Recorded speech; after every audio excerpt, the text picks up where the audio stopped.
council meeting when the chair, the Labour Party, the chair of the council, welcomed Tory commissioners to run the city. And do you know what? Not one councillor spoke up. Not one councillor shuffled in their seat in an uncomfortable way. Not one of them blushed. Absolutely outrageous. And instead of rejecting it, what did the local Labour Party group do? Riverside, they just accepted. There was only the executive were consulted. And what did the Labour Party do then? Welcomed it all, and they appointed David Hanson. David Hanson did a report, interviewed loads of people. I submitted stuff about what was going on in the Labour Party to David Hanson. And this is the Labour Party's own investigation. And what did they do? They accepted the government's decision to postpone elections, postpone democracy in our city. They all had to have compulsory anti-Semitism training by the Jewish Labour movement. There was a minder appointed by the NEC, which reported directly from the council to the NEC. And then they also decided that the NEC would determine which councillors would be on the panel. So every opportunity was stripped from us. And the response from Riverside, of which I was a member at the time, even though I was suspended, was that it was put to the executive. That report was put to the executive. And their response was, that was fine. The recommendations went unchallenged, and the membership were never even consulted about the Hanson report. Absolute silence. They were absolutely silenced. And our vision, supporters of Corbyn and so on, was about a membership-led party. And in the end, we ended up with the dismantling of all of the democratic processes in Liverpool. And this is a dire warning to everybody. Because it's been an experiment in Liverpool to see if it can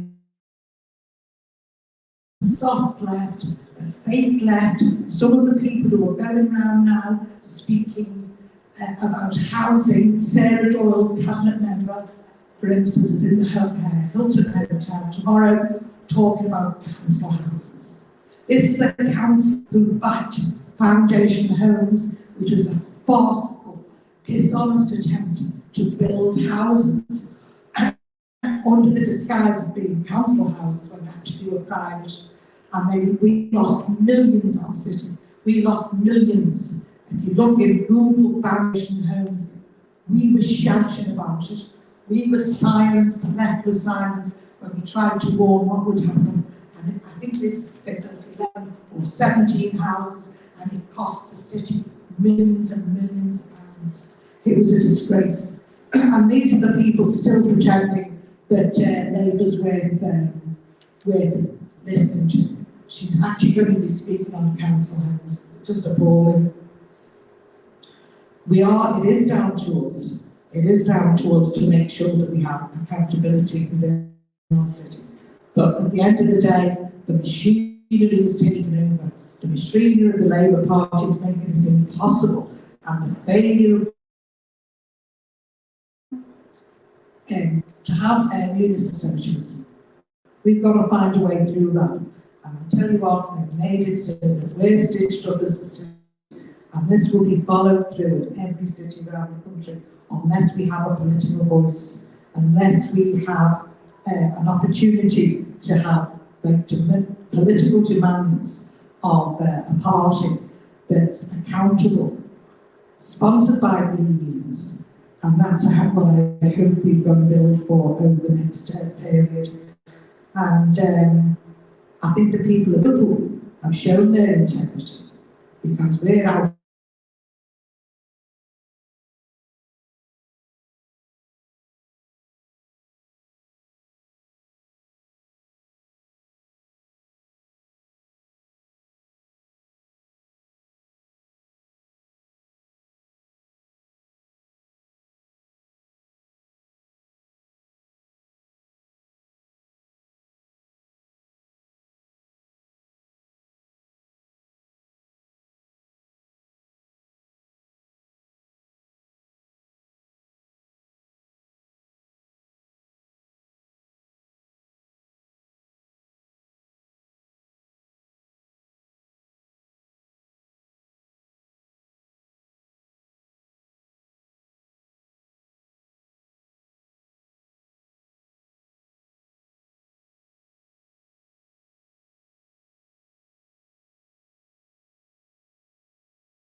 it was there, that movement is growing.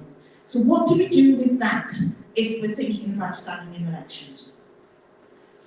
We need struggle to fight the individual things, like I'm massively involved in the health campaigns, the campaign to save Liverpool women's, the campaign to make the government damn well act on what's happening in maternity, to bring back mental health and care into the NHS, and to renationalise the NHS and kick out the privatisers who are wrecking it.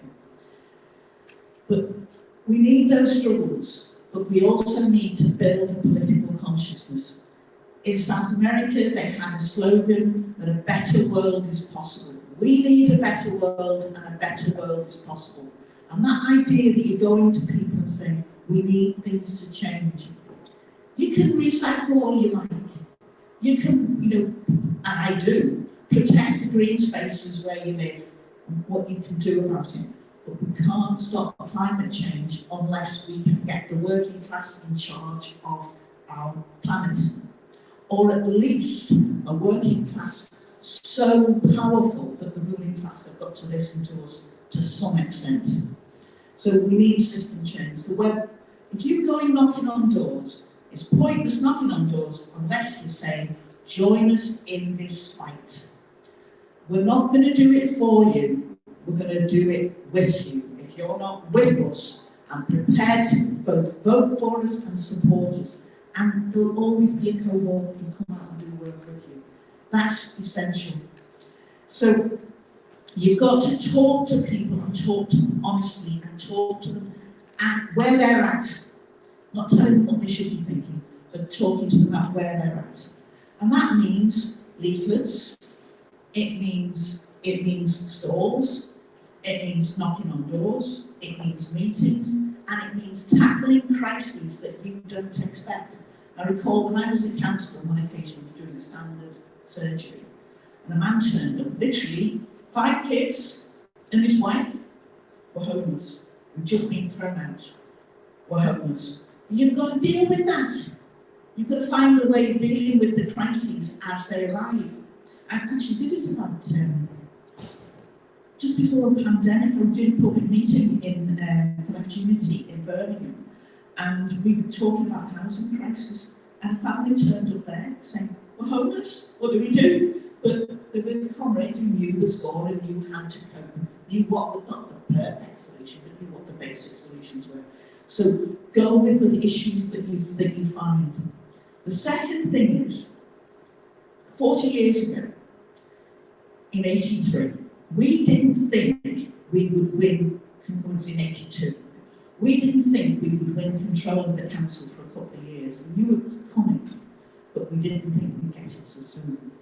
But we already had, we used to have meetings rooms like this, but pretty much full rooms like this, where we would discuss in detail what we were going to do about housing, where we would discuss in detail what we were going to do about education, how we were going to build the relationship with the trade unions, so the trade unions would be in the meeting. So we planned, we knew. So when we won, unexpectedly, in 83, Tony Byrne, who was our guru for the finance and for the comrade most involved with housing, we had a campaign slogan, we will build 1,000 houses, we'll create 1,000 jobs, and we won't make any cuts. I had, Paul's here, you know this story, I'm sorry Paul, but if somebody was telling you a story they've heard before, but there was to the bottom of that valley, there was a tenement block, largely Orange Lodge tenement block, that for years the Labour Party hadn't canvassed. We went in and we canvassed it, and I have never seen anything like it. Broken soil pipes, spilling shit literally all over the steps, and the kids playing on the steps. The place was a total tip. But we went in there and we said, if you vote Labour, they said, will you repair this place? And we went, no, we will not repair this place, we will demolish it. And we will rebuild houses on this site within 18 months. And we did it.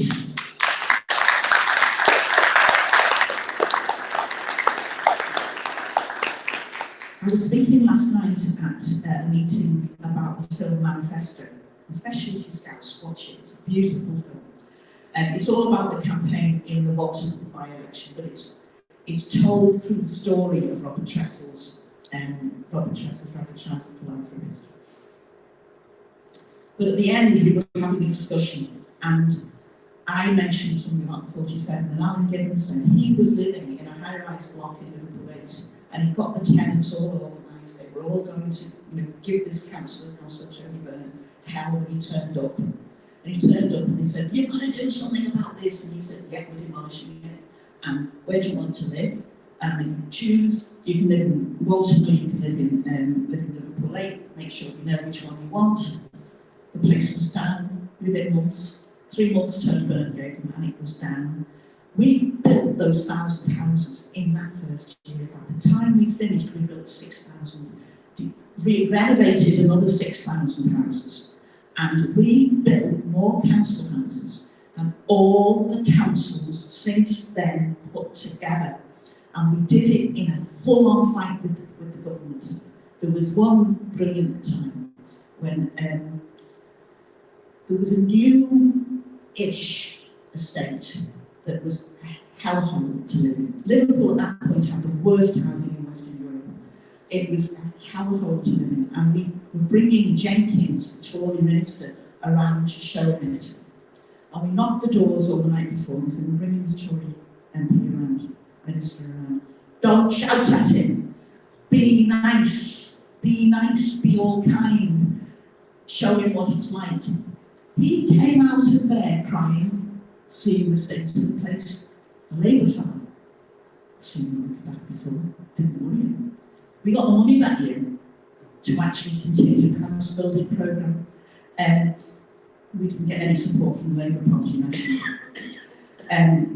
Well, actually, at one point, when we first got a load of money from the government conceded to us. Then they all thought we were wonderful for a bit and all wanted a bit of the action, but none of them held up the struggle. So, talk to people, tell them the difficulties can't be counted, be honest with them. Plan what you're going to do. If you're just a single councillor, what am I going to do if I'm a councillor and I'm elected? I'm going to campaign on this one issue. Choose what you're going to campaign on and stick to it. Tell them, if you stand and you don't make an impact in your area, then it's not worth standing. It's not worth standing to be a piece of paper, a number. Yes, this person got 200 votes.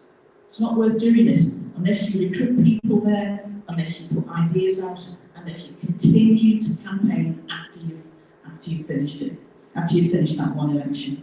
So plan what you're going to do, make sure you feed back to people, and feed it all into building working class consciousness. We find when we're doing the stalls for the health that some people just walk past you. And when you actually get them talking, it's because they don't think there's anything that they can do about it. They have no feeling of strength or involvement or power or anything. We have to build people's belief that they can do things, and we do that by doing things together. We've been fighting for Liverpool Women's Hospital since 2015. We won, basically, and now they're having another go. We knew they would come back and have another go, but the fact that we kept the hospital open for 7 years is people think, okay, it's worth having a go, we can do it. And the whole thing about enough's enough, I don't mean the particular campaign, but the whole mood that something's changing, something's got to happen, the strikes, the mood, the fact that people aren't prepared to take it anymore is really, really good.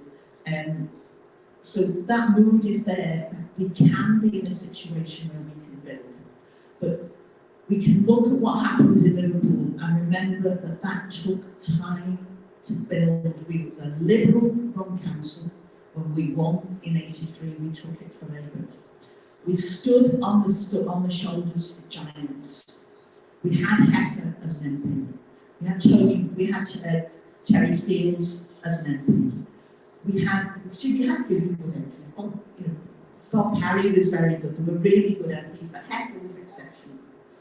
And we also had the fight, the wedding, yeah. Eddie Lloyd and I remember on one occasion, we'd been on this is way back in the 80s, been on a campaign march down to the hospitals in Walton, and about closing the A&E in Walton, and they closed the hospital now. But he was going from there to a campaign on an incinerator, and then to a meeting with tenants, and he was about a week out of having heart surgery. And we just got him in the car and ran in there rather than have him walk around. But yeah, I mean, the fantastic MPs, but the one I wanted to particularly mention was the fight that had gone on in Claycross. That in Claycross, we'd been involved to the extent that we in Liverpool had said we would not balance the housing budget.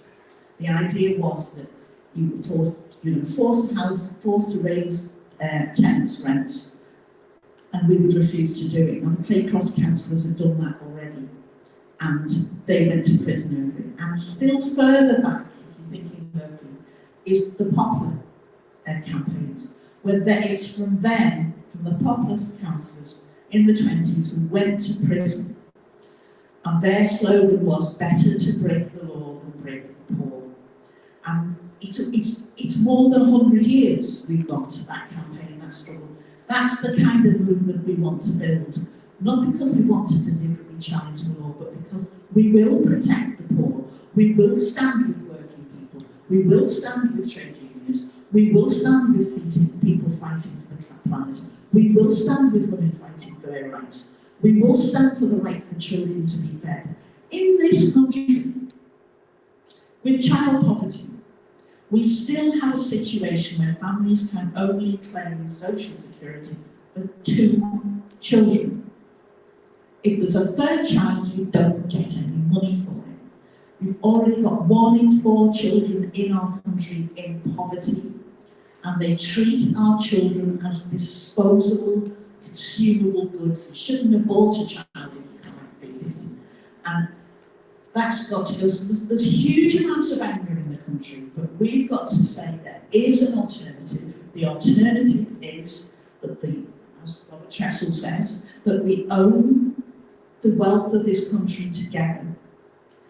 We grow the wealth of this country together for ordinary people. There will be an explosion of talent in music, in art, in architecture, in all town planning, in all the stuff if we can release the potential of all of our people. We get children doing fantastically at school in some subject, and it ends up going nowhere because the opportunities aren't there. So if we can, and I know I'm talking to a half-empty room, but I know I'm talking to people who've got an element of commitment to this.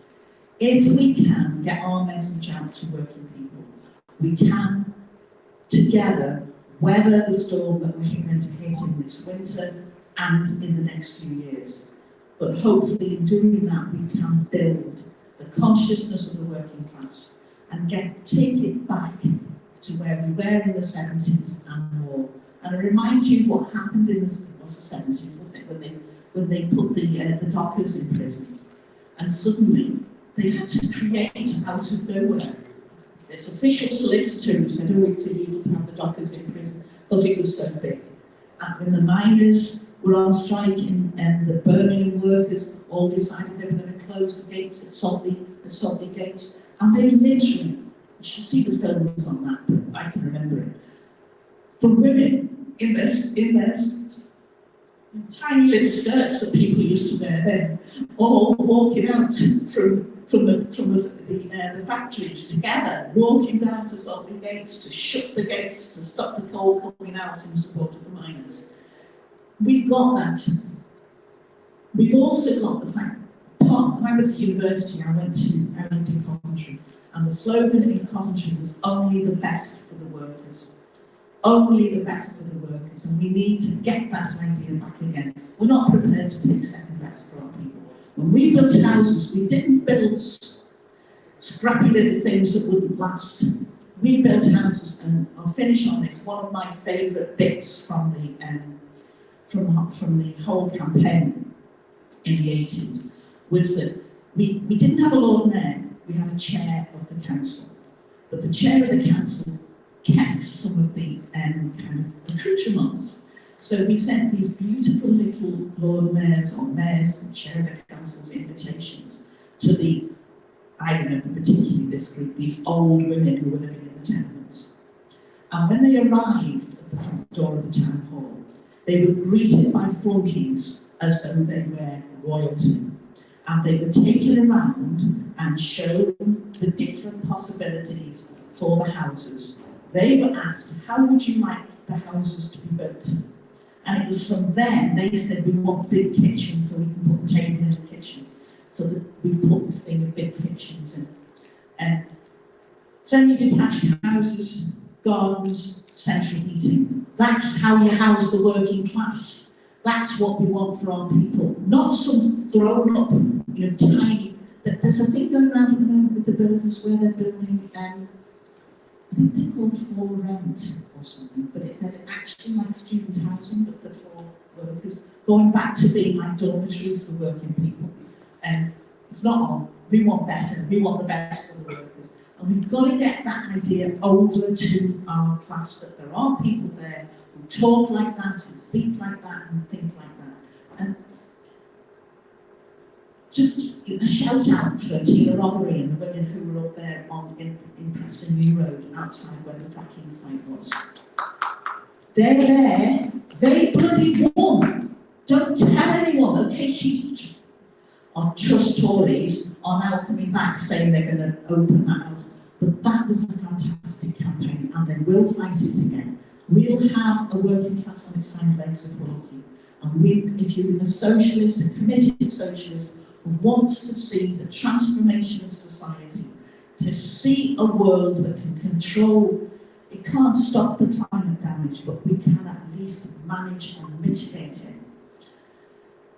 If you want to see a society where people have a decent healthcare service, where we're back to a decent education service for our kids, where university is free, where we're building proper houses, and we're guarding like it's precious, because it damn well is, the environment of this planet, then we're at a point where you can start, but don't think it's easy. It's a hard, long slog. Thank you.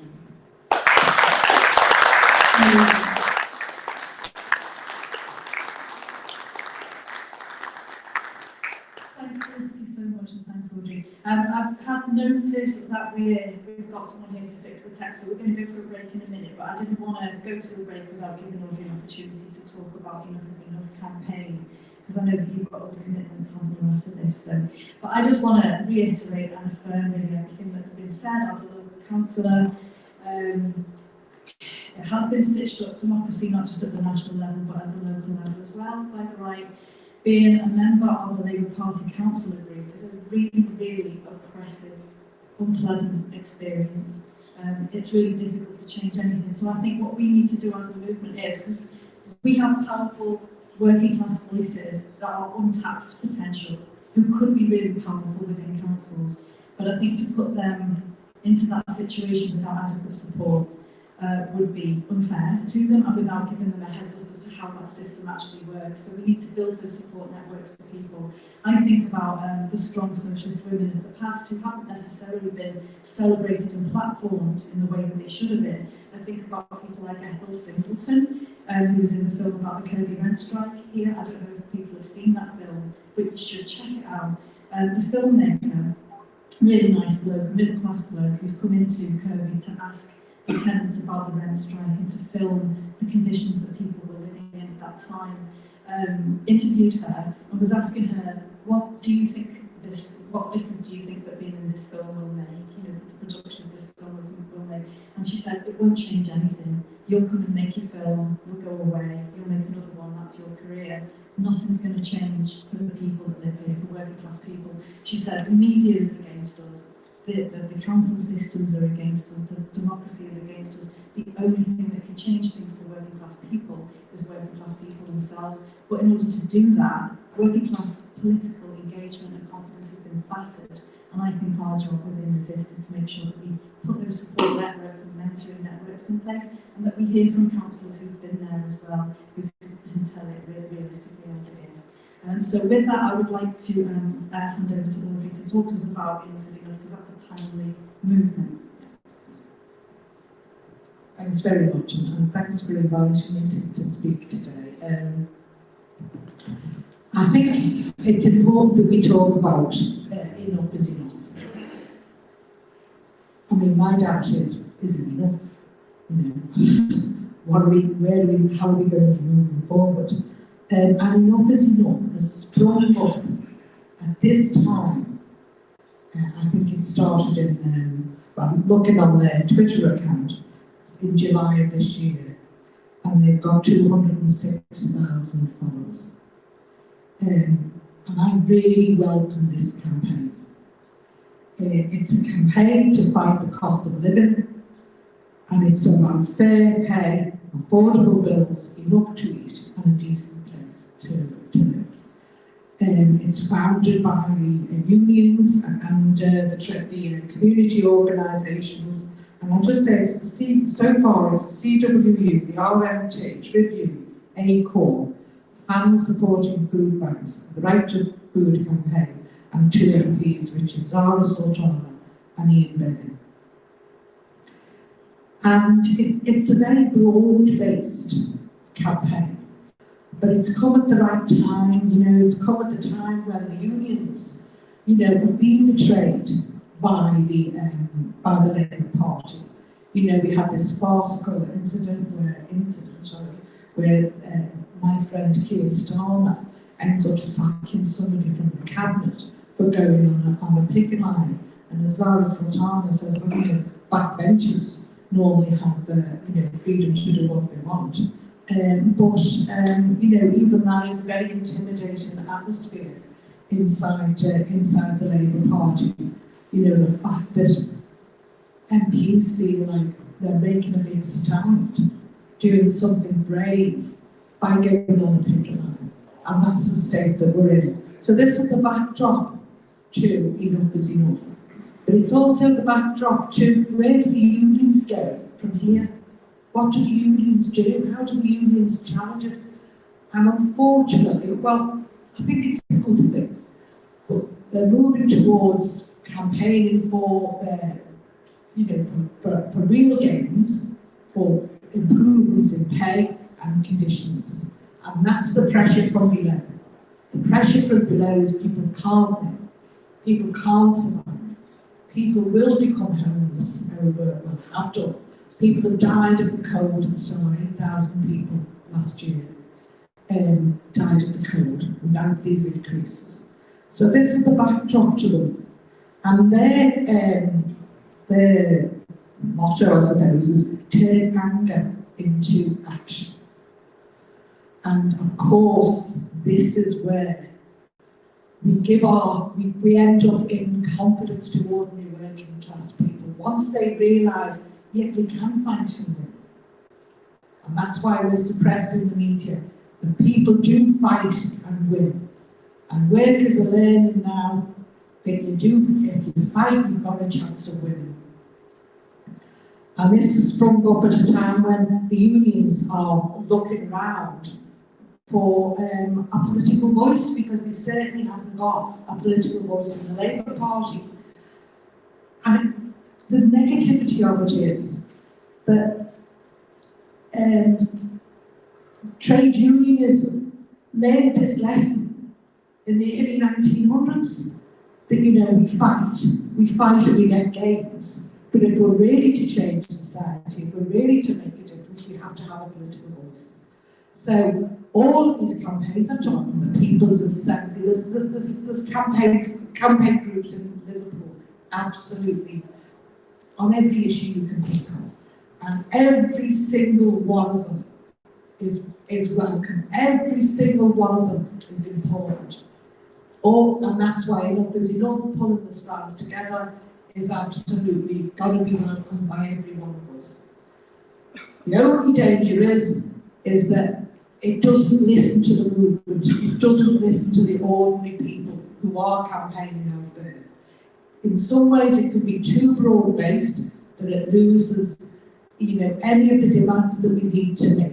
I'll tell you what their demands are: a real pay rise, slash energy bills, end food poverty, decent homes for all, tax the rich. Absolutely brilliant. What we all have to do is to make the next step, which we made in the early 1900s when the Labour Party was formed, is how do we achieve that? Slash energy bills. Well, you have to say we have to nationalise the energy companies. And really, I would like it to have said, nationalise all the services to enable us to have, to slash the energy bills. Same with the health service, same with the trains. One line of that, those demands could have been nationalise all the services so that we have control to blah, blah, blah. Including the health service. It's not a word about the health service in it. Decent homes for all. Are we calling on the Tory government to provide us with decent homes for all? Are we calling on the Labour Party to provide decent homes for all? What?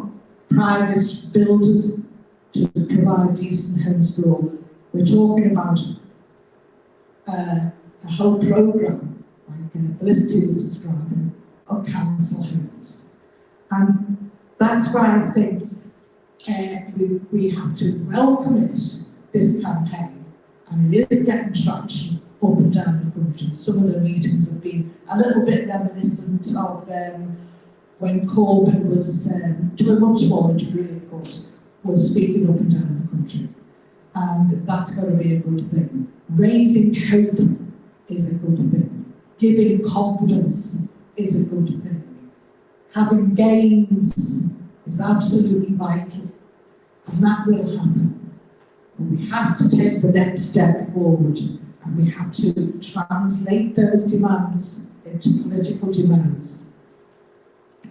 And I just think that the Labour Party, some people within the Labour Party will dress themselves up in these organisations. We've seen it happen in Liverpool with Enough is Enough, and they've actually closed down a WhatsApp group because the discussion got a little bit too heated. So we have to be careful that the right and the soft left within the Labour Party doesn't get their fingers too much involved in these organisations, and again try to kid the working class that they are the means for any change, any radical change whatsoever, the change that's needed, the change that we won't move forward unless we have a political voice. These campaigns have got a bit more radical. They won't be more radical because I'm standing here saying it. They become more radical because the people who go along and support it are thinking people, and they will be saying, hold on, how do we get it? Demonstrating is fabulous. Meetings are fabulous. But you know what? The soft left of the Labour Party, the establishment itself, you can campaign all your life. In fact, it gives the lie that we have democracy in this country because we're not silenced. The fact that your voice isn't heard is another issue. But at the end of the day, yeah, look, you can all go and demonstrate, although that's being knocked in the head as we speak by the Tory government. But we need to do more than campaign. Campaign is vital. You can't achieve anything unless it comes from below. Every single issue, the poll tax, opposition to the war, defence of the NHS, all of these things come from below. Always have, and quite often have won gains for us. We don't have the time. We need to defend the planet. There's people going to be dying this winter with the most vicious Tory government we've ever had. So these campaigns are important to get behind. We have to be critical. We have to make sure that the people who have influence within these organisations are genuinely on the left, genuinely campaigning for change, because anyone can support a real pay rise or slash energy prices. And one of the things is tax the rich. I don't want to just tax the rich. I want a society where the rich don't gain obscene wealth, where we don't have to go cap in hand to these companies and hope they can't find a way round the whole system to be able to claw back their wealth and not give people, and not give society the taxes that they're due. We want to change that. We don't want these people to gain from us and hope that we get something back from them in taxes. So, yeah, rallies, fantastic. Community groups, yes. And I think we have to recognise that Corbyn started this whole idea of grassroots politics, of community groups, organising ourselves locally in issues that are important to the communities, as Felicity was talking about. But we do have to make those things go that step forward. Organising picket lines is absolutely brilliant. Unions are doing a fantastic job. We have to fight our unions. Sometimes we have to fight the union to make sure they fight for us. I've experienced that, even my discipline when I was backed by the TNG, but I had to make sure that they were by my side every step of the way. So we have to fight every organisation, even within our own organisations. We have to make sure that they are making the demands that we need for a radical change in society. We don't want just to be going hand in hand to independent companies. I think they've got to take action against companies and individuals profiting from the crisis. We need to take over those companies. We need to have workers' control of these companies. We don't want them in the hands of profiteers. Every profit that's made, any money that's made off it must be invested in those industries. So my call is to say, support enough is enough. Welcome them, join in the campaign, but still do it in a critical way, that we make sure that they don't become a vehicle for the right wing, the soft left within the Labour Party to have too much influence. It's got to be grassroots. It's got to be ordinary working class people and activists finding a voice to make sure that the changes that we're demanding are important and that there's real political change at the end of the day. Thanks very much. Thank you so much. Thanks, Audrey. I just couldn't agree more. I think it's great that we've got the Enough is Enough campaign. And I think there is a moment for change at the moment. You know, people that I'm talking to are saying that groups that they're involved in that don't normally even involve themselves in politics, at the moment they're angry and political conversations are happening naturally between people.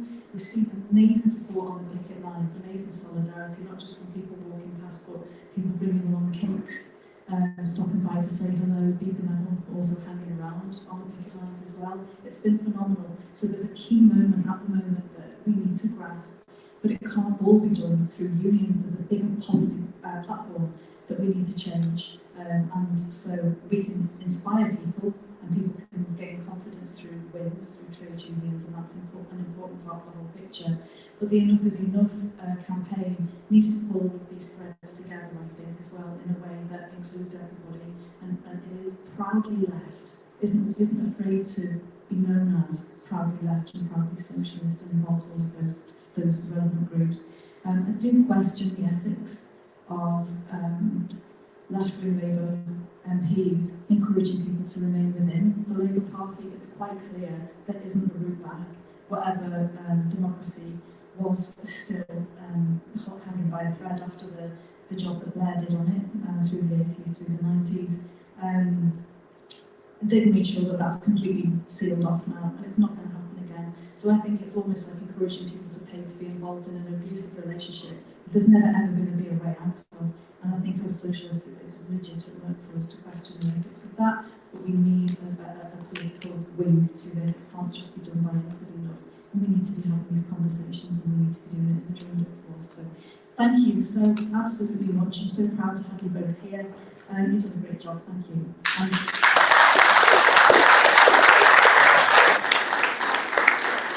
And we're going to go to just another 5 or 10 minute comfort break so we can get our tech sorted and hopefully get Chris Williamson on the line. Okay, thank you everybody.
Okay,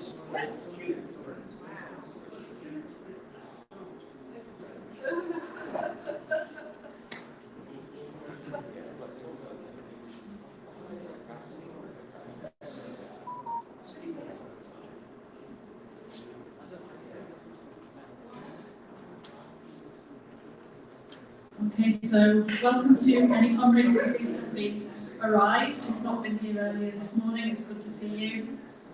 And this is the best possible city for us to be in to make this announcement today. I'm so excited that I get to do it on behalf of our amazing steering committee, or to introduce Chris Williamson to do it.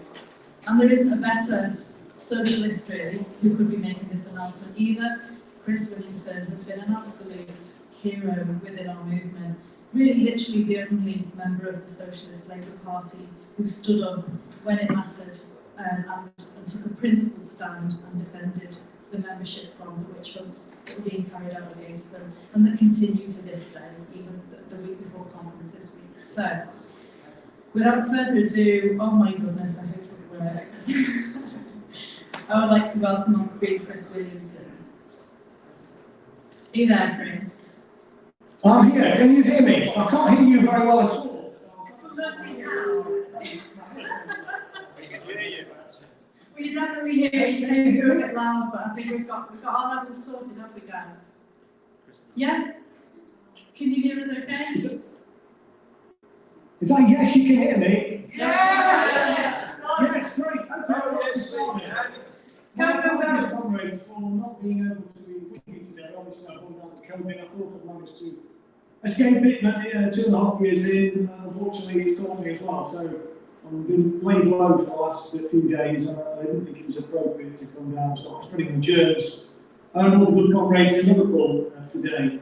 But I mean, I just think that we're at a pivotal moment, actually, in terms of the politics in this country, which is well and truly broken, isn't it? I mean, if we actually look at the situation, I mean, representative democracy serves the interests of corporate capitalism, and the Labour Party's always been a tool of the establishment in reality, if we're honest about it. And put a little plug into our book, I'm going to talk about Philip Snowden, the first Labour Chancellor back in, I think it was 1924, talking about how Labour wouldn't implement any kind of radical socialist ideas, policies when that first minority government was elected back then, because they wanted to potentially make themselves acceptable to the establishment. And there's been a pretext on it for sort of 100 odd years. And when Jeremy Corbyn was elected the Labour leader, when Labour came so close to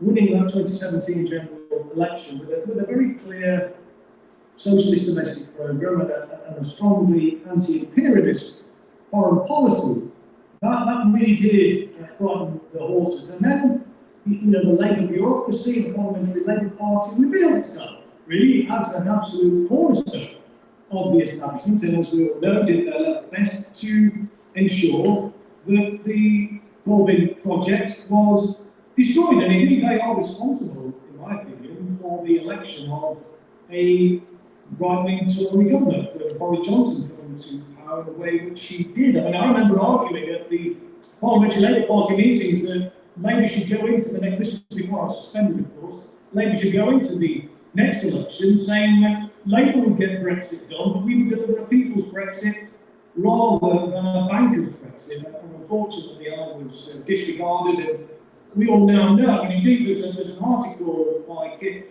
Clarenberg called The Grey Zone, which I recommend people read. It was out, I think, today or yesterday, where he highlights, actually, a group of individuals with connections to the British military and intelligence establishment who were very involved in pushing forward and pushing Labour towards that second referendum commitment, which was the absolute catastrophe and sealed the fate of the Corbyn project. So the cost of living catastrophe that people are now confronting is their direct responsibility. And we've already got 14 million people living in poverty in this country. And Audrey, when she spoke, talked about the excess winter deaths. Last year, 8,000, and indeed that's been a feature every winter really. I mean, one of the things that when I was in Parliament and campaigned about was, and indeed before I was in Parliament, actually campaigned about fuel poverty. And it's an outrage, isn't it, that in the world's fifth biggest economy, you've got people dying because of the consequences of living in cold homes. Well, that's going to get considerably worse, isn't it, with the cost of living catastrophe that people are experiencing right now, the massive hike that we're seeing in energy bills. And the Labour Party's response has been utterly pathetic, isn't it? I mean, you know, let's go for the party, you know, the alternative official opposition, and they've ruled out now any renationalisation of the energy industry. And you compare Macron's France, and Macron, you know, models himself on Tony Blair, so it's not a kind of socialist. But in France, the energy industry, you know, the utilities are in public ownership, and I'm sure everyone in the audience will know that the increase in fuel bills in France has been capped at 4%. That could be done here. It's all about political will, it seems to be, in the end. And of course, we've seen, you know, the budget for the millionaires and the billionaires that's just been passed. And again, Labour's response was just really not worth the paper it was written on. I mean, you know, we saw Rachel Reeves unable to give a commitment to even say that they would, if the Labour government ever came to power, reverse the millionaires' tax cut. They won't repeal the anti-trade union legislation. They are committed to the failed neoliberal ideology, the failed neoliberal economic ideology that the country's been living with really for over 40 years, really since Dennis Healey went to the International Monetary Fund on a false premise back in 1976 and heralded in with the first neoliberal monetarist government. So all of the political parties in Westminster at the moment are dancing on the head of a political hill, and that's why I think so many people have given up on voting. Every single election, as we know, the biggest cohort are those that don't vote. And what Jeremy Corbyn did was to rehabilitate socialism. I mean, well, when I say rehabilitate, what he demonstrated was that there was a massive appetite for a socialist alternative to the neoliberal nightmare that people have been living through for 40 years or more.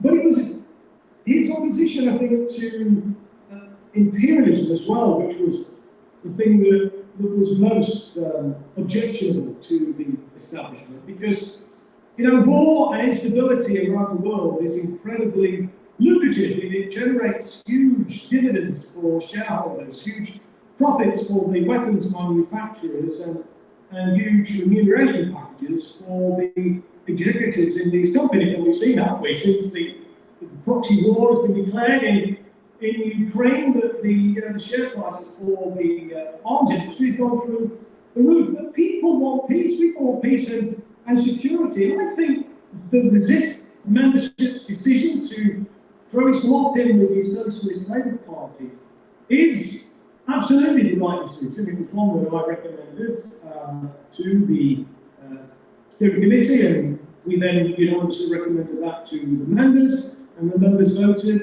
by 89% to do that, because the Socialist Labour Party, which we are going to become a part of, is unambiguously committed to socialism and to opposing imperialism.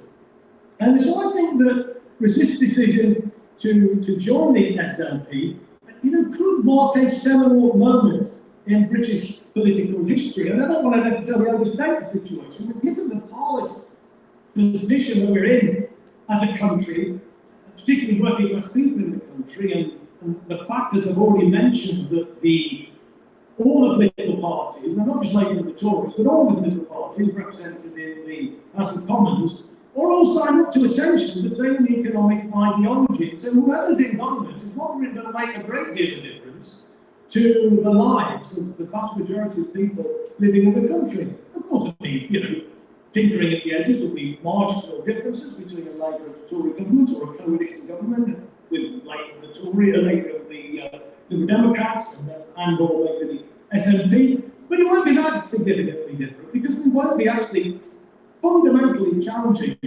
the tenets of neoliberalism, which absolutely, in my opinion, need to be torn down. So I think the Socialist Labour Party has the potential to, provide the political representation for the rising anger that Audrey and Mandy and Felicity spoke about in the previous session. And I know some people in the Labour Party, some people on the left, some people in the trade union movement are getting behind this idea of something called a Labour for Labour, but I just don't think it's going to go anywhere.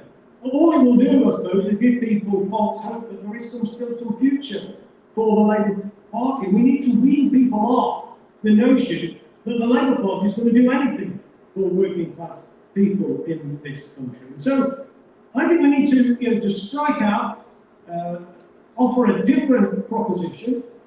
I think the Socialist Labour Party is the right way to go. It has the benefit of a name recognition, because much as I think everybody in this meeting is, and indeed across the country actually, very dissatisfied with and unhappy about the direction of travel that the Labour Party has taken under Sir Keir Starmer, nevertheless, it's still relatively well ahead of the Tories in the opinion poll, because I think people see Labour as the only alternative, really. And so our job, it seems to me anyway, is to say, well, look, there is another alternative. It is still Labour, but it is a socialist Labour alternative. It isn't that what we were hoping to achieve, certainly what I was hoping to achieve. I think what Jeremy was going to get to achieve, when he became the leader of the party, to create a socialist Labour Party, to make the Labour Party a real genuine vehicle for a socialist programme. And let's remember, in 1974, the Labour Party had a commitment in its manifesto to bring about an irreversible shift in the balance of wealth and power in this country in favour of working people and their excuse me, and their families. Sorry, this COVID is getting me now, sorry. And I just think we need to, recapture that spirit. I mean, that commitment, of course, was abandoned when Dennis Healy went to the International Monetary Fund in 1976. But if you look back in history, look back at what people like John Maynard Keynes was saying nearly 100 years ago. What probably said? He says that by 2030, mankind would be confronted with the greatest challenge it had ever faced: what to do with a sea of spare time.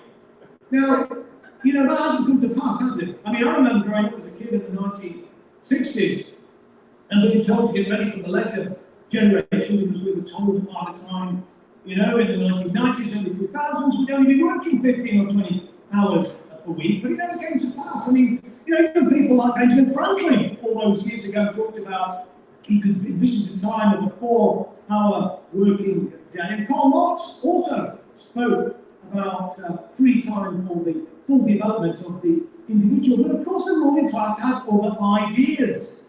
And what we've seen, neoliberalism has kind of done this, is actually forced people, to work longer and to get paid less. I mean, real wages can't really advance that much at all, and indeed for many people, they've actually gone backwards. And certainly when we're looking at issues of the affordability of housing in large parts of the country, and it's just out of the reach of, certainly home ownership anyway, out of the reach of ordinary working class people. And that didn't used to be the case in this country. I mean, I think the 1945 Labour government could have indeed should have gone a lot further on a range of different things, but that was the most radical government, I think, that we've seen in this country. And they did set in train a post-war consensus that did stand the test of time for 34 years. And, by the mid-1970s, inequality was at its narrowest, and, working class people were able to, aspire to buy their own homes, aspire to have, a decent life, aspire to having a better life than their parents did. And that was, I think, taken for granted, that was the natural order of things. But of course, it's been going in the opposite direction for the last 40 years. And I think our job, therefore, is to create a vision of a good society, and to expose the sham choice that's being offered by the Westminster mainstream political parties. And I think what we should be talking about is not just saying we're going to reduce poverty. We should be saying we will eradicate poverty, and that this is possible in the 5th biggest economy in the world. That we'll eliminate the housing crisis. And it was inspiring to hear Felicity speaking a little little earlier today when she spoke about what the militant Labour councillors achieved 40 years ago in Liverpool. And it's an absolute outrage, how they were demonised. I remember being at that conference, when Neil Kinnock, went on his infamous speech attacking the Liverpool council. Absolutely outrageous. I remember Eric Echo walking off the platform. I mean, Kinnock, I think, and the people around him, they thought that by attacking the left, it would make themselves respectable in inverted commas and make them more palatable, and therefore able to win the subsequent general election. Well, they went on to lose the 1987 general election almost as badly as they lost the 1983 general election, which was an absolute disaster, as I'm sure everybody will recall. I'm not sure if it was Steve or Audrey also mentioned, the Clay Cross councillors 10 years or so before Liverpool. And what they demonstrated was that you can make a real difference in local government. They were about, using the leaders in local government to bring about, municipal socialism. That's still possible today. I know the powers have been stripped away from local authorities too. I'm going to get some water, sorry about that. I'm nearly finished. I know the powers have been stripped away from local authorities to a large extent, but there are still powers available to local authorities. None of them are using them. And certainly one of the powers that local authorities could be doing is, which has been made possible, ironically, by the Conservatives, because there's no cap now on the housing revenue account. They could be building council houses, good quality council houses as well, not just warehousing people, but decent homes. Bring back the Parker Morris space bands and things like that. Properly green, energy efficient homes that can enable people to withstand price hikes in energy costs, etc. All of this is possible because, as I say, there is no cap on housing revenue accounts. And some local authorities have embarked upon a modest council house building program, and that's good. But it's a win-win situation because the cost of or the vast bulk of the costs, and in some circumstances, we can put the land in for free, virtually all the costs will be paid for of building the homes from the rental stream that you acquire for the tenants to move into it. You're also providing a lower cost alternative for people who are often trapped in inferior, very expensive private accommodation. You're also generating jobs for people as well, in terms of the construction industry, a very labour-intensive industry still. So what's not to like about that? Because it takes time to train up people, of course, and in the interim period, because there is no cap on the housing revenue account, what local authorities could be embarking upon, as they used to do years ago, the municipalisation programme, where they simply buy properties on the open market to house people, to stop the scandal of hopelessness in this country, not sleeping in this country, the world's fifth economy. Absolutely outrageous. And I think one of the things, I think it was Felicity, and I think all the speakers actually talked about the importance of raising political consciousness, something I've been going on about for a long time, raising political consciousness, raising political expectations, and giving people the information, I think, in communities up and down the country, that local authorities can actually address the housing crisis right now. Why aren't we doing it? And if we can give people that information and skill people up in that sense, then local people can be starting to put pressure on the local authorities to address the scandal of the housing crisis. And so, examples like Liverpool, examples like Clay Cross, which was also abandoned, remember, and I just about remember it, abandoned as Liverpool was by the mainstream of the Labour Party, and not good enough. A fundamental principle for me about socialism and the Labour movement is should be solidarity.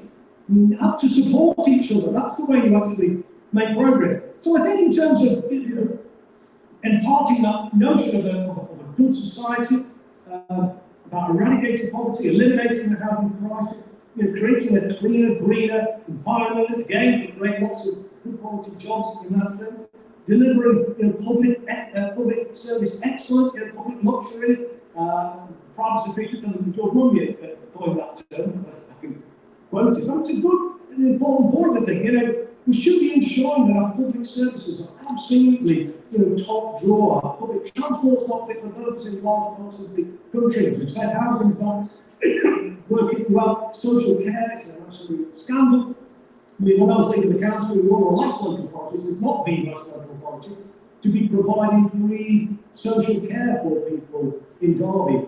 Social care should be free at the point of need. That's health, should be free at the point of need. And that's the sort of thing I think we should be arguing for. And, this notion of fully automated luxury communism that the founder of the Novara Media, Baron Bastani, wrote a book about, we should be embracing new technology for the benefit of the people. This is what the Luddites were arguing for all those years ago. They weren't against new technology. They just said that, we shouldn't be thrown into penury as a result. We should benefit from new technology. And that should be the same, it seems to me, today. Look at great things like the job guarantee scheme, a shorter working week along the lines of what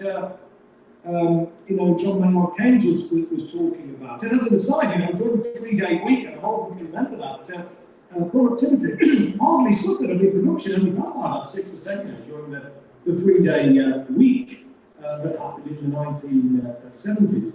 And I think doing that, of course, as Karl Marx talked about, it will create the time for people to grow as individuals, to be able to go into, further education if they wanted to. I remember Tony Benn talking about, use this word very often actually, so apologies if people heard me quote Tony before, but it's worth making again, I think, because he said he felt that he was so committed to lifelong learning that he felt that the school living age should be raised to 75, but he said a couple of weeks after that, he received a letter from a disgruntled 85-year-old pensioner who just qualified using the Open University. And he said, "Why are you discriminating against me, Mr. Ben?" And so I've changed my mind, I think there should be no operation limit. The point I think he was making is that this point that Marx was talking about, to enable us to be able to grow as individuals, to grow as communities, rather than just spending all our time, trying to get extra hours of work in order to make ends meet. I mean, that serves the interests of corporate capitalism, and it doesn't serve the interests of a good society. And I think that's what we ought to be about arguing, that this is what we stand for, this is what we believe in, and it isn't pie in the sky, it is doable, it's possible, it's all about political will. And I think we've got Bill Mitchell speaking in a moment, and he'll be talking about the opportunities that a currency issuing nation like Britain is, the opportunities that it has to actually deliver that good society. If it could only, just as it were, embrace the opportunities of being a currency issuing nation and break free of this fiction that we are told at the moment that we can't afford our good quality public service, or if we want a better health service or more education, I need to pay for it. Money is no object. Anything that's for sale in pounds sterling, the government can create the money. That's what it's about. Taxes fund our public services, and Bill will, or public spending per se, and Bill, I'm sure, will talk in more detail about that when he comes on. So I think it's things like that we need to be talking about, raising that political consciousness, raising political expectations. And I think the Socialist Labour Party gives us a real opportunity, to create a movement, to create a vehicle that the people will feel able and confident to get behind. It's not just about providing, an electoral alternative. Because if we just put all our eggs in, the electoral strategy basket, if we put all our eggs in the basket of, just sending good people to Parliament or into the town hall, then that will solve all our problems. It won't. We're always going to be let down regrettably if that's what we do. Look at the Labour Party. What we need to do is, yes, we need an electoral vehicle, but we need a grassroots movement as well. Things like, Enough is great. I think we just need to look to the examples in Latin America to demonstrate the importance of a grassroots movement. The most recent example of that is in Bolivia, where Evo Morales was removed, appointed a gun in a coup shortly after being returned to power with an overwhelming majority. But because they got the movement towards socialism in Bolivia, they were able to mount a campaign that forced the coup government to hold new elections. This was a coup government, let's remember, that was backed by the United States of America. They forced that coup government, with the support of the United States, that's not, emphasise that point, forced that coup government to hold new elections. And the socialists came back to power with an even bigger majority. But if they were just relying on a kind of an electoral vehicle, well, that wouldn't have happened. It's through having that movement on the ground. That's what's so crucial. So the two things are absolutely essential. And I actually think the SLP gives us a real chance to make a real difference, offer a real alternative for people. But let's not, abandon the need to continue to build the trade union movement, to continue to build the social movement on the streets, to really make a difference. Of course, it won't be easy. It won't be easy. There'll be all sorts of forces ranged against us, not least of which, many of them sadly on the soft left is our Labour Party, who continue to tell us, well, the alternative if we want to kick the Tories up, is to vote for the Labour Party, and kind of putting it, if you like, in the form of the Labour Party being a lesser of two evils. Well, the lesser of two evils is still evil. And I think it's time when we abandon evil, and we went for something that's a bit better than that, something that's good, a good society. And so, we can achieve it. It won't be easy, as I say, but just remember that when we stand together, we're strong. And together, anything is possible. Thank you very much.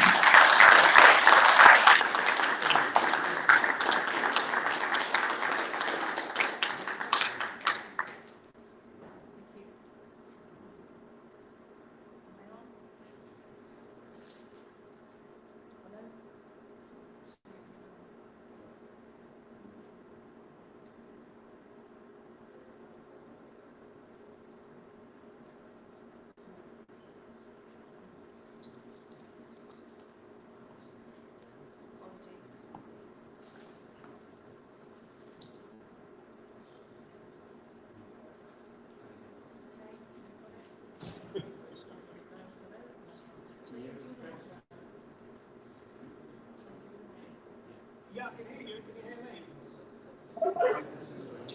Chris, can you hear me? Hello?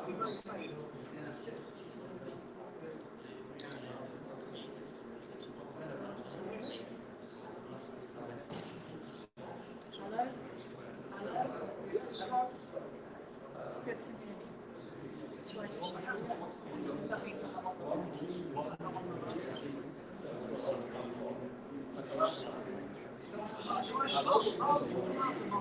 One second, please. I'm just trying to sort this out.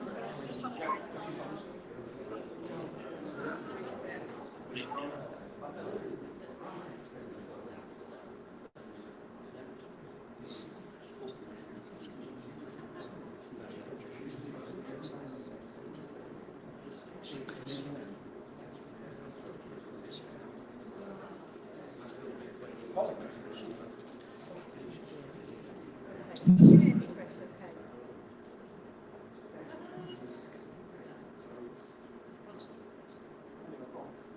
Can you hear me, Chris? Oh, okay. Right, I'm just going to shout. Right, I'm just going to shout. Like, can you turn away?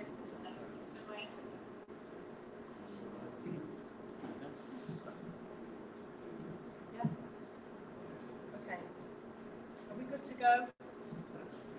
Can you hear me okay, Chris? Yeah, okay, cool.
had at-length discussions about this, and we feel there's a crunch period at the moment. It would be really remiss of us not to take advantage of that when we've got the opportunity of supporting the Socialist Labour Party to become reinvigorated. They're already there as an electoral vehicle. The name Socialist Labour Party is what everybody on the left has been saying we need, and a lot of people from outside of the left increasingly are saying that as well. So it feels like it's the right time. We feel that we should go for it with confidence and encourage other people, unions, ordinary members of the public to join us as well. So I'm going to hand over to you guys. I think we need to probably have a bit of a discussion and take comments from the audience at the moment. So, anyone? I've got a couple of questions from online as well. Okay, thanks, Sean. Hello, my name's Rachel. I just think it's ridiculous to call it the Socialist Labour Party because so many people don't trust the Labour Party. And there's so many people out there that want change that are just like misguided. Like, I know it sounds really awful, but you know, like the EDL and people like that. I know it's a bit extreme, but and like UKIP and stuff. Like, all they want is change, but they're not necessarily sure how to do it. They just want to make life better. But mostly working class people vote for these parties because they haven't had the chance, maybe, to really fully understand what's going on. And I just say, if you're going to change it, change it. System change. Everybody will understand what that means. It's surprising how many people just don't understand what, you know, maybe it's a bit like, I don't know what my word is, but like saying we're better than them, superior, because we understand what left and right is. And, you know, I know loads of people that don't know what left is and what right is. They're literally lost. They don't know their left from their right. So I just think if you're going to start, it's got to be a new generation. I mean, the Labour Party did great for 100 years, but can we move on now?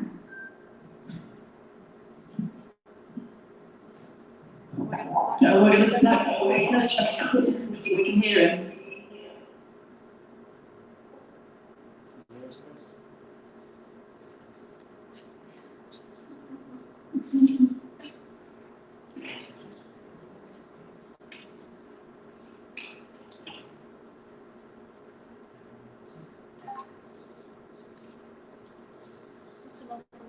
Does someone from the steering committee want to have a go at? I ask an online question. Before election.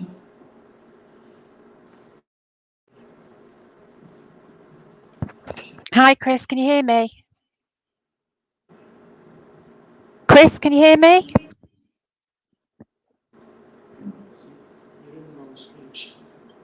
Oh.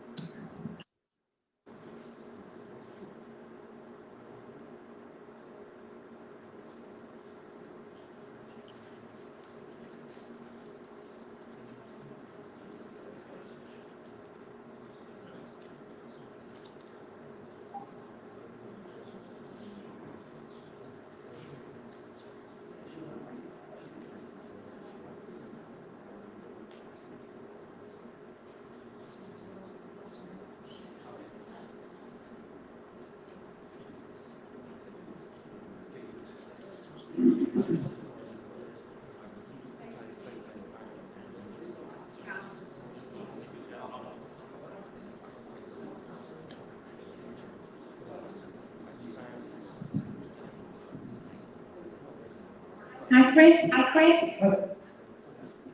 Can you hear me okay? Yeah. I've got a couple of questions for you Take the monitor off. from online viewers. Take the monitor off. So the first one is from John Cooper. He says, would preparing now for the next round of local elections be a good place to start to build local, political and electoral bases of support? Hang on, Chris. You have to plug it in when Chris wants to speak, guys. Housing being one area, I mean, Felicity spoke about you know, what she did, what they did in Liverpool all those years ago. Mandy, I think, could also speak about, the work that she's done about declaring poverty emergency in her local authority and getting their policies, to reflect that requirement to address poverty in that sense. So yeah, I think we do need to be starting there. And I think, once we've put a through and sort of properly embedded in the socialist Labour Party, we can start organising ourselves in local areas and start to certainly put people up for local elections. It's not, of course, it's just about putting people up for local elections. It's about having that base, as I've already said, in the community and building up to that. Now, that might be what Jonathan was suggesting, because you're not going to. I don't think you're going to cut through, which we're going to cut through, if you simply, start candidates up, a few weeks before the local election. So that awareness, if you like, that community activity on the ground needs to start sooner rather than later. Okay, thank you. Thank you. We've just got online. I'll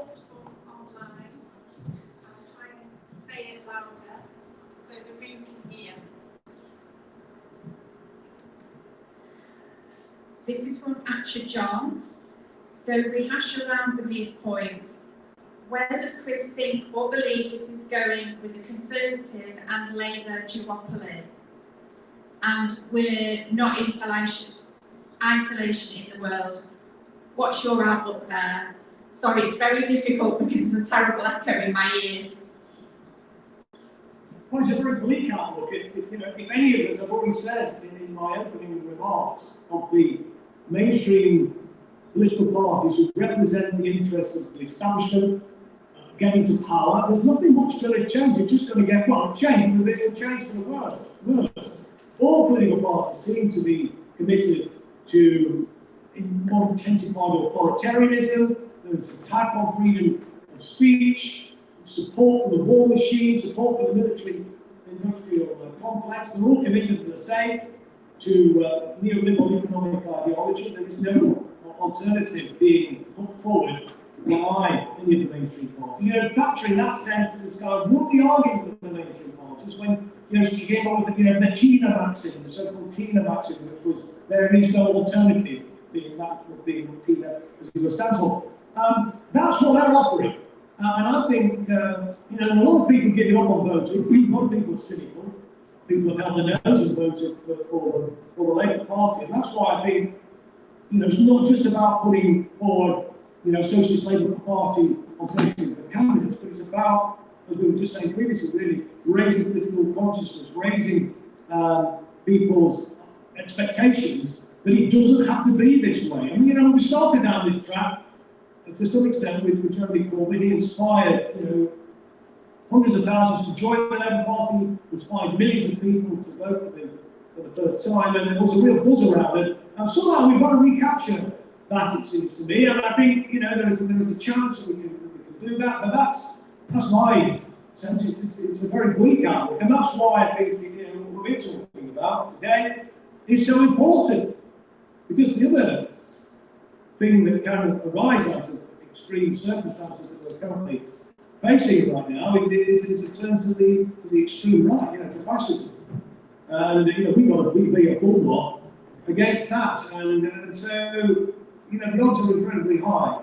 And but the zeitgeist is in the right place, I believe, in terms of people's dissatisfaction with the system, dissatisfaction with the mainstream political parties. We've got to just work hard and try to put through and offer that alternative perspective. Sorry, can I step to Pete Gregson from Edinburgh? The thing about the name changes is very interesting, because obviously for 9 months, 6 months, we've been talking about a name, and I was never that keen on system change. Well, I work in IT, and system change is a very IT kind of thing. Sort of systems analysis, systems management, systems design, systems change, and it's a bit too techy for me. I like to call it the blossom party, but nobody went with that. And so I'm really intensely aware of people wanting to vote Labour because they don't like the Tories and they know Labour's different. But their pen hovers over Labour now because they think, Jesus, they're going to go back different from the Tories. And that's why I was quite excited when I heard about Socialist Labour Party, because for me, Jeremy Corbyn encapsulated this idea of democratic socialism, which is what I believe in. And it almost has it in the name, Socialist Labour Party. It suggests that we stand for, a parliamentary system, but with. Well, I don't know. I mean, the other thing is about Arthur Scargill, because at the time, in 1984, I really admired Arthur Scargill, going to Einstein and everything, but I knew he was knackered because he wouldn't do the ballot that he could have done. And I was thinking, geez, we're going to join a man who doesn't really have a sense of strategy, because I wouldn't have done that. And I think that's ultimately how the Tories ripped the miners in half, because they had a bit back to work for different regions. So, but I don't. But what's interesting, because I've just been all around the UK talking to folk about this, 15 cities in 2 weeks, and a lot of people fondly remember Arthur Scargill as someone who stood up for working people. So immediately there's a name recognition. Anyone over the age of 40, let's say 50, okay, 55, knows who Arthur Scargill is and what he stood for. And that actually has that sort of brand recognition that gives us a leg up. So you're starting from scratch with system change and nobody knows what it is. What I would suggest is that we join the Socialist Labour Party and we get them to adopt the mantra of system change. You know, like when Corbyn was doing the Labour thing, he had for many, not few, that we could equally have a mantra of system change. So we keep some of the good and then hopefully amend Socialist Labour so that we can say to people, if we want system change, we have to do it through Socialist Labour Party. Anyway, that's just my thing. I think it's a good move. I think we need to get in there and modernise their manifesto, because I think some of it's pretty ancient and doesn't really relate to some, the modern lives that young people face. But that a lot of people face. But I think it's a good move myself.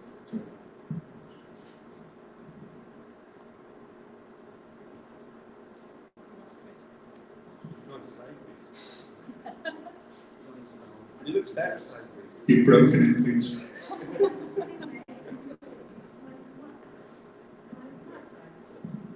You need something catchy. You need something catchy that kids are going to catch. We're all sitting here pontificating about politics, and people think it's really boring.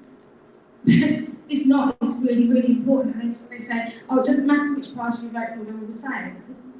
They can't tell the difference between parties. We're lost. We need something new. I mean, I like the logo. I think the logo's great. Thank you.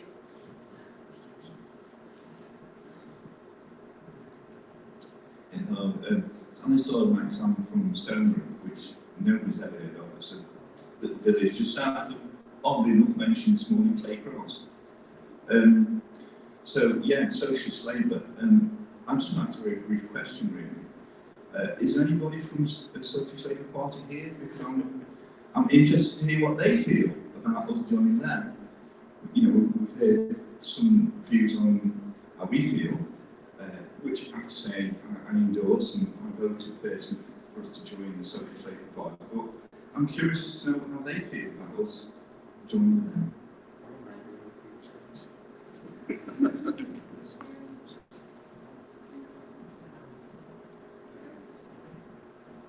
Is Chris coming back? Is he frozen? Does he want to ask that question? Can we reboot the reason? He's not just left frozen. There's a lot of frozen.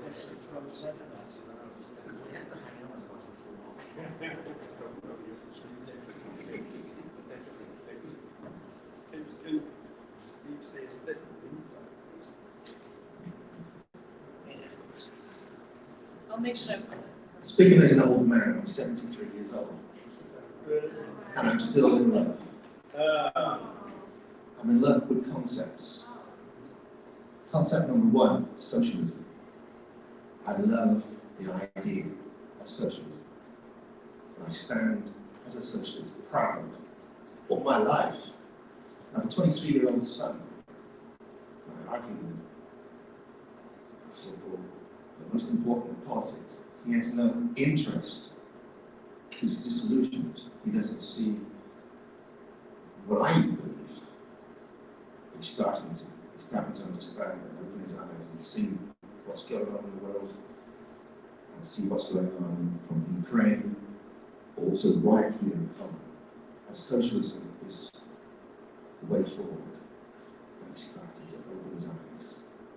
But I'm also in love.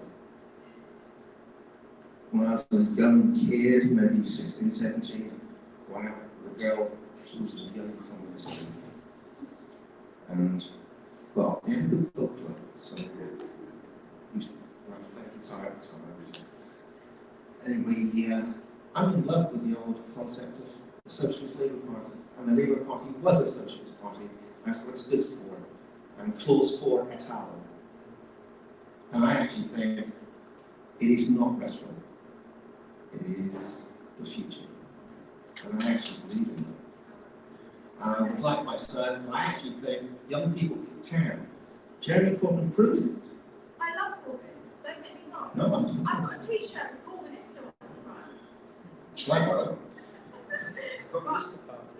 I think he should lead, like, I'm new to this place, right, so I don't know, but I think he should lead this party, You won't. You won't. Why not? You've asked him 100 times. Yeah, that's the point. He won't. Why not? You won't. You won't. You won't. He doesn't understand. You won't leave Labour. He won't leave the Labour Party. No. He will not, he just will not do that. Right. That's what his loyalty is in his heart. Correct. We've all got the same loyalty and we all make life better for people.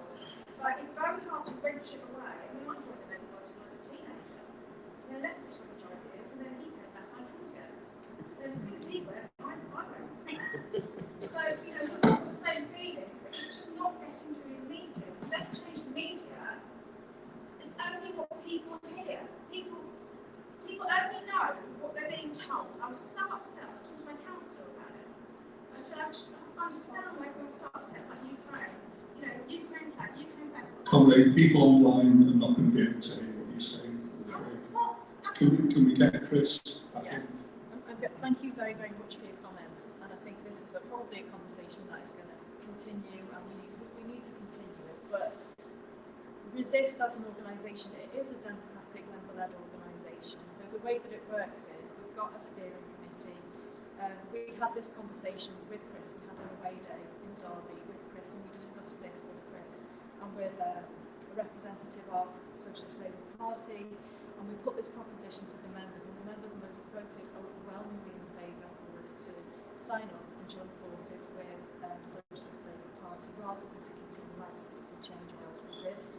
So we're kind of course, there are debates to be had about what might be the best name and how is socialist perceived, you know, within the country, and you know, will it be confused with Labour, etc. But we felt that on balance, there is a zeitgeist, there is a moment that we need to try and take advantage of at the moment, and an awful lot of people are saying, why can't the Labour Party be a socialist Labour Party, and it's failed in that. So I'm gonna ask Chris hasn't heard all of these questions because his sound. I'm really sorry about the sound and the tech problems that we've got. We're just kind of doing the best that we've got with those issues. So for Chris, the questions were around the name.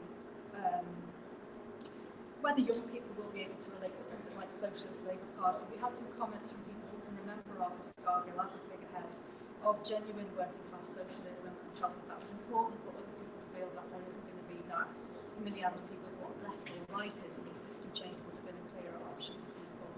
I hope I've summarised that, the gist of that for the speakers. Someone asked whether the SLP are here, if there's a representative here, and what they think about us joining forces with them. And then someone else spoke about their the disillusionment, the widespread disillusionment, but they feel that young people can get on board with a genuine working class socialist Labour Party, and that they're in love with that name and the idea of the concept. So hopefully you can hear me okay, and I'll summarise the questions for you.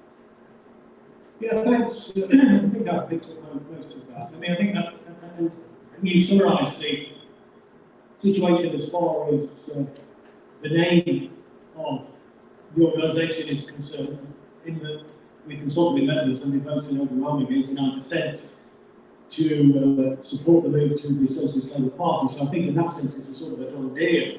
I mean, in terms of young people, I mean, I think, again, going back to what Jeremy achieved, he demonstrated that there is a real appetite for socialism. It's something that, you know, lots of young people sort of got behind. So I think it is a very appealing proposition. And I know some people are concerned about the name Labour and consider the Labour Party to be toxic, and indeed the Labour Party are toxic. But the point I was trying to make in my opening remarks, even though it is toxic, even though it's not offering anything very much different to what the Tories are proposing, and in some areas probably even worse, people are still talking about voting for them, because unfortunately the way our politics works in this country, you know, people see the option by and large between the Conservatives and Labour. And that's why I think having the name Labour in the title, as it were, is something that will resonate with people. It will make it easier, I think, to cut through, and to cut through with a progressive message, to cut through with a genuine socialist message. And because, as I say, you know, socialism is indeed popular with young people. And, you know, people might not necessarily identify as socialists, but we know from opinion polls, and we know from when John Brandreth went around the capital of the home counties in Guildford looking for secret socialists, that the overwhelming majority of people who we spoke to there actually supported Jeremy Corbyn's program, even if they didn't necessarily identify as socialists. So, you know, I think our job is to kind of, you know, build on that, to capture that, to provide a home for those people who are inspired and have been, you know, crestfallen, really, given what happened to the Labour Party and the way in which the Corbyn project was destroyed. You know, I think Arthur started, you know, a lot of young people haven't necessarily heard of Arthur, but I mean, Arthur has you know, a record which stands any examination. I mean, he's probably the greatest trade union leader that, you know, this country's ever produced, certainly in my lifetime, and probably ever. And yeah, let's remember, you know, the miners' strike led, you know, mass working class uprising. They have the full power of the state ranged against them.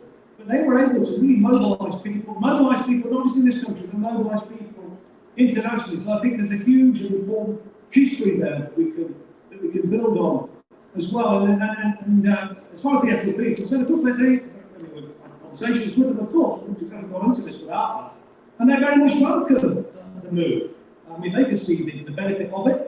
The SLP was launched originally in 1996. At the time, this was after the Labour Party had scrapped its commitment to replacing, such as it was, the commitment to replacing capitalism when it changed the course forward of the party constitution. That's what drove the decision to create the Socialist Labour Party. But I think, you know, the zeitgeist has moved. And I think we're in a much stronger position now for the SLP to come through, because in 1996, when the SLP was created, and for the intervening years ago, notwithstanding people on the left, the socialists who had considerable reservations and indeed opposition to Tony Blair and Gordon Brown, I think there was still a view abroad that maybe the Labour Party was salvageable.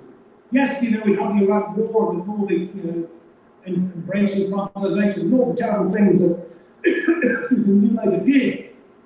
But I think there was still a naive notion that the Labour Party was a democratic institution, and that obviously it still does have, actually, for that matter, the trade union link, but a democratic institution that if only we could recruit enough members to the party, you know, we could turn it, we could shift it, we could make it the socialist vehicle that I think a lot of people wanted it to be. And then Jeremy Corbyn came along and got elected as the leader, left-wing leader, genuine socialist, anti-imperialist leader, who inspired all those people to join the Labour Party, the biggest political party in Western Europe. And yet we still weren't able to take control of the Labour Party. I mean, I think we could have done, actually, we won't go into that, but I think there were missteps taken by the leadership, by Jeremy himself actually in succumbing to the smear campaign, trying to placate, right-wing is the parliamentary Labour Party, trying to placate the Zionist lobby. These people are unplacating one. I think he should have fought back. Anyway, he didn't. We know what happened. There's no way back now, I think. And I think people have therefore seen that. They've been through the iterations of, the Iraq War, the embracing of privatisation, the tuition fees that Labour introduced, and all that have said. Right-wing agenda that the new Labour government did. And then, as I say, we have the Jeremy Corbyn phenomenon, all those members. Nothing changed. And so I think people now can see, and if we provide an alternative vehicle, I think there's every chance that we can cut through and demonstrate that there is an alternative way forward. As I say, it's not going to be easy. Breaking the political duopoly is never easy. First half of the post-electoral system, it's not a purpose. And I regret to say that I didn't embrace the opportunity to change it in the early days of the coalition government. I backed, retaining first past the post, and that's what the referendum votes for. I regret that now. I don't think my opposition took would have made much difference in the end. However, I certainly have changed my view about that now. But in the reality of the situation is that we're in a first past the post system, and it's very difficult to break through, but not impossible. Because back in the day, over 122 years ago, the Labour Party was founded. The natural home for trade unionists, for people who had a more progressive vision of society, was the Liberal Party. They were not much different to the Tories at the time, and that's when the Labour Representation Committee was founded, and the Labour Party started to put through, and 20 years later, they were forming a minority government, albeit then were pushing through a decent agenda, as I mentioned in my opening remarks. But it shows that it can be done. I think there's a chance that we can put through more quickly than that. If we sort ourselves out. And it's about bringing people together. It's about solidarity, taking inspiration from what's happened elsewhere in the world, including in Europe, where we saw, Syriza or whatever that went wrong, but in Greece, that was able to replace the old PASOK party, and that's just, they created a term, the PASOKification of social democratic parties, and they're just being destroyed in terms of popular support. So, I think there is every opportunity, every chance that we can put through. But we just want to be bold, we just want to be confident, recognise the scale of the challenge before us, but, take inspiration from those pioneers, those Labour movement pioneers 120 years ago. Just in terms of finally breaking the political duopoly, it was achieved, wasn't it? There was the socialist alternative that was put forward over in Scotland, and Labour used to dominate the political landscape, and it's been all but wiped out in Scotland by the SNP. So I think, when the zeitgeist is in the right place, and I think it's sort of in the right place right now, that, change is doable, even when the media and the establishment are against you. But we've just got to be confident, we've got to be bold, take strength from each other, be confident about our message. It is a positive message, it's a common sense message, and I think if we do that, then we've got a good chance of success. Thank you, Chris. I was just going to say something about PR in Scotland. Can I say it quickly? Chris, I don't think we can pick you up on the live stream. Oh. I don't know if we can. Chris, can you hear Pete? No. I'll come over here. It's just about proportional representation. I've always been mad about PR. My parents were liberals, they were mad about PR. The funny thing in Scotland is the reason the Labour's knackered is because they stopped doing activism. The SNP are brilliant at community activism. Like Labour, from 1997 onwards, after they abolished the branch system in Scotland, everything went to pot. We stopped having any kind of community involvement. On the other hand, the SNP, all my friends left Labour and joined the SNP because the SNP are really good at community activism, embracing local issues, and people feel that they are the voice. And they're also moved kind of quite left-wing under Alex Salmond and Nicola Sturgeon. They used to be the Tartan Tories, but now people think they are more fairly left-wing. Okay, they are nationalists, but they are left-wing. So I just think the PR thing shouldn't really see Scotland as a mistake, because what it ends up with is a more community-based political organisation, and I feel that PR could generate the same thing here. Okay, Chris, I'm not going to. Right, I agree with that. I think I can come back in there. No, we're going to break for lunch because we're running that far behind. I'm going to put my foot down. Got to run really long, but it's okay, and it's good that people have strong views and that we've got passion in the room, which we obviously have, which I think is absolutely brilliant. Yeah, there's a strand of thought, isn't there, that the Labour Party was only ever really established in order to dampen down working class political engagement and uprising. So maybe it's a good thing that it's in the state, that the Labour Party is in the state that it's in now, because the working class, even under Corbyn, didn't really get much looking within the power structures and the influential structures within the disenfranchised working class didn't really get included in that in the way that they could have been. So I see that as an opportunity for this party as well. And with the heritage, with the miners' strike heritage and Arthur as well, I think that just bodes really well to the zeitgeist that you kind of talk about. So thank you for joining us from your sick bed, and hope you're feeling better soon, comrade. Cheers. And I think what we'll do now is we'll break for lunch and we'll try and get the tech sorted out as best we can for our afternoon session. But thank you very much for your contributions.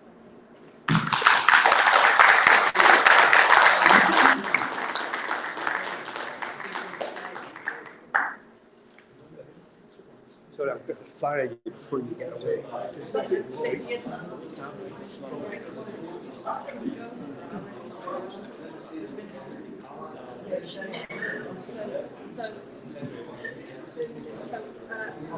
make a decision because we're so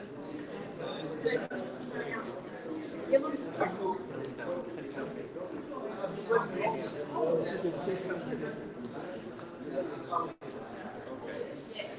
Comrades, can we come back at 2 o'clock? Is that okay? 2 p.m. Yeah. 2 p.m.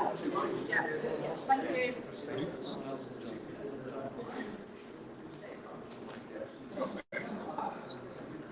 Sorry. Is he going to come back at 2 o'clock?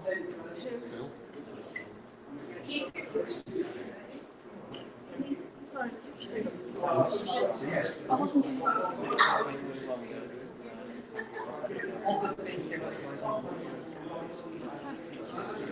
So we'll invite him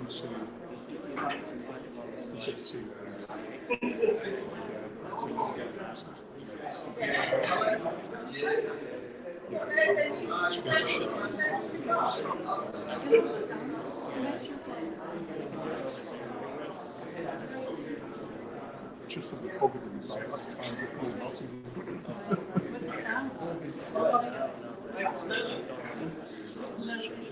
Oh, he's actually started from watching so we were having like French meetings in different groups, former school wasn't it? And some of the rooms that we were using actually taking the windows out. Yes, yeah. Wi-Fi just not existing, you had to buy Wi-Fi. Well, can I is this something that we can attach the shelves in, so that means they can see me. I'm not sure I was doing that, what I was doing was working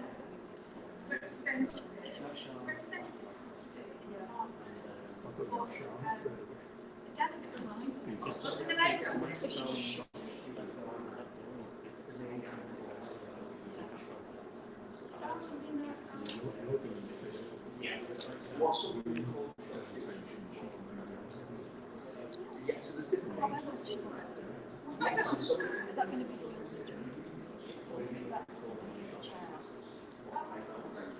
because otherwise they would be able to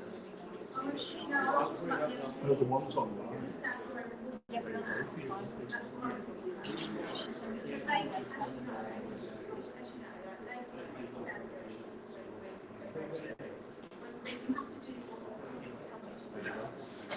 When she was speaking, they could just generally the whole sort of 45 days and it's all like, yeah, so it's not just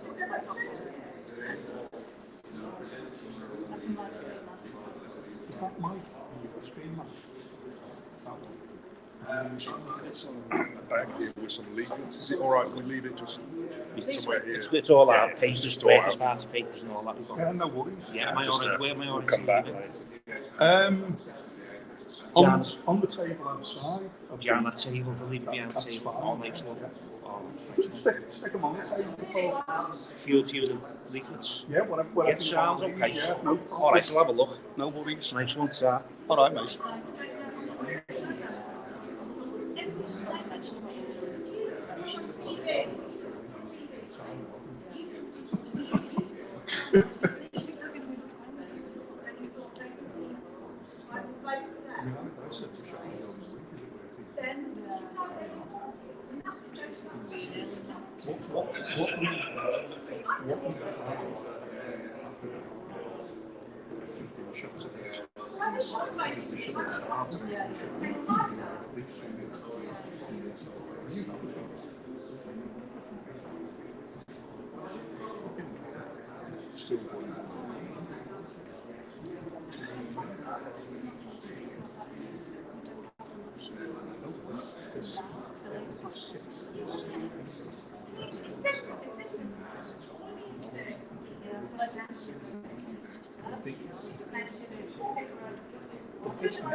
I've got a thingy out there. Yeah, you can gauge me.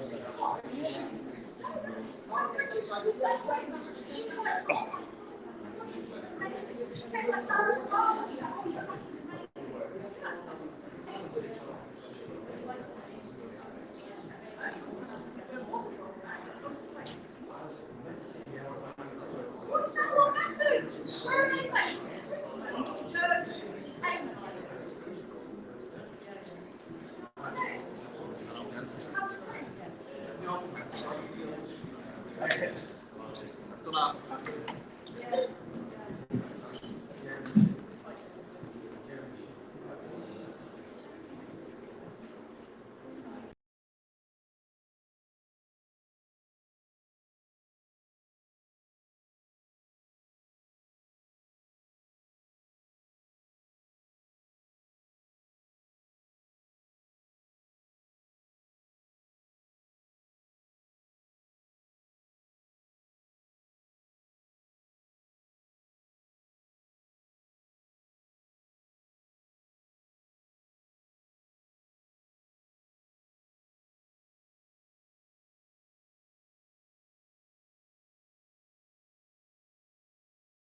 Okay, good afternoon.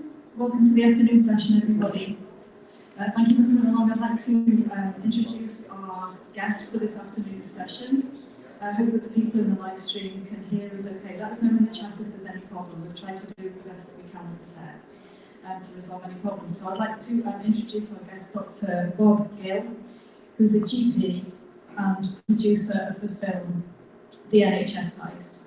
Bob's been a tireless and long-term campaigner to keep our NHS within public hands, so I'll hand over to Bob. Thank you very much. Thank you very much. So my goal for this talk is to leave you in no doubt as to the final destination of the NHS. If you were still in doubt that it has been privatised, hopefully you won't have any doubts when I'm finished. And I want to do this using a series of clips and to explain around what you've seen and what it all means. So I got involved in campaigning because of what I was seeing happening to patient care in terms of patients being admitted to hospital and coming out worse than when I sent them in. So pretty major stuff was happening, and that was down to a closure of our local A&E department and the loss of a couple of hundred acute medical and surgical beds. So it was through that experience and realising nobody else was prepared to say anything, which is probably the biggest shock. What radicalised me was a conversation I had with our clinical commissioning chairman, former Labour MP Howard Stowe, who, when I described what was happening, he said three things to me. He said, I'm unlucky, it's just my patients, it's not happening to everybody else's. I'm too sensitive, I should learn to live with it. And the final straw was, don't worry, you're not paying for it. So these are people elected to be protecting and advocating for patients. And that was the response I was met with. And it was after that I decided to get involved with the local campaign, the St. Lucian Hospital campaign, and through that I realised how there's lots of genuine good people, but unfortunately a lot of the groups, the leaders tend to be not on our side. And if you need an example, we've just got to look down the road at the Labour Party leadership. Lots of good people as members and activists, but the leadership is not. And this is unfortunately how most of society works. There's a disconnect between those with the power and those who gave them the power. So if we can start with the first clip, this comes from Michael Moore's film Sicko. And the key thing to remember is his whole film is not about the American uninsured, it's about the American insured people. And he made this back in 2007, and when I first watched it, I thought, thank God this will never happen in this country. how wrong I was, but if we play the first clip, please. This is heaven. He had an accident.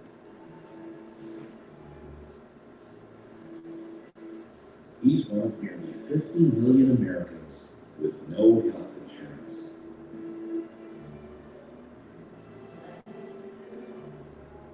But this film isn't about him. This is the chainsaw. It was sitting that way. This is Rick. I was ripping a piece of wood, I grabbed it right here and it hit a knot. He sawed off the tops of two of his fingers. And that way.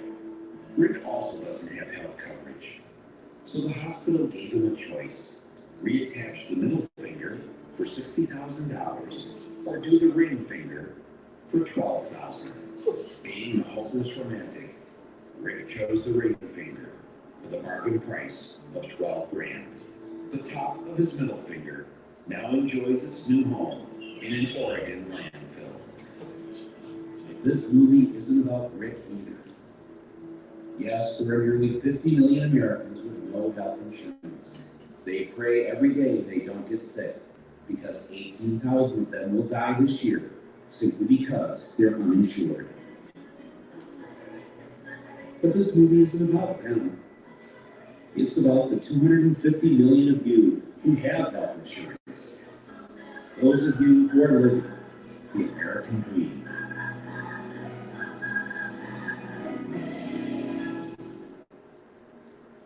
So that sets the scene. What our governments have been doing since at least 1988, but even earlier than that, is copying the American system, which they know to be more expensive, which they know to be worse performing, but it's extremely profitable. So I'll leave it for you to work out why they're doing it.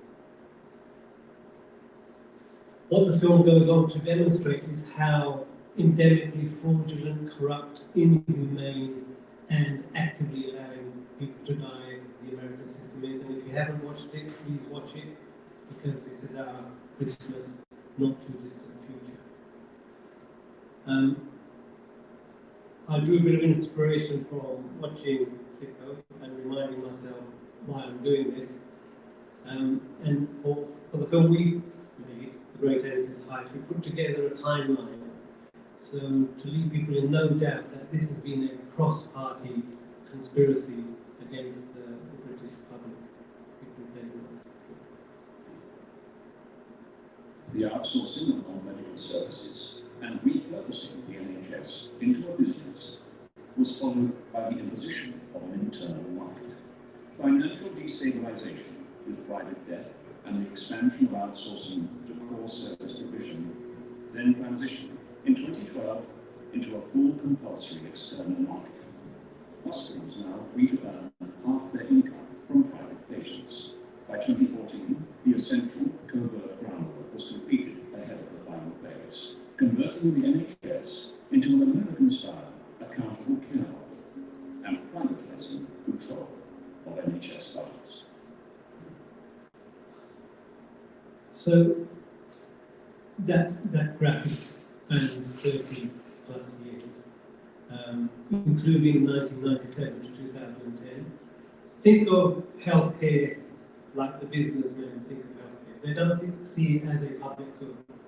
They see it as a series of assets to exploit. And that's what the government since Thatcher have been setting about doing, is to turn it into assets for sale. And if you break the NHS down into assets, it's the three main assets are the land and the buildings, the budgets that follow the patients, the public budgets, and the data. That's what they're after. And it was set out in the Ridley report back in 1977 that this is what they're going to do. They gave us the blueprint. It's there, if you can be bothered to look, it's all there.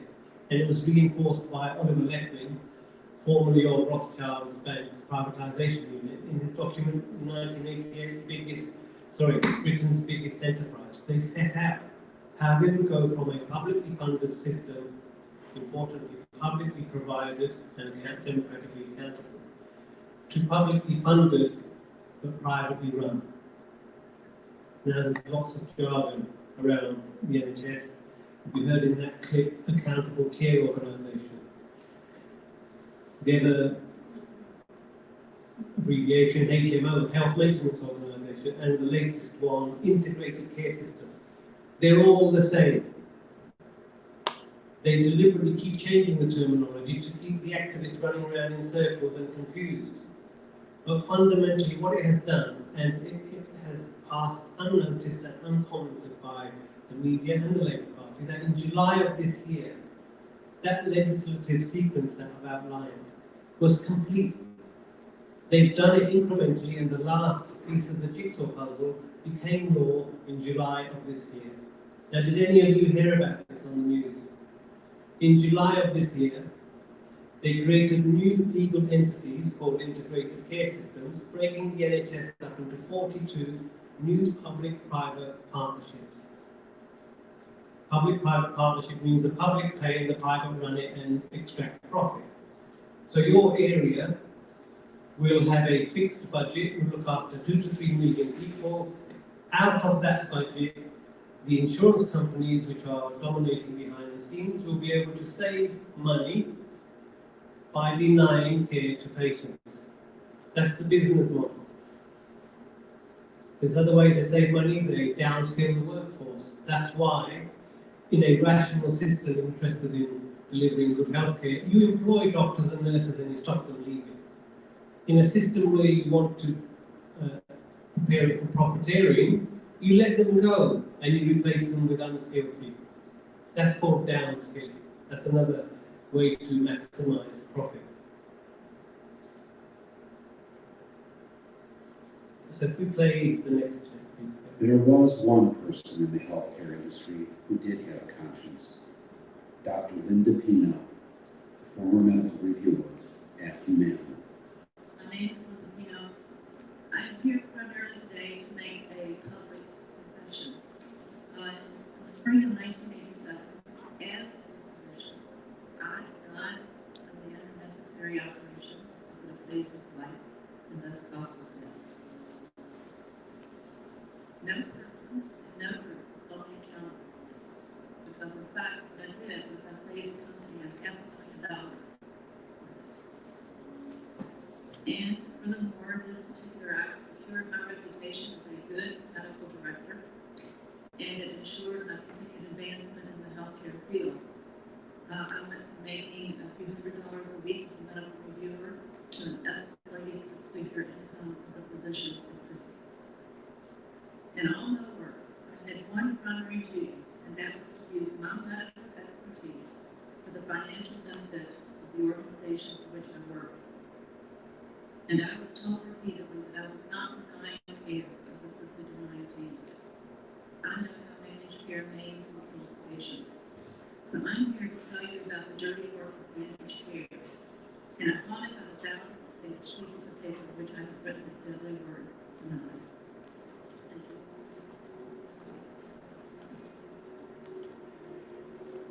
How did we get to the point that doctors and health insurance companies actually being responsible for the deaths of patients? Who invented this system? How did this all begin? Where did the HMO start?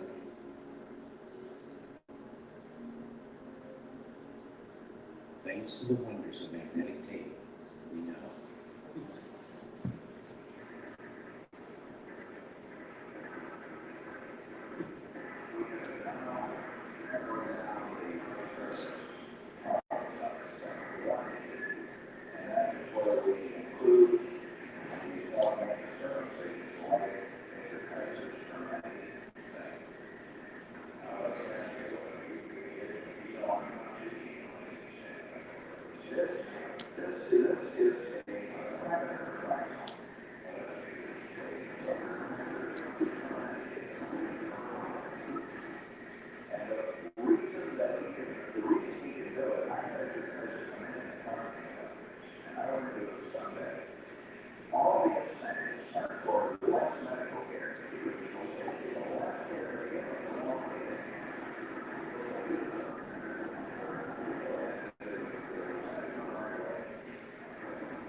I am proposing today a new national health strategy. The purpose of this program is simply this. I want America to have the finest health care in the world. And I want every American to be able to have that care that he needs. The plan hatched between Nixon and Edgar Kaiser worked. In the ensuing years, patients were given less and less care. Bigger logjam at the nearby public hospital with less quality medical care. Began by 18 hours, 7 what looks cramped and unsightly can also be dangerous. While the health insurance companies became wealthy, the system was broken. 37 million Americans are without protection against catastrophic illness. The losers are the poor, who may now postpone urgently needed health care until it's too late. This went on for years. So there's no doubting what the principles behind American managed care are. But we're seeing this play out now in this country. In the month of July, there was 100,000 people in A&E departments who had waited for over 12 hours after the decision to admit them had been made. For every 80 people spending longer than 12 hours in A&E, there's an extra death. Figures teased out of the government revealed that excess mortality is running on about 500 extra per week compared to the 5-year average prior to the pandemic, and that is non-COVID deaths. Over the last decade, we've lost 30,000+ deaths, and we've got a massive hole in the workforce. The death and harm, all preventable stuff, is the fuel required to flip us into an American-style top-up insurance system. The dead bodies and the harmed patients are a deliberate ploy in this battle for us to abandon the NHS. Our politicians are actively allowing patients to die off to destroy trust and faith in the system. One example of how dysfunctional the NHS is, don't think I want to rescue the NHS in its current form. It has been dysfunctional and quite deliberately so, gradually made worse over the last 20 years, certainly in my experience. But just cast your mind back at the beginning of the pandemic or a few months into it, when NHS England was issued a diktat to discharge potentially infected people back into nursing homes, killing off 20,000 elderly people in the nursing homes. Has anybody gone to jail for that decision? Because if they have, I've missed it. Let me know if they have. I don't think they have. So our government is committing corporate manslaughter on a large scale, and nothing seems to be happening. That's just in our country. Forget the crimes they are doing abroad. They're doing this to us. And one of the chief architects of this is a guy who you'll see shortly, Mr. Simon Stevens, who was head of the NHS from 2014 to 2021, where he was elevated to the House of Lords. But prior to coming back to the NHS, he spent 10 years as a senior executive in United Health. United Health is America's biggest private insurer. The awareness amongst the public of his background is close to zero. And what he did in office, he spent 7 years reforming the NHS behind the scenes. In fact, the legislation that just went through Parliament just legalises the changes that have already taken place, because this was all happening in shadow form within the NHS, creating these boards that are going to be dominated by the private companies. But United Health deserves particular mention because recently they bought up a company called ENIS, which is the provider of most of the GP records, medical record systems in the country. So they have bought control of over half the patients' general practice medical records. They've also gained control of a platform called 14 Fish, which is the training platform for doctors. Not only that, they have been having their influence within the NHS for over 20 years, under New Labour and under the coalition and under the last government. So this is a continuous policy stream which is carried on unabated, I'm afraid. So this next clip gives a bit of background to the extent of United Health's domination in the NHS. The American health insurers are already here. Since 2003, United Health Group, and through its subsidiary Optum, has been awarded NHS contracts across England to provide prescribing decision support software, management of GP referrals to hospitals, and crucially, to implement policy to redesign the NHS. United Health Optum is ideally positioned to capture control of NHS budgets allocated to GPs via their registered patient lists. Most doctors remain unaware of the privatisation plan of the NHS, which remarkably is fully endorsed by the British Medical Association. Stephen's NHS long-term plan will complete the transition to the American system, introducing financial incentives to deny patients care through a shared savings scheme copying United Health's own shared savings program. Many of the changes that this plan sets out are already happening somewhere in the NHS, and now they need to happen everywhere across the NHS. So that was Stephen's the last clip. If you're any good at body language, you look quite nervous delivering what he was saying there. But this is only successful because there is a manufactured, very tight ignorance. None of this is getting reported in the news. Everything is presented as him being some neutral person and no context of his background or the implications of the reforms he's pushed through. His last job for United Health was President of Global Expansion for United Health, so there's a clue in that title. In 2012, he gave a talk at the World Economic Forum advocating American managed care as a solution for the whole developed world's health care systems as a sustainable way to go forward.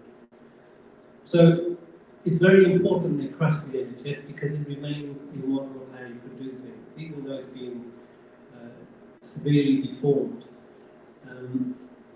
So these people are very influential.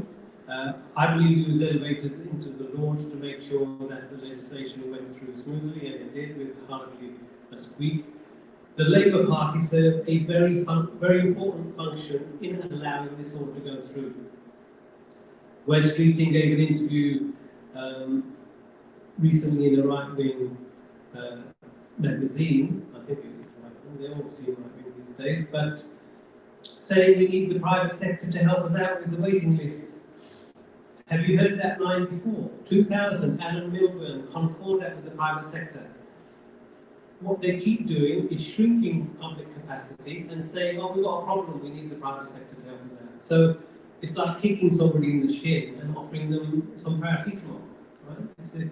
They cause the problem for which they have a predetermined solution. Now, the American system is so dysfunctional and corrupt. We have people who aren't on our side of the political spectrum who set out, who nail the problem, and this is audio only, but let's see if you recognise who this is. This probably not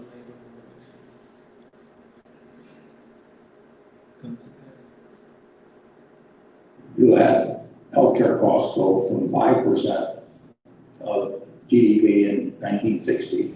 They were $170 per person annually, and now they're over 10,000, and they're closing in on 18% of GDP, which is as much as the federal government raises in a year. You find that in other industrial countries that were at about our 5% level many years ago, they've gone up into the 11% range or thereabouts. So we have a huge competitive disadvantage. Also to get at what I call really truly as a tapeworm on the economic system. So he describes their system as a tapeworm because it's sucking out 18–19% of GDP. That cost is largely put onto employers if you've got insurance. That cost is borne by the workforce because if you're ill, you can't afford healthcare.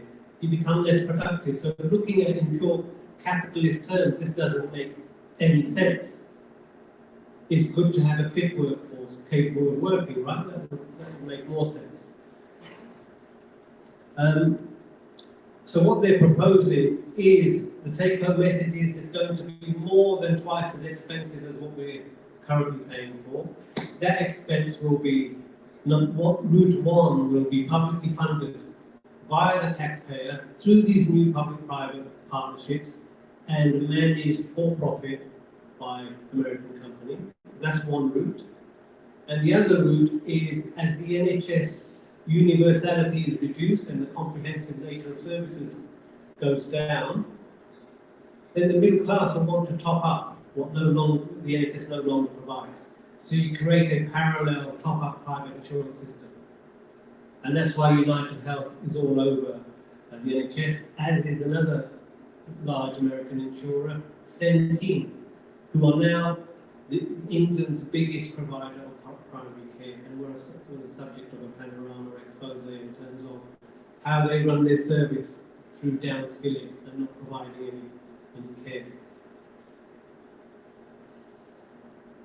So the system in America is so bad that the insured are equally victims as the uninsured. If you're insured, then the provider whose facility you're in has a financial incentive to over-investigate, to over-treat you, to maybe operate on you when you don't need an operation. That is the fundamental problem with private healthcare. It gives perverse incentives to over-treat. So you have a provider set of incentives, then you have an insurer set of incentives, which is not to pay out. So they look for reasons to exclude you. When you sign your policy, you don't read the small print. They'll try to argue whatever you're claiming for was pre-existing, or the condition you have is untreatable or too expensive or experimental. Now, when you're ill, you don't want to be getting into a battle with your insurer, do you? You want to know it's covered. They make their money by paying out for the simple stuff and making it very difficult to get your money when you're complicated. Let's say a cancer patient. And the next clip is an example of a cancer patient paying particular attention to the hesitation in the voice of the person explaining. Thanks. We were having lunch, and it was pretty clear Bo was having trouble with his speech, and he still had 4 months to go as Attorney General. I knew if my son thought he was losing his cognitive capability, he wouldn't stay on as Attorney General, he'd resign. Thank God he took all these tests, there was no cognitive impact, but his speech it was affecting his speech center.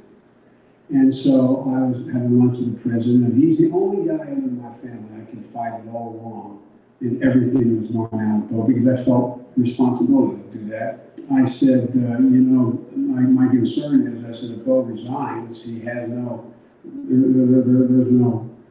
nothing to fall back on, his salary. And I said, but I worked it out. And I said, but Joe and I will sell the house and be in good shape. And he got up and he said, don't sell the house. Promise me you won't sell the house. He's going to be mad at me saying this. He said, I'll give you the money. Did anyone notice the hesitation? What was it? Nothing to fall back on. What he didn't say was, if he loses his job, he loses his health insurance and he loses his cancer cover. And he's describing his own son's cancer cover. His son had a tumour, I don't know where the main tumour was, but it had spread to his brain. And you can have best insurance money can buy. He was an Attorney General. He's not a working class man, and he's well protected. But he couldn't afford to lose his job. So he had to work until close to death to ensure that he still had insurance. And that's the son of the then Vice President. Nobody is safe in that system. Doesn't matter who you are. If you're an expense to the insurer and they can somehow get rid of you off their books when you start costing them money, they will find a way. Now, we've heard a lot about flattening the curve. If you play this very shortly forward and stop it again. So I'm not sure how clearly you can see that, but the red line, the diagonal line, is the expense of American healthcare system, that's the American line, versus life expectancy vertically. So as you go higher up, you live longer, and as you go from left to right, it costs you more. So America is an outlier. It costs a lot more, and people don't live as long. The cluster that we're in the middle of, which goes more or less straight up and then starts to plateau, the UK is in that group. What our government is doing is flattening the curve to reach the American standard, to make us more expensive and die earlier. You couldn't make it up. That's what they are doing. This has got nothing to do with cost. It's got nothing to do with affordability. It's got no connection to economics. It's got no connection to medical ethics. It's inhumane, and they're getting away with it. And the Labour Party is mute at best, and reinforcing their talking points at worst. Because whenever there's a discussion about healthcare, it comes down to we all spend more money than you. But if, as you know, our billionaire friend points out, that this system is a tapeworm, why does it make sense to keep feeding the tapeworm? It doesn't. And what our political leaders are doing is introducing more tapeworms, not getting rid of the tapeworm. So why do I keep going? Because I've been banging on about this for about 10 years. I know I only look 21, but it's taken its toll. It's because even when I try and back off, I get a reminder walking into my surgery door. Here are a few people I just want to tell you briefly about. If you play and stop at the first picture, please.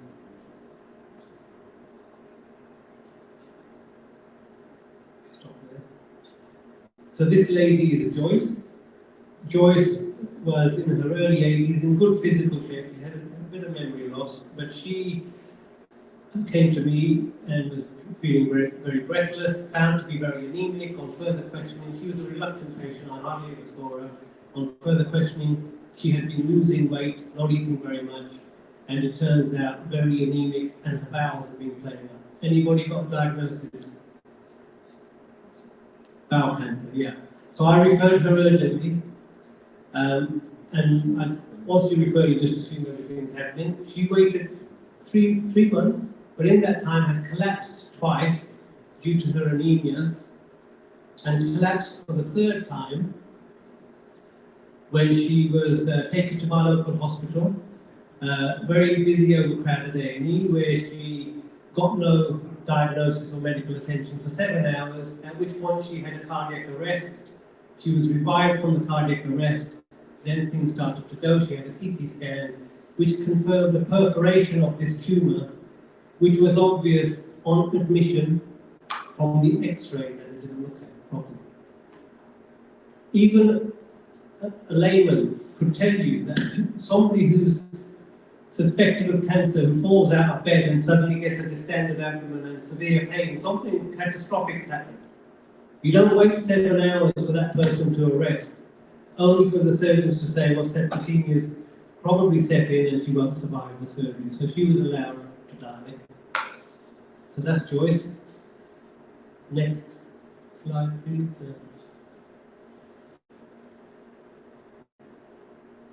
This is Janet. Janet kindly agreed to give an interview to RT, one of the programs on that channel that's been banned because they were doing some good stuff as far as I'm concerned. She presented to a lady in her late 40s, generally well, but out of the blue, very quickly became severely jaundiced with no pain. Severe jaundice, no pain in a middle-aged person. Any diagnosis, budding doctors out there? Pancreatic cancer. She went to the same hospital where she was sent home saying, you've got a viral infection.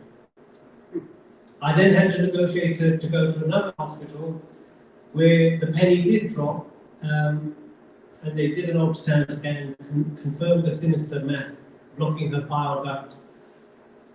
But she had to wait for 10 days on the ward because there was no theatre space to relieve her blockage.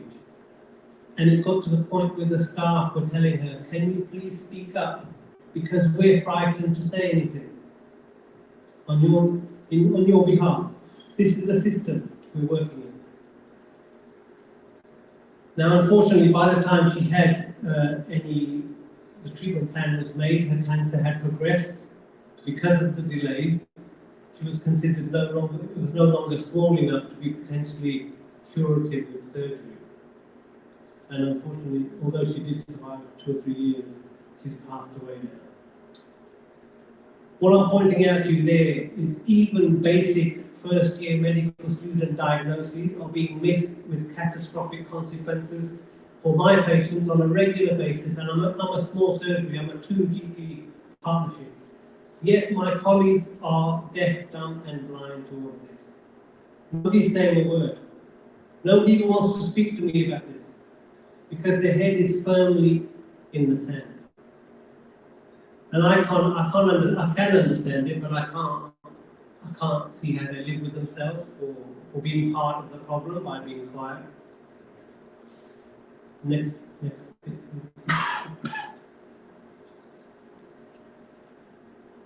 So it's not just old people who the right wing can say, well, they're no longer useful to society, they're useless eaters. That's the argument in their heads. They don't vocalize it very often, but that's what's going on in their heads, and I've heard some of them say as much.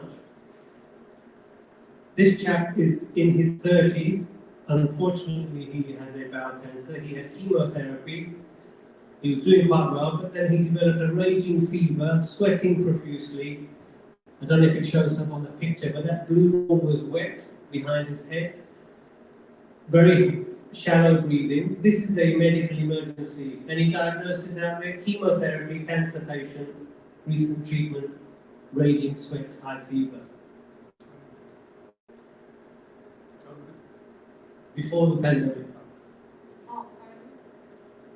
So the chemo, what does it do to your immune system? Dampens down your immune system. So he was having overwhelming sepsis. What we suspected, until confirmed, neutropenic sepsis. His white cells were shocked, and he's having. This is a medical emergency. This is a 999 call, and he needs to be urgently rehydrated and strong intravenous antibiotics. No question about it. He was on that couch for an hour in my surgery. I could have driven him to the hospital had they told us to do that. And this was before the pandemic. So we're not equipped to be resuscitating and looking after seriously ill people in my practice. But that's what's happening. That's what's happening. I've got a list of people who come to preventable harm. It's not some, super intelligent diagnosis I'm coming up with. I'm coming up with things without any special equipment, my hands, my ears and my eyes, that they can't make in busy A&E departments. It's not safe for anyone, particularly where I'm working. And the last one. So this is Phyllis.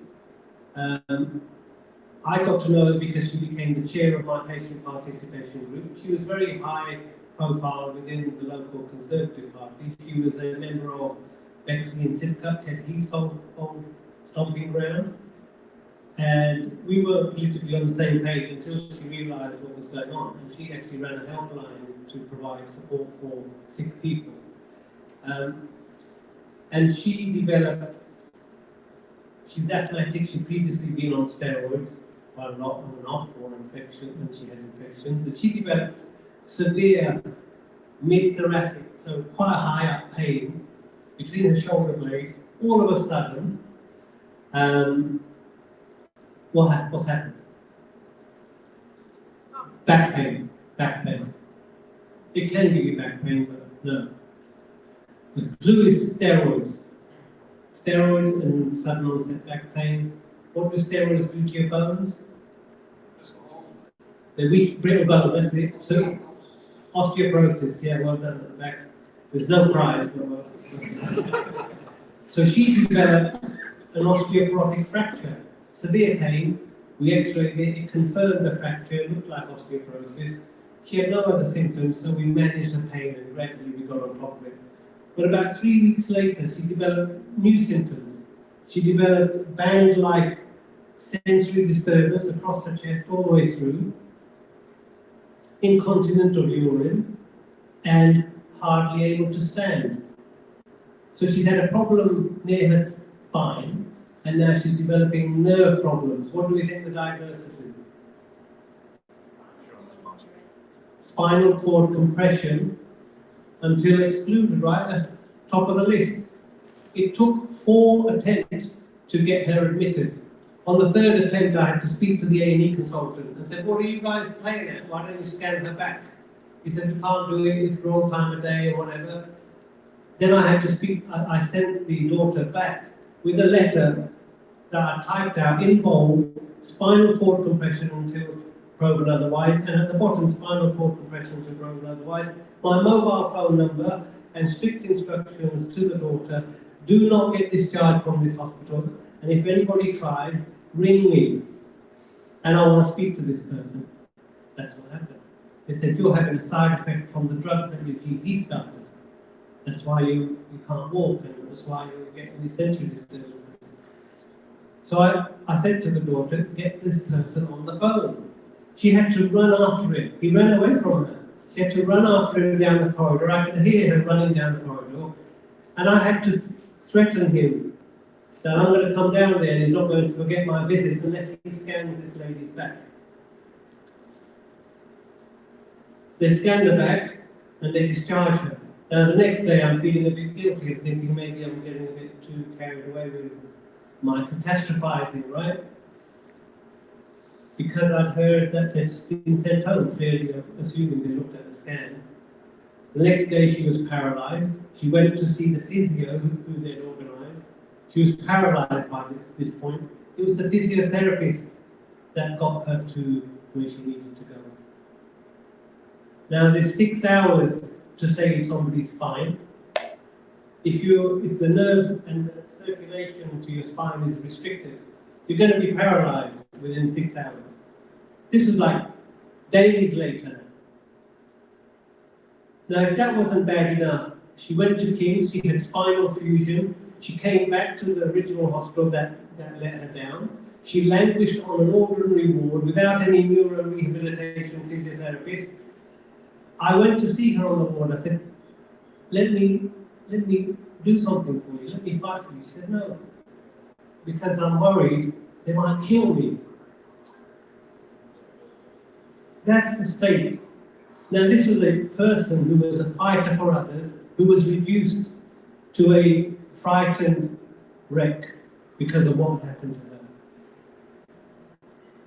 So I said, well, I offered, I don't go visiting people in hospitals all that often, right? But this was outrageous what happened to her. So she stays in that hospital for 3 months, finally gets transferred to another hospital, Lewisham, and her blood tests start to go awry. And only at that point did anybody bother to look at the histology from the spinal surgery, which confirmed she had a cancer in her spine. Now this is 3 months later, 3 different hospitals, all in southeast London, all of them failed. So she had delayed diagnosis, avoidable spinal paralysis, and a misdiagnosis of a cancer, 3 different hospitals, or a delayed diagnosis of cancer. Now, she had multiple myeloma, which is a treatable cancer, does very well, and she started to respond to the treatment, but by then she'd given up. And she developed bronchopneumonia and died about a year later. So this has an impact on me because my patients, I've been their doctor for 20 years. I try and provide the best continuity of care. I know them. You start to become friends with them. Well, not everybody, but the nice ones you become friends with, yeah? And it's hard to sum up the feelings, but anger is a big one, frustration, and just thinking about all the avoidable pain, harm, suffering, cost. Because it costs a lot more when you fail. It's fine if the patient dies. That doesn't cost anybody. It's not even worth suing, particularly if they're old. But if the patient is left disabled, that becomes a massive burden on the family, a massive burden for them, knowing it was preventable suffering, and the cost to the health system. So the NHS, in its current state of dysfunction, is hemorrhaging money in many respects. It's hemorrhaging money on complex care that could have been avoided had it been treated with properly earlier, hemorrhaging money in terms of medical legal costs, hemorrhaging money in terms of servicing private finance initiative debt, hemorrhaging money in terms of the cost of running the market, and hemorrhaging money feeding all the parasites. So that's the extent of the so that's what keeps me going, and this is on, this is happening on, if not a daily basis, a weekly basis. The daily basis is the stuff that the hospitals are trying to dump onto the GP. It's no wonder GPs are looking for the exit, because there's not enough of them. The work they're doing is getting more and more complicated. Without the support services, without the social services available, with a denuded community district nurse workforce, on top of that, the hospitals can't cope, and they're dumping their stuff on us. They're shutting their outpatients. Yeah. So they say, GP, can you manage this? Can you do the blood test? I had a cardiologist discharge a heart patient asking me to get the echocardiogram done. So this is going round and round and round in terms of we can't cope with our workload. More people end up going to A&E. That is not the real root of the problem, but they're in the system, right? And then the A&E can't cope, and then there's not enough beds, so people get discharged prematurely, and they're not followed up in the clinic, and guess what, where that work ends up? Dumped on the GP, and sometimes it's often work that is outside of their competence. So you're getting a dilution in terms of safety and quality of patient care. So hopefully I haven't depressed you, hopefully I made you angry, and determined to do something about it. And shall we open it up to Q&A? Definitely, thank you so much, Bob.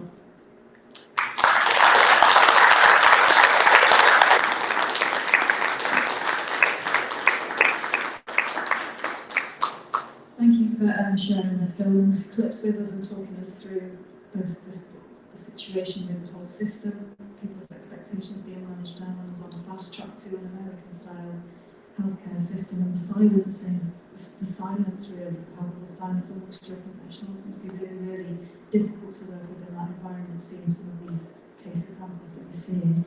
And it was so hard to see that film and hear those stories, but it's difficult to listen to, but it's important for us to hear as well, so thank you for sharing that. I'm just wondering maybe if we go out to the audience that we have here in the room, do people have questions for Bob? Pete, John, can get mine. Sorry to keep coming up, but I work at the NHS, and I've been at the NHS for 8 years. And obviously I've worked in wards where people just go to die because they haven't got anywhere to put them. Old people come in, not that ill, haven't got anywhere to put them, they get sick and die because there's no beds, there's no care, there's no care homes. So there's all sorts of problems that exist in the NHS. But we're lucky in Scotland because we still have health boards. We have 14 health boards funded by the Scottish Government. So we don't actually have any of the problems that you describe in England because we still have a sort of system that's free at the point of care. We don't really have any. There are some operations that go to private contractors, like if you want to be sterilised, they send you to the hospital because they'll cut your nads off and whatever. I don't know. But it's interesting. I don't know how we would. I think it was Tony Blair really that pushed this through in England, or he had a lot to do with it. Because in Scotland, because we had a separate government, we didn't fall prey to the same pressures. But I don't know if you've got any ideas. Do you think we can go back to how it used to be and get back to maybe the Scottish model where you have health boards and it's not privatised?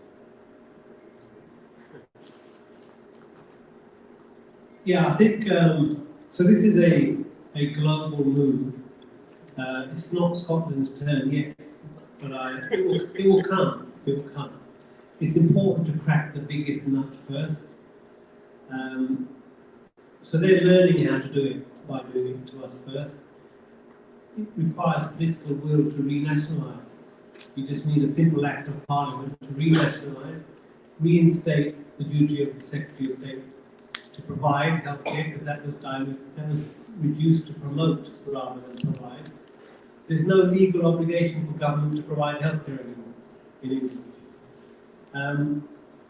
So yeah, we need to create the political will to have a renationalisation.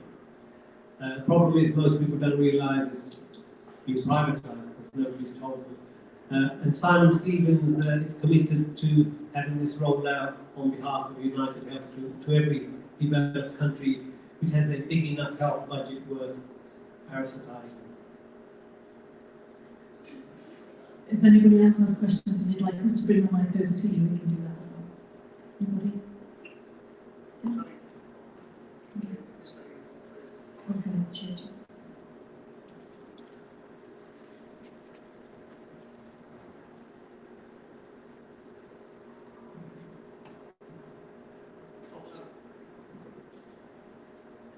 I just wanted to ask you about, you know, Theresa Coffey promise for getting seen at GP within 2 weeks unless it's an emergency.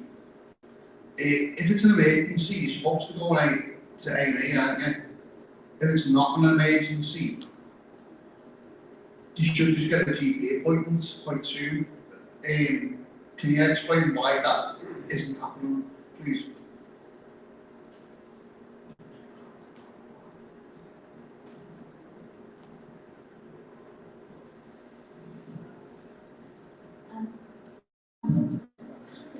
Voice. Given that we own a survey recently, the 85% of Labour voters wanted a publicly run National Health Service, and 70% of voters generally wanted a publicly run health service.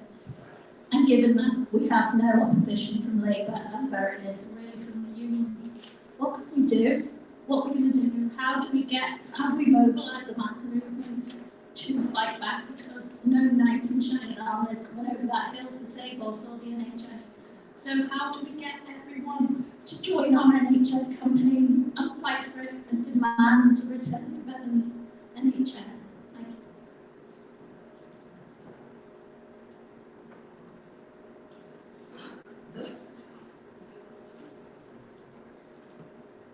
Thank you. I'll do the access question first. So GP access, the problem is multifaceted. GPs, the way GP funding has changed over the years is more and more of the income has been made conditional. So you're chasing targets. You're doing things that don't necessarily help the patient, but we've been diligently collecting data for United Health over the last 20 years, right? That's a private company that's now bought out the GP data system. So we've relegated the patient's need and we've turned into data miners on behalf of the big insurers. That's one problem. Our incomes have been made conditional on doing what we're told. At the beginning, you could justify them as being in the patient's interest, but over time they become less obviously in the patient's interest. And one example is dementia screening, which was harming the patients, not doing any good.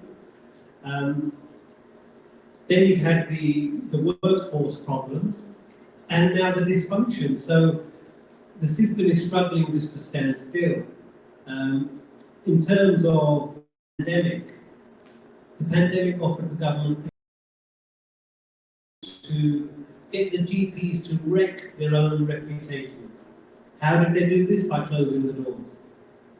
On what planet does it make sense for primary care to shut down during a pandemic? It doesn't make any sense.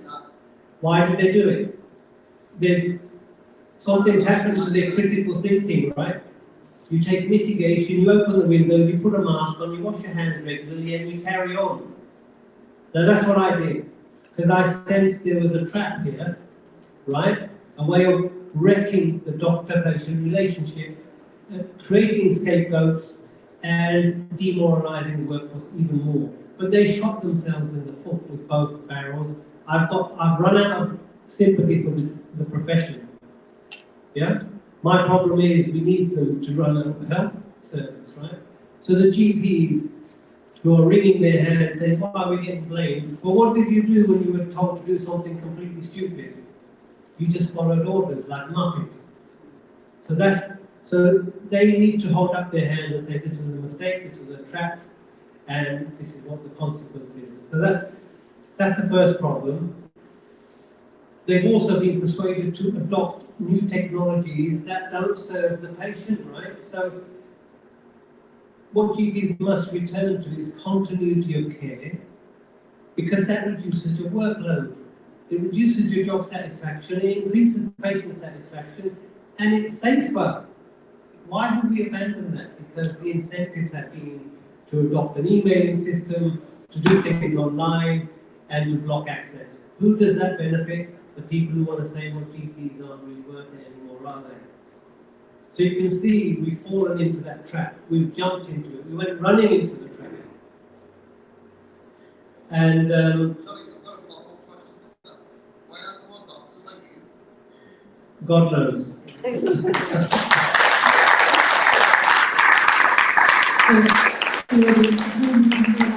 The question for anyone who couldn't hear from home was, why aren't there more doctors like you?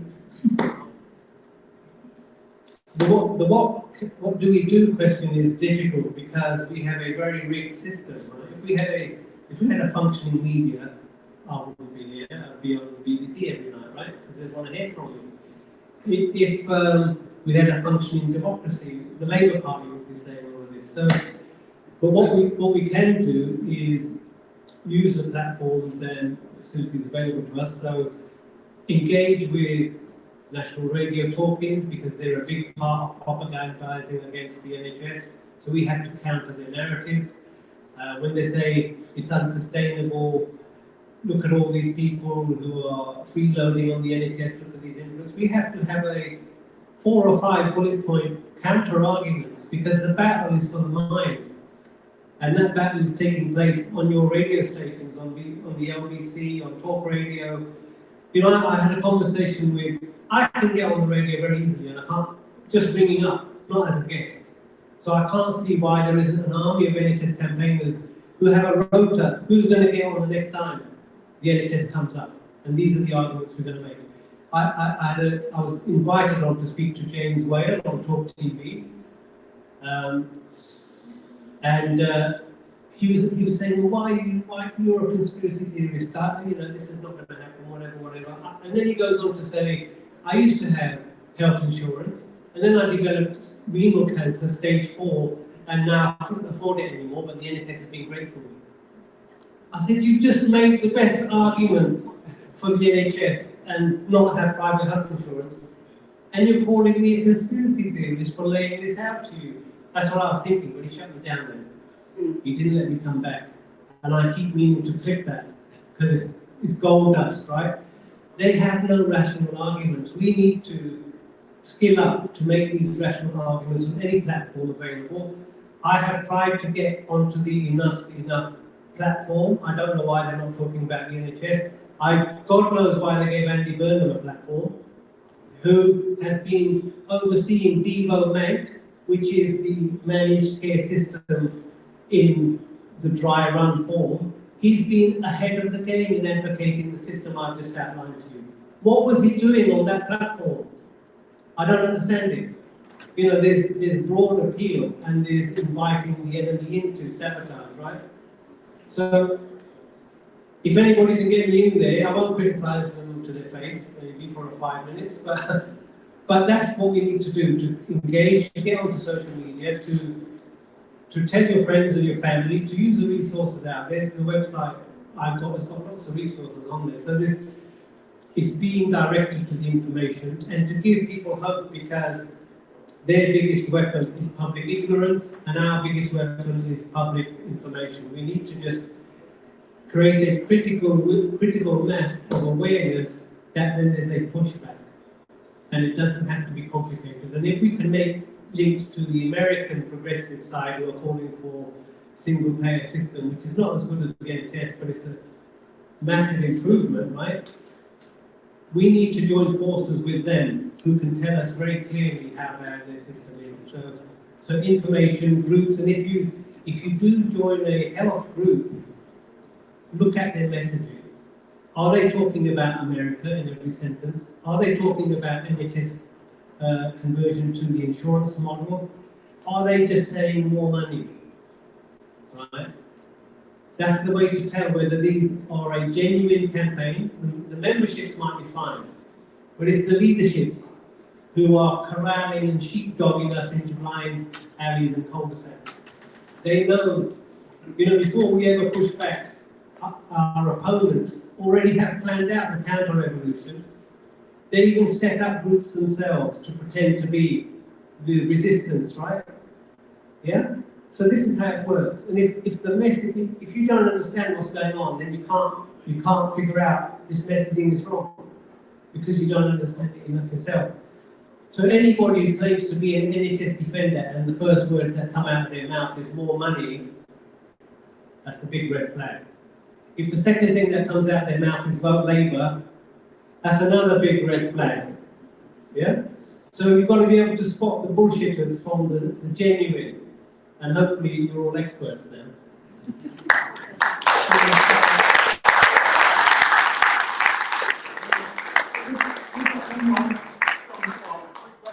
Hang on, let me bring the mic over. No, it means the people at home can't hear you.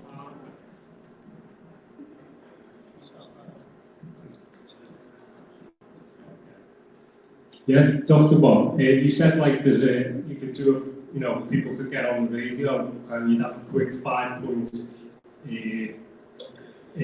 series of points you could make to hit people with who have counter arguments, maybe the radio DJs or whatever it is.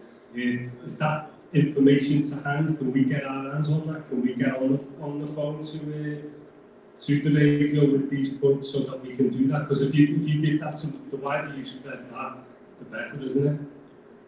Thanks.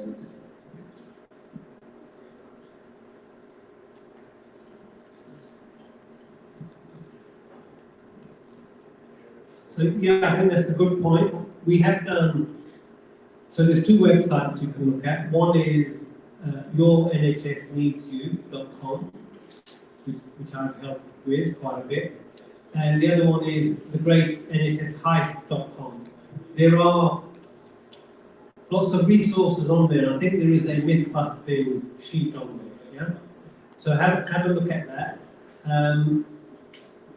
It does take a bit of practice because if you don't, you've got to have a go at making the arguments before you feel comfortable about doing it. You've got to do it a few times. So the first time when I joined the Lewisham campaign, I did ask, can I have a go? Because I want to learn how to do it. Yeah? I was stopped by the leadership of that campaign from doing any public meetings. Yeah, it's only in retrospect I realised what their game was, right? And when I did sort of pluck up the courage to do it, I was called in by one of the leaders who'd heard what I was going to talk about. And after a bit of schmoozing for about an hour and a half, he said, whatever you do, don't tell your patient stories. I said, why not? She said, you're going to frighten people. I said, look, so it was like I was being managed, right? I said, you stick to your way of doing things, and I'll have a go, and everybody, 1,000, whatever, blossom, right?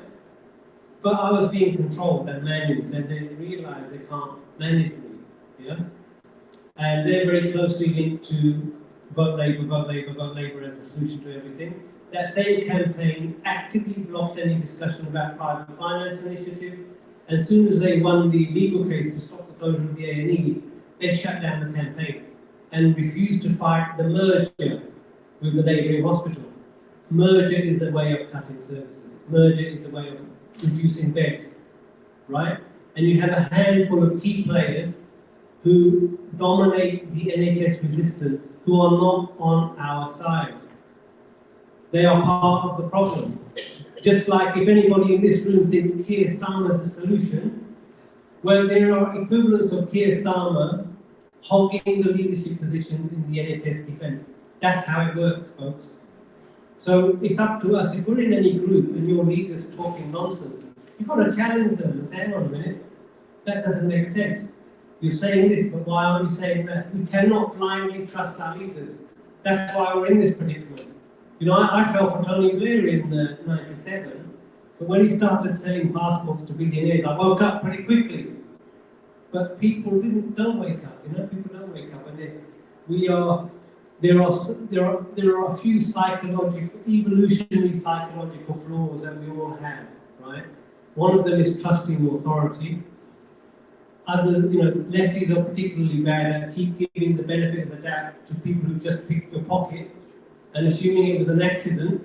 You found their hand in the other pocket, and you say, well, that's another accident.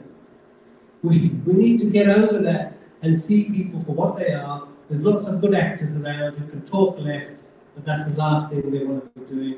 And Keir Starmer's one of them, who dropped all his pledges.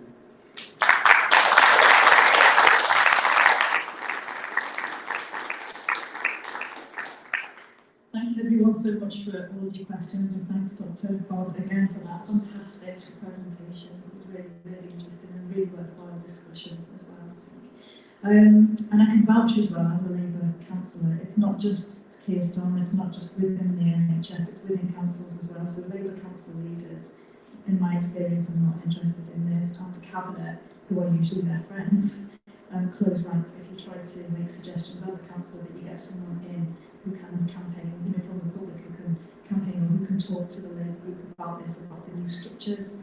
And the leaders of Labour councils, in my experience, are, well, it's fine, we've got the representative on that new superstructure, we're better to argue the case from within, rather than get ahead of it and campaign vocally against. I also wonder whether it's worthwhile thinking about setting up some kind of a support group for GPs and medical professionals who are concerned but who are afraid and feel isolated, so that there's a network of people who can support each other, provide information as well. There are a couple of other groups who are doing good work. They're not quite where I am in terms of framing, and they keep defaulting to the politicians who just made a mistake, rather than this being a deliberate series of legal changes, right? There's an organisation called DA UK, Doctors Association UK, who do that sort of supportive work. And the other one that's done a lot of good work is Every Doctor. So they're going on Twitter and online, they have a presence, and they have been allowing people to raise concerns anonymously through them and providing them with power and evidence.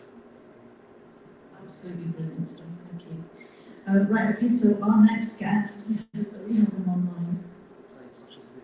Okay, we're going to go, okay. So before I introduce my next guest, we're going to go to a video which has been sent to us by Tosh MacDonald, former ASLEF president. Many of you will be familiar with Tosh. It's been very supportive of the ejected Labour left over the years, and Chris Williamson's work as well. And he's also a former Labour councillor for Durham, so we'll play that video. Thanks. Hello, comrades. Tosh MacDonald, retired president of ASLEF, the Train Driver Union, and also former Labour Party councillor in Doncaster Town.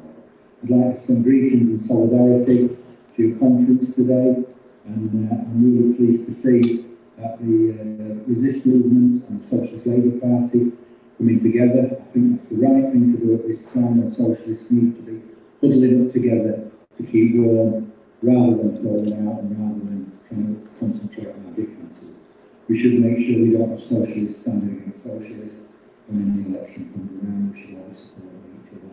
And I wish you all the best for the future. I think this is a meeting at a time when Westminster and the Labour Party in particular have never seemed so irrelevant.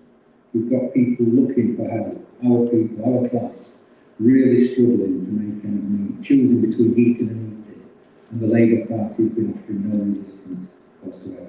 In fact, I think the Labour Party, certainly the Parliamentary Labour Party and some officials within the Labour Party, actually worked to get the Tories elected and to stop us making a change. 2017 we came so close to taking office, and people within the Labour Party worked against us. The worse than that, I remember the day when Jeremy Corbyn was first elected as the leader of the Labour Party. I remember a general coming on TV to tell us that I would never allow him to become Prime Minister, whether by fair means or foul. And we certainly saw a number of fouls taking place, and you wouldn't need a VAR to have a second look to see that there were infringements. What's really, really annoying is we're at a time when We've got workers such as my own industry, the train drivers and the rail workers have kept people moving through a pandemic. The NHS has worked through the pandemic. The key workers, as we call postal workers, people came out and clapped on the doorsteps on a Thursday night. And now we've become greedy union members who want more money. If we don't deserve an inflation, at least inflation matching pay rise, after 3 years of pay stagnation, no pay rises at all through the pandemic, through this period we're going through now, then we need it now. And what sounds well, they're telling us they can't afford it, they'll push inflation, bankers' bonuses are having the cap lift, they can go as high as they want. You know, it's as though it's determined to implode somehow. It's as though they're not really serious, they're just playing to their own audience within the Tory party, and the Labour Party was kowtowing and forelock took it along with them. You know, socialists, we need to come together, as I've said, we need to make sure people have an alternative. And it's not just the trade unions taking action, what people are seeing. Community groups are getting more and more active, more and more angry and out on the streets. Whether it's at food banks, whether it's at other organisations, people wanting libraries back, all kinds of things. People are starting to fight. Whether it's the parks and green spaces, people are wanting to get together.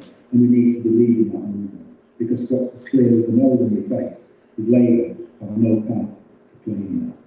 We also see people on in-work benefits, people working, they're doing jobs not enough to live on, so they're being paid benefits. We now hear from this horrible government that if you don't get a better job, a better paid job, we're going to take the benefits off you. This is, as I say, at the same time, let's lift the cap on banking bonuses. Let's raise interest rates. So working people who are struggling to pay a mortgage struggle a little bit more with everything else that's going on. It's so unfair. You know, they have always looked after their class. And it's time we looked after our class and looked after it with pride and be proud to say we're working class. We know who our enemy is and we know who our friends are. And we know those who pretended to be friends but really turned out to be enemies.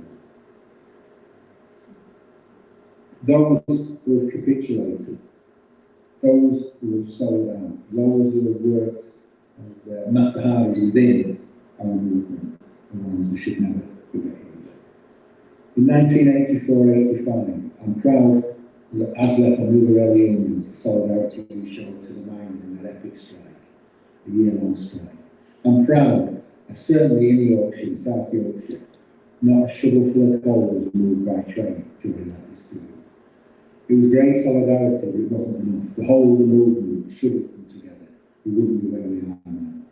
If the whole of the movement had come together in 1982, when ASLEF was involved in the flexible rostering dispute to try and save our 8-hour day, and we were all out strike, I'll never forget that the TUC had held conferences and they'd said that any union falling foul with the new anti-trade union laws, the employer would get the full weight of the trade union movement. And I'll never forget Len Murray, the then General Secretary of TUC, coming out of a meeting and saying, we better get back to where we are. We need solidarity, we need to stand together, now more than ever. For those who enable the Tories within the Labour Party and within some trade unions who prop the Labour Party up, I think it's time for us to recognise them who they are, remember them, and never, never forget. Solidarity for the meeting today. I'm sure it's going to be a great conference, and solidarity going forward with this and the Socialist Labour Party as well. Solidarity.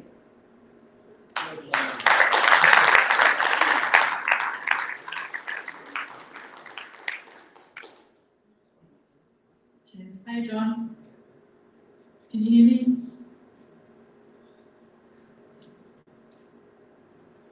Hi, John, can you hear me now?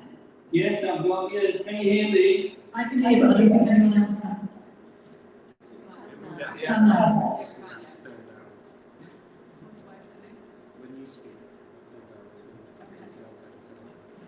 Right, John, I'm just going to introduce you and then I'm going to be quiet and let you talk because I've got an echo. All right, so just to introduce John Dunn, our next guest, Aubrey campaign leader and miners' strike veteran. Over to you, John. Can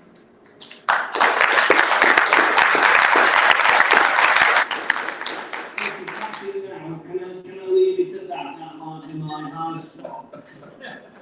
Can I say, first of all, apologies that I can't be with you.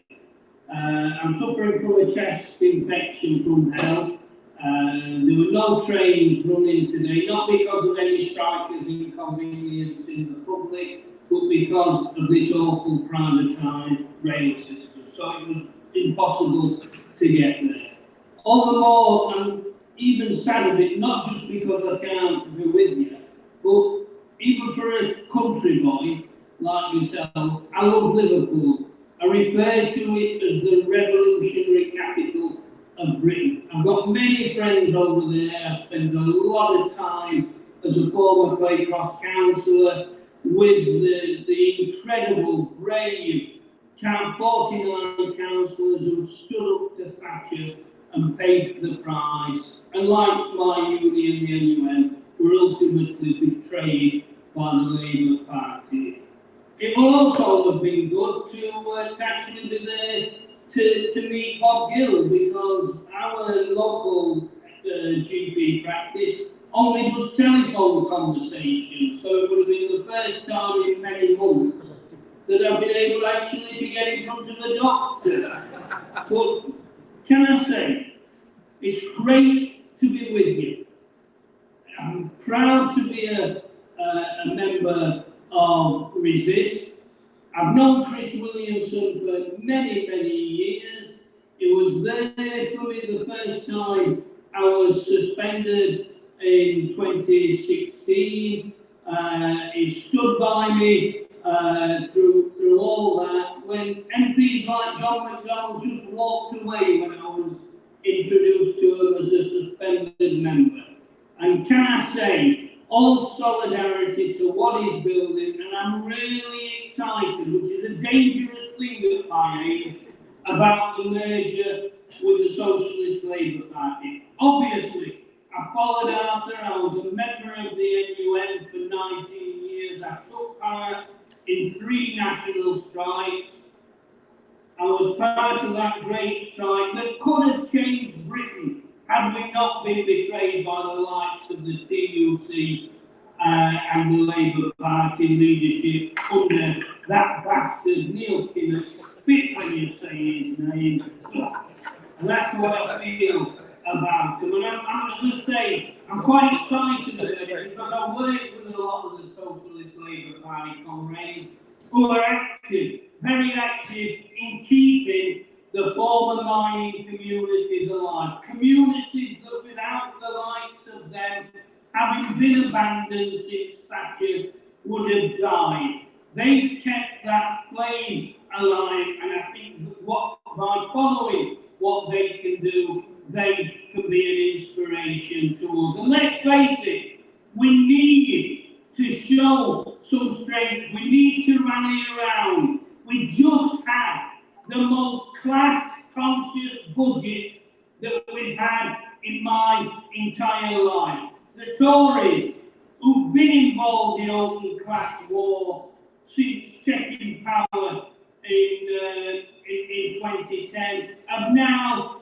pushed it to the extreme. We've had a banker's budget where they've taken money out of our pockets and stuffed it into the mouths of the rich.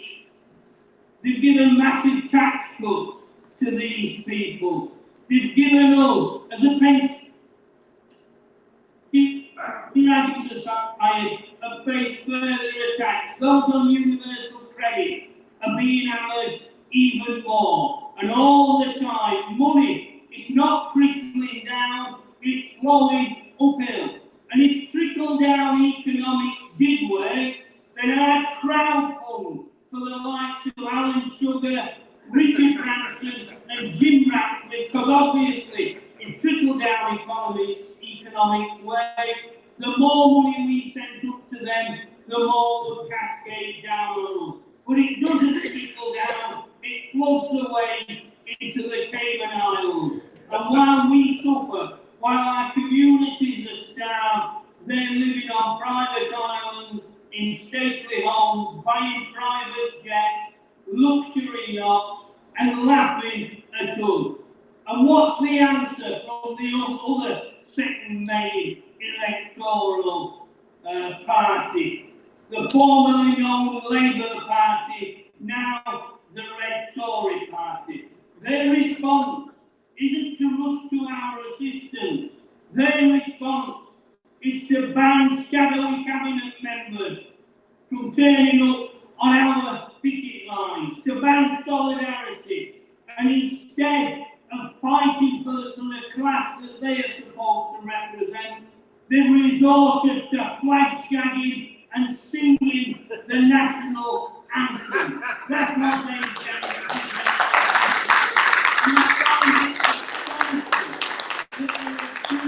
Comrades, still great socialists, who stay in that awful party in the hope that one day they can sing "Oh Jeremy Corbyn" again. Those days are over, and it's us, as this movement, our great movement, after lying dormant for almost 40 years, gets up off its knees and starts fighting back. It's important that we are part of that fight back. And I think it's great that we'll be able to campaign under the title of the Socialist Labour Party. I think it's great because that's what people are calling for. If only we had a Socialist Labour Party.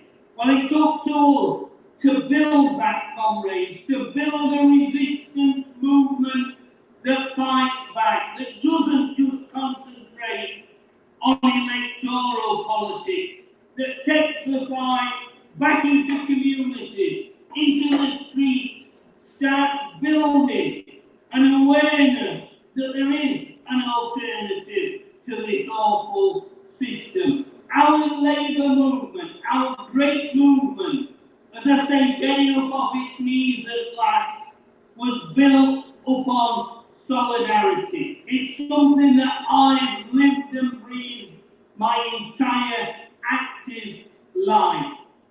And I think that's what we have to do. We have to take a lesson from history, set up community to support organisations, where we've got food banks, try and politicise them, try and get around there with leaflets, give up on modern methods of communication and go back to the old methods. Street rallies, street campaigns, loudspeakers, leaflets, raising the class struggle, because that's what it's all about. We've all got to, and I'm not going to keep going on because I'm liable to degenerate into a coughing fit and need resuscitation if I'm not careful. But we've been kicked about far too long. I've had the honour of being part of our great struggle to see what solidarity can achieve. My union, my former great union, that was taken on and ultimately, unfortunately, defeated by the Thatcher government and abandoned by the mainstream political and trade union movement, existed for a whole year. 160,000 of us existed from the solidarity of good, honest people who put their hands in the pocket and dropped pounds and pennies into our collecting buckets, who donated food that was then shipped up to our communities in massive great convoys. So I know what can be achieved. That struggle, that momentous struggle showed me what an alternative world would be like, where people look after each other, where you've got community help, communities feeding and nurturing each other. Comrades, that's what we have to build. That has to be our aim, not to get into the palace of varieties and balance straight and be waited upon by monkeys in black tights and say, hi, and all that. What we need, comrades, is to express our solidarity in real action. So this coming week is going to be a great week, starting on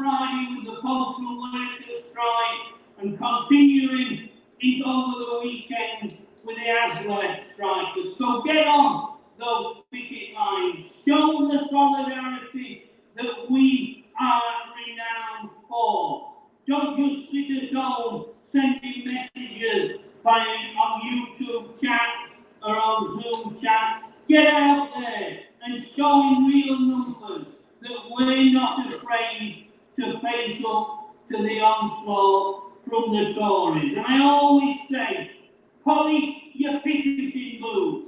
This time, keep them by the door, because we're going to need them. We've got to get those picketing boots on, get into the ribs of our opponents, be they red Tories or blue Tories. We've got to make sure, comrades, that after all the decades of attacks, after 40,000 of our loved ones being sent into COVID death camps called nursing homes by a government that parted while we couldn't see or say goodbye to our loved ones. Let's avenge those people. Let's avenge them by taking to the streets and making sure that our revenge is the ultimate revenge, that we get rid of this rotten, awful system called capitalism and replace it with a fairness for all society that's called socialism. So, comrades, I'm up for it. I'm always up for it. So let's get out there. Let's get onto those streets. Let's be part of the fight back. But more importantly, comrades, and I'll finish on this, next time, let's make damn sure that we win. Solidarity.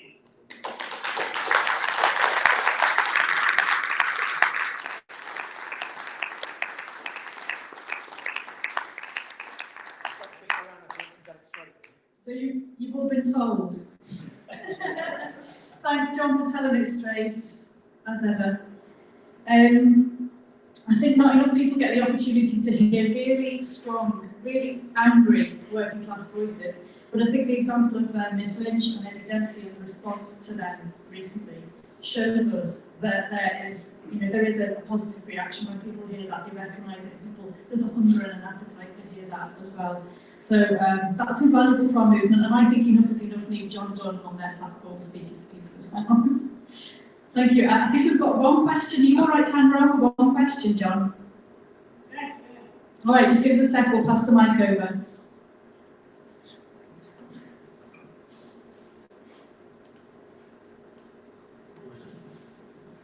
Who's the guilty party?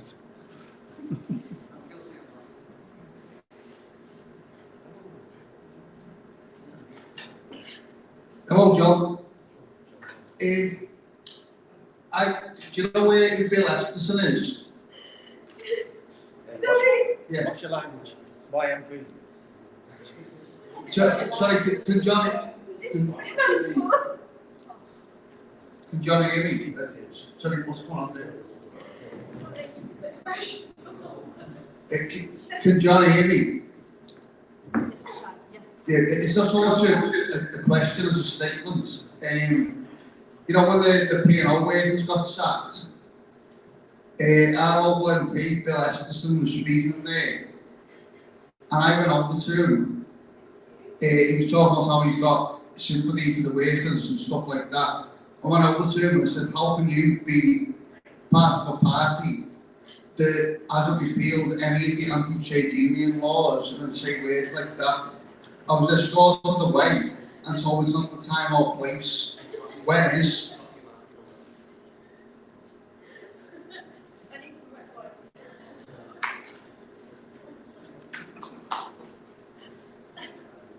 I'm still picking a lot of that up, comrades.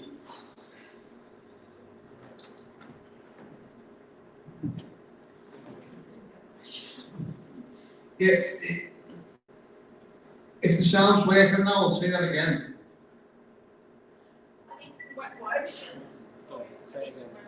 If you can't hear me, John, I'm sorry. I'll pass the microphone to someone else. There seems to be a bad link between. Can you hear, John? Can you hear I'll just leave it for now. I'm sorry. That's fine. I'm sorry I missed it because you've moved someone to tears in the audience, and I had to go give them a tissue.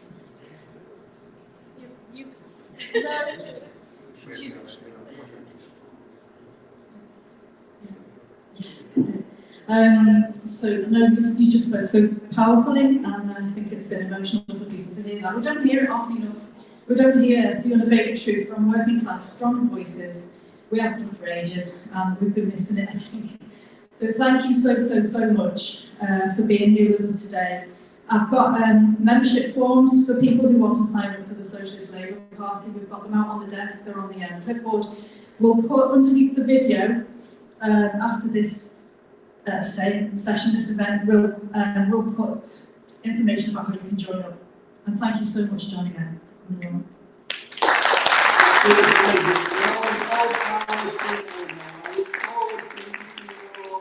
In person and being able to do this properly. Chats into a computer and my forte, but yeah, I look forward to seeing you in person, but more importantly, on the streets. Nice one, thank you. So let's just take 5, and then we can get ourselves set up here for our next session, which is on the Palestine campaign. Thank you. Cheers, everyone.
called for essentially the ethnic cleansing of the Palestinian people, which Britain basically paved the way for. It was in the early 1920s when my own great-grandfather was shot and killed by a British soldier during the British Mandate in Palestine. And several decades later, what we saw in 1948 was Zionist militia, backed by Western governments, in fact trained by the British, to go into Palestine and basically force out more than half of the indigenous population. That was 750,000 Palestinians. In the process, they destroyed over 500 towns and villages, massacred many families, and forced people to flee from their homes. Now, for Palestinians and supporters, we often refer to it as the ongoing Nakba. So just to explain, the Nakba actually translates into English as the Great Catastrophe. And we say it's ongoing because the system of expelling Palestinians from their homes, of massacring Palestinians simply for being Palestinian, has never ended. In fact, it's only gotten worse. It was in 1967 when my own family was forced out with brutal force by the Zionist forces, who were shooting at their home, and the only way for them to escape was to basically hide under the front table in their front room and to crawl through the back of their house, the house which was their home that they had in their family for generations, and to flee with just the belongings they had on them. My auntie at the time didn't even have a chance to put her shoes on when she was a young child. Eventually, they managed to escape and make their way over to Iraq, which is where my mother's family is from, which I'll talk about a little later.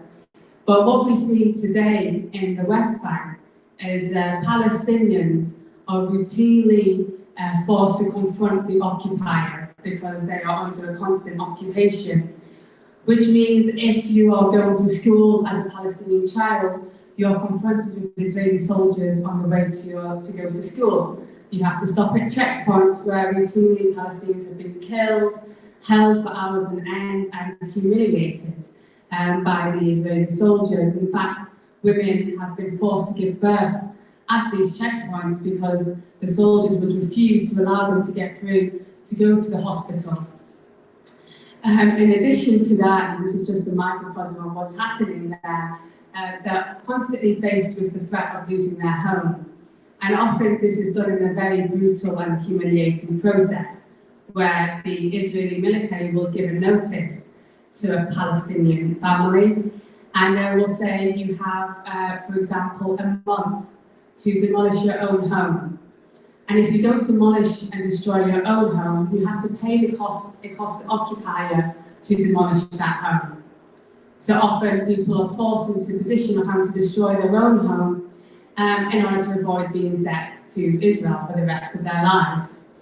Those who don't are then subject to a process which involves small artillery to force them out of their house. If they still refuse to give in, then they will bring in armoured bulldozers, often brought in from the Western countries, such as US and Britain, to demolish the home. Even if the family is inside, they will kill the family alongside destroying their house.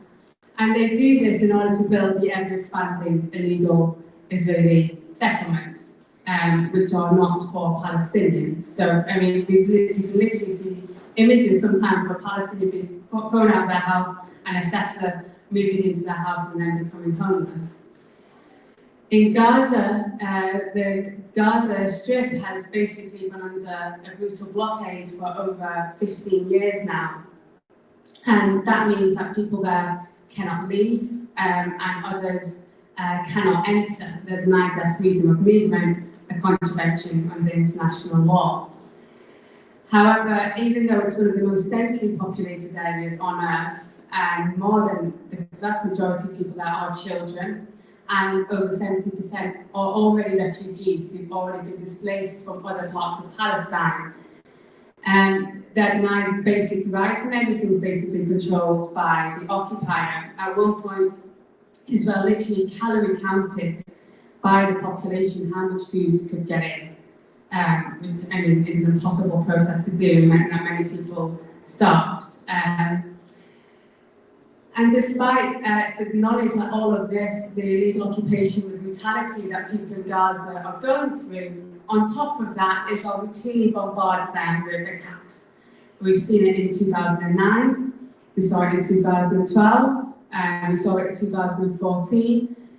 In 2014, they killed 2,200 Palestinians, 500 children in the space of 50 days. Not being content with just killing Palestinians, they also destroy infrastructure. This is a common theme of what they do. They destroyed the only power plant during that time, they destroyed hospitals, ambulances, schools, and some of the stories are, you know, just one story of how families would be told to seek shelter in a UN school because Israel had warned them that their homes were going to be bombed. So then they were told to seek shelter, and instead of bombing their homes, they bombed the school where they told families to seek shelter. And this is a common story of what Israel does. But what we don't often see when we see Gaza on the news is the companies behind them. And the fact that companies like Elbit Systems, which is Israel's largest arms firm, use Gaza and use these attacks as a way of testing their weapons. And it wasn't me who came up with the term testing, it was Elbit themselves. They market their weapons as battle tested or combat proven. It's a sickening thing to repeat, but I think it's important for people to realise just how sick this regime really is and how they make companies like Elbit make so much money. They supply 85% of Israel's military drone fleet, and for people in Gaza, these drones are a constant occurrence. They constantly see them hovering above their heads, and if they're not used to kill them, they are used to surveil their every move. So, you know, people often talk about PTSD, but for people there, it's constant trauma because the same weapon that could be used to kill your family or your neighbour is the same one hovering above your head, and the person responsible is in some room behind a computer screen deciding who gets to live or die, and often they choose to kill civilians. What we saw in 2018 was Palestinians en masse, and they basically went with tens of thousands of people and started to march to the fence, which has entrapped them under this brutal siege. And they went unarmed, and they were met with live fire by the Israeli military, who just started sniping down and killing them as they approached. And not only were they killing unarmed protesters, at the same time they would use bullets which were designed to disable Palestinians. There's many different terms for this, but one is butterfly bullets. And how they work is that when they hit a limb, they explode. And so the only way to treat the injury is for the leg to be amputated. On the first day of the Great Return March, they did this to a 20-year-old footballer. And now, after they did this to, they maimed over 35,000 people, they injured over 35,000 people at that time, and killed many in the process as well. But now Gaza has the first, has a national amputee football team, because there is so many of them who've been deliberately disabled by Israel. Elbit as well. So they use Gaza and Palestine as a laboratory for surveillance technologies, for weapons, for fighter jets, bullets, and the way that they can benefit from this is by using the fact that they're combat proven in order to sell them on to other regimes. And this gives them an advantage in the global arms trade because no other country has a population of people that they can use as a laboratory. An example of this is the drones that are used in Gaza are now in use against migrants who are trying to seek safety into this country over the English Channel. Elbit Systems has that contract and is using an adaptation of the same drone they used in Gaza. This same drone has also been used, and they proudly boast about this stuff, it's not hard to find it out. They openly boasted about how this drone had been operational for over 100,000 hours in Afghanistan and Iraq. In addition to this, they set it on to be used in places like Yemen as well, and the list goes on. The apartheid wall, as some of you may know, is in Palestine, which is basically another attempt by Israel to grab more land and to keep Palestinians trapped into their situation. The technology they used for that is now being used for Trump's war between the US and Mexico. The advanced facial recognition technology that Israel uses as well, they made a contract with Glasgow City Council to use the exact same surveillance cameras here. And actually, these surveillance cameras are so advanced that they use them to blackmail Palestinians. So they would find secrets out that people may not want their families to know, and then try and blackmail them into infiltrating onto their own community. And this is the technologies that are being brought back here. So there are many examples of how it starts off in Palestine, and when we've allowed it, especially as Britain, to happen for so long, it comes back, not just here, but across the world to other oppressive regimes. And now the systems have got several sites. It used to be 10, but I'll go on to the fact that we shut down 2 of their sites in the past year.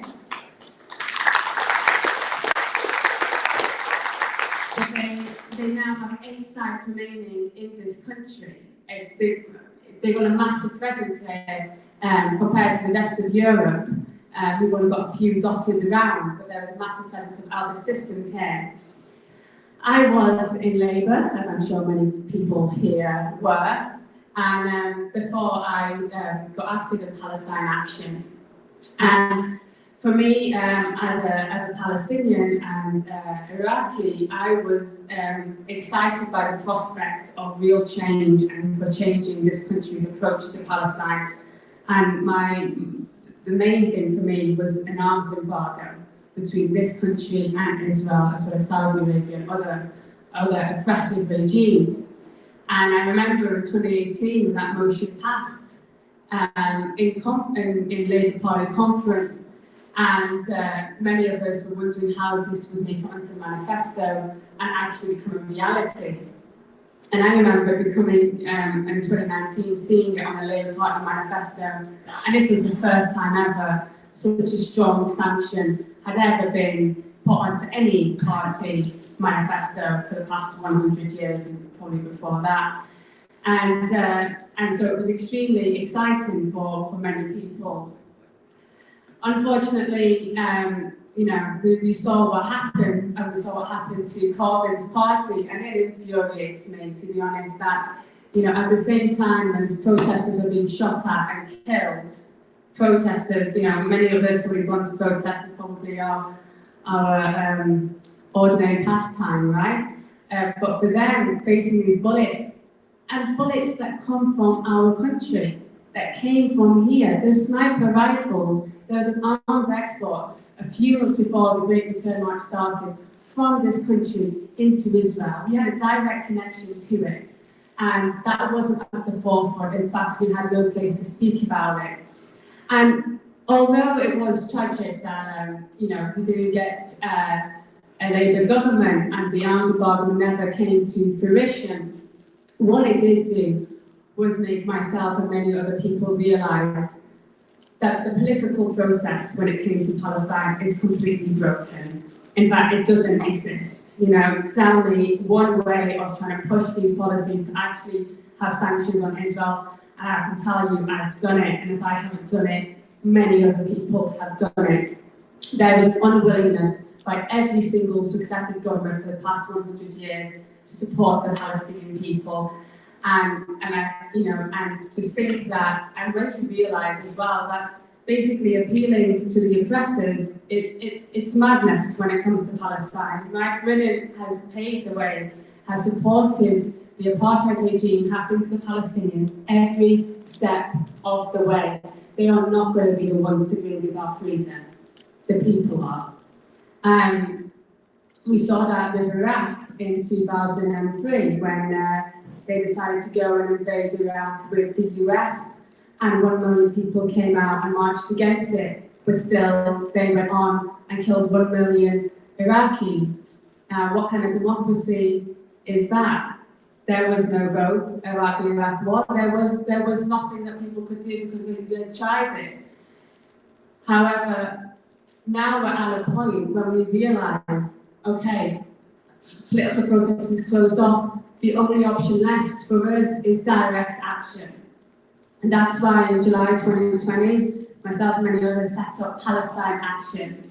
And we went and stormed, we decided we were going to take direct action, no longer appeal to the powers that be. And if they were going to implement an arms embargo against Israel, we were going to sanction Israel ourselves and sanction these arms companies and get them off our doorsteps with our own power.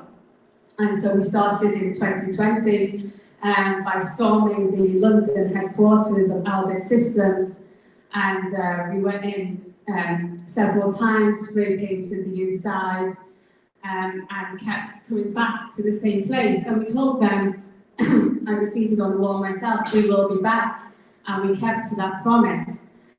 A few weeks later, actually a few weeks after that, we saw there was a meeting between the Israeli Ministry of Strategic Affairs, Benny Gantz, who was Israel's defense minister, I think he's been promoted since then, and Dominic Raab, who was former secretary at the time. And they basically met, and Israel had requested Britain to crush Palestine Action. And when I saw that memo, I was absolutely buzzing, because I was like, I've been campaigning on Palestine and I've never seen such a strong response just a few weeks in. And to me, it showed the power of direct action, that they were scared because they realised that when people took the power back into their own hands, there is nothing protecting these buildings. There's nothing protecting these buildings where they're making these weapons. There is nothing really that can stop us from tearing them down.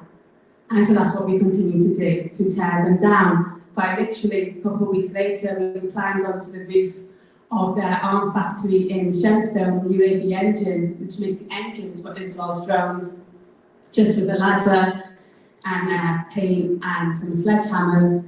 And we climbed up, and I don't like climbing. I'm not a climber and I'm not a camper, but I did both that time. And even though I was, we were scared, it's not a nerve-wracking thing to do. It was the best thing I'd ever done in my life. And I remember being on top of that roof and realising that I'd spent so much time researching, lobbying, writing petitions, writing open letters, organising events. But by climbing up that ladder, I had done one of the most effective things I've ever done in my life for the Palestinian people. And that factory was shut down. And I went to shut down for one day. We occupied that roof for 3 days. We had sledgehammers and we smashed the building, and that meant that they were inoperable for 2 weeks. We had knocked them out and they weren't able to make any drone engines.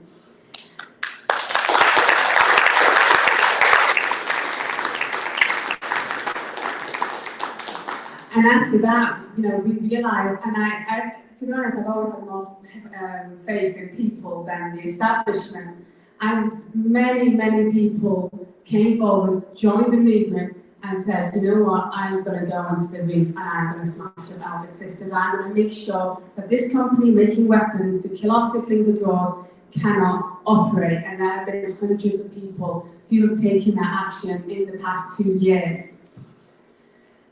One example, we saw in May 2021, 4 activists climbed the roof of one of Albert's factories in Leicester. And these 4 activists, within a few hours, there was like 100 people, locals from Leicester, outside that factory. And the fire brigade came out, and the police were going to the fire brigade, oh, can you get these guys off the roof? And the fire brigade union intervened straight away, and the fire service said, no, we're not taking them off the roof.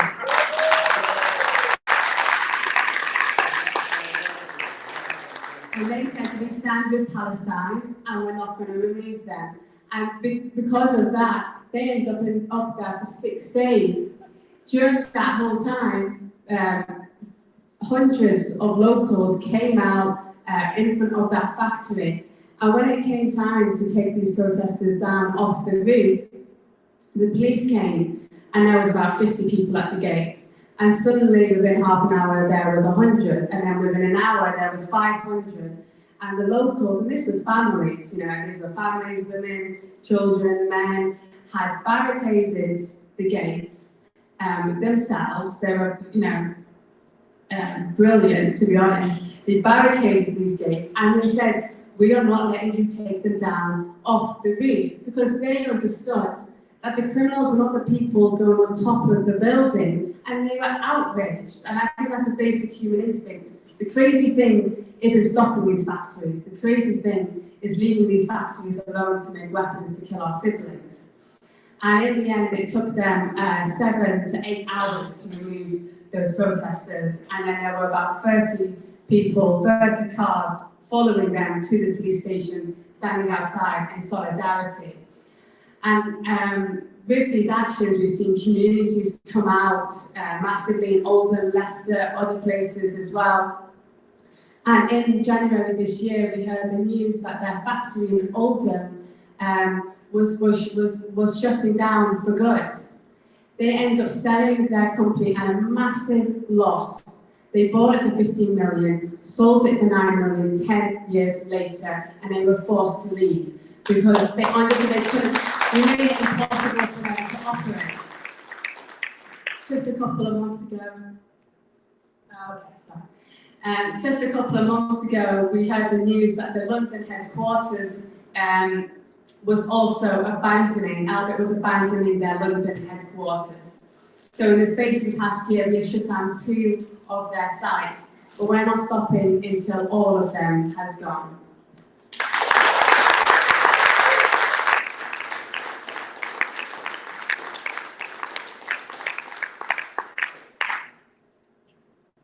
I was a bit worried when I saw the question, because I'm a simple guy from a council estate who left school at 15, and I'm not really sure what an ethical foreign policy is or would look like.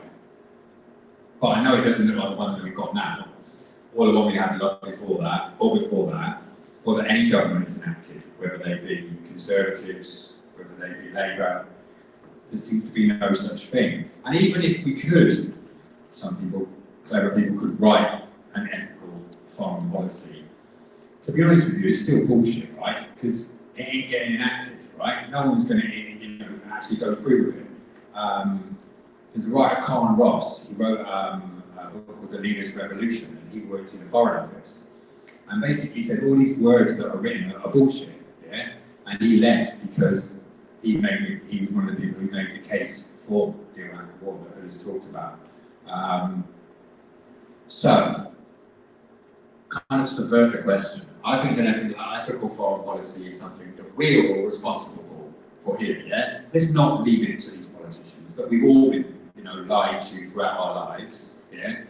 I was lied to by my mum when I was little, who said, if you want something done on the estate, if you want a new playground, you have to speak to this guy over here, right? The only one wearing a suit on the estate, yeah? Or you have to, only listen. And that was all bullshit, right? Because if I wanted to be a better playground, actually, a bunch of us would get together and sort it out. If we wanted our local football team, we set up our own football club. And it's always the case that the power rests with us. And if we start to take that power in respect of all aspects of this, we can do that from here. And we can enact an ethical foreign policy here. And we can start that by smashing up Israeli arms firms. And I'll just pick up on from what Hood has said then. Obviously, Hood is Palestinian. I'm not. I don't know everybody here, but Ghassan Kanafani, the famous Palestinian revolutionary writer, said the Palestinian cause is not just the cause of the Palestinians, but the cause of every revolutionary, wherever he, she, or they live, as the cause of the marginalised and oppressed of our time. Unfortunately, he wrote that 50 years ago, before he was assassinated by the Zionist entity. And it's still relevant now and today. And we have a responsibility, I would go so far to say we have a duty, that if we call ourselves anti-imperialists, if we call ourselves whatever we want to call ourselves socialists, then we should be doing something about that here. And what is it that we can do? Who's already touched on this, yeah? We can do direct action. But I just want to talk a little bit about how that comes out in practice. But before doing that, I also want to say that we need to not get distracted. We can have many arguments about many things, and this is one of the tactics of the other side.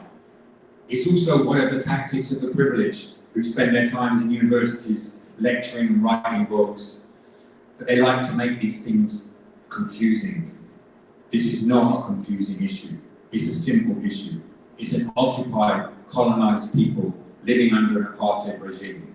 And those factories that are built here means that we can do something about it here. We don't need to get into these debates, okay? At Palestine Action, to be honest with you, we haven't really been called anti-Semitic even yet. Some of the Zionists turned up to one of our, in inverted commas, protests. We'll talk about protests in a minute. They haven't turned up against it. It might be because some people jumped out with fire extinguishers and covered them in the building all of red paint. But we don't seek to engage in this, and actually having a clear and focused target on an arms company that only exists, that was only invented in '67 in order to uphold the Zionist regime, okay, makes it clear and easy, and we don't need to go down those disputes. And even if we see things, even like the documentary last night on the labour fast, we can see that these things can get distracted, and that's part of the game that they try and play. But we must plough on and not allow that to happen. And we must also see through this to go, I hesitate to say this is a political party, but we must see through this idea of party politics as being a solution to this. It is not, I'm afraid, my friends, okay? We need to subvert that and go beyond that. It's also, I'm sorry to say, it's not going to be solved by NGOs. It's not going to be solved by capitalist charities. It's going to be solved by people and movements that stay as people and movements and do not morph into those other things where they get caught up in bureaucracies and words. Words are cheap. Actually, some of those government offices writing those words is probably not that cheap, but you know what I mean, right? Yeah? All right? We need action, and the Palestinians act and resist day in, day out. They have no choice to be on the front line. We, where this all started with the Balfour Agreement, yeah, we need to stand up and do what we can here. So the question is, what is the things that we can do? And we've talked about direct action then, yeah? So for us, if we think about the fact that we are in whatever it's called, late capitalism, yeah? This is a company that's a capitalist company, right? We need to cost them money, yeah? That's the simple truth of it, yeah? We must cost them money, we must cost them time, we must cost them reputation. All of that can be summed up with, we need to economically sabotage this company that upholds it and other companies that uphold them, whether they be suppliers, whether they be haulage companies that transport weapons and parts out of this country, whether they be landlords and managing agents of those companies. We need to be targeted on that. So, we've talked about our successes as well, okay? We have kind of proof, yeah? We're not a scientific organisation, we did this because it's the right and the moral thing. But we have some kind of proof, knowing what's worked to get rid of a factory in Oldham, a headquarters in London, and we have a well-trodden path before us. In the occupied 6 counties in the north of Ireland, the Raytheon factory was removed by people doing very similar stuff, taking direct action, winning court cases, and going back again and again. Ultimately, it's worth remembering this point. Palestinians will free themselves, but we can do our bit from here as well, and we must join in from here. So in order to win a direct action campaign, there's 5 key elements. The first element must be, you must disrupt them or damage them and ultimately destroy those companies. There's many ways to do that. If we use Oldham as an example, there were actions with people parking caravans and cars in the road, locking themselves underneath it. In fact, a young Muslim woman is on trial in Manchester starting tomorrow for doing just that. People chained themselves to the gates. People glued themselves to the front door. People climbed on top of the building and occupied it for a while and then par excellence, people smashed through the doors and went in and smashed up the stuff on the inside of the factory. A combination of this, together with communities coming out, the local Kashmiri community coming out week in, week out, and causing disruption by blocking the road, making lots of noise, this is an essential element. I'm afraid protesting does not work in this thing, okay? Yeah? David Graeber famously says, protest is like begging the powers that be to dig a well, direct action is digging the well yourselves and daring them to stop you. We need to move from managed dissent, which is what protest is, to direct action. And it can be a small move, like I said. You can block a road on the way there, you can stand in front of the gates, or you can go the whole way and go inside. It must be disruptive, damage, and ultimately destroy the company. The actions must be sustained. Many of us were involved in actions against arms company and specifically Elbit prior to Palestine Action launching. But these were often one-off actions, once every year, or if we got really brave, once every 6 months. And to be honest with you, companies probably look at that and go, we can handle this, right? No one's hearing about this much. We're closed for one day. It's still good. Every minute, every hour these companies are closed is a good thing. Every bit of paint they have to wash off their walls or their windows is a good thing. But this must happen week in, week out. So there needed to be sustained campaigns. And linked to that was creating a dilemma, which is the third element. A dilemma for the company: is it profitable? Can they still make their weapons in time and deliveries? And a dilemma for the state: what do we do with these people? Do we arrest them? Do we crack down on them? Do we not let them? There were times in Kent where I was living at the time where we took action, people would spray paint, we occupied it, spray paint in front of the police, and they went, you can just go home at the end of the day. It's not the case now. That was because we weren't doing enough. It needs to have mass disruption, sustained, and create a dilemma. The fourth element of a successful campaign is it needs to have some kind of sacrificial element. This is kind of like when you get arrested, when you're dragged off the roof. Yeah, I can see people in the roof here, in the room here, who have been taken off a roof on a stretcher. People seeing that is a powerful image, and it means the other way around really than you would expect. It brings more people into the movement. People say, why are they doing that for people they have no connection with necessarily? And this creates an interest for them. And we saw that ourselves in Shenstone, our real white UKIP area in the middle of England, when day one there was a young woman walking past with her child, and she was like, what are you wasters doing? Still on the roof, go get your job, all that sort of stuff. By day 3, when we've been stretched off the roof by the cops, she was like, maybe they have a point. That person keeps telling about this company's killing children in occupied Palestine. So this sacrificial element is key. It's not the only element. It's worth saying for Palestine Action, we're not like, I don't know, Extinction Rebellion or something like that. We don't glorify arrests. We might prefer it if we weren't arrested. But you are going to get arrested if you're on a roof for 3 days and there's 120 cops around you. Unless anyone can afford to buy us a helicopter.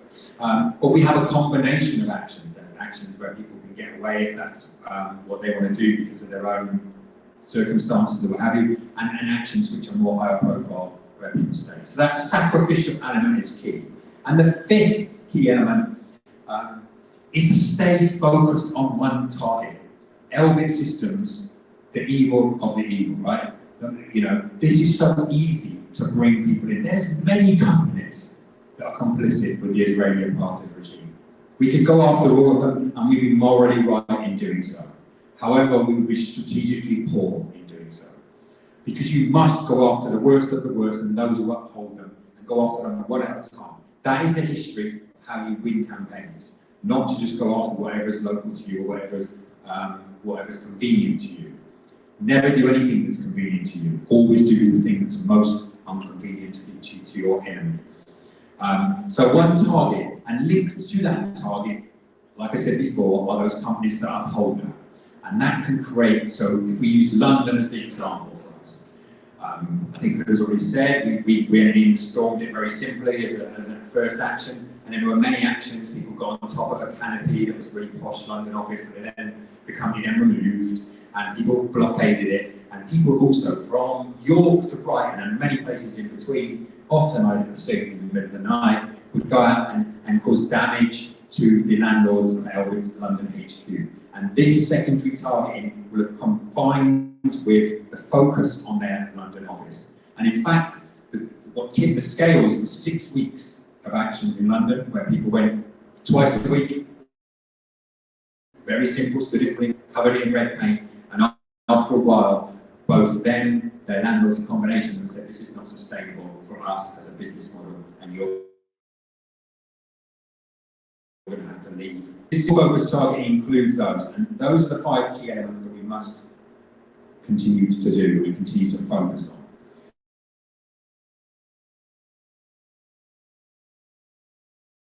California quote says, anti-imperialism gives inviting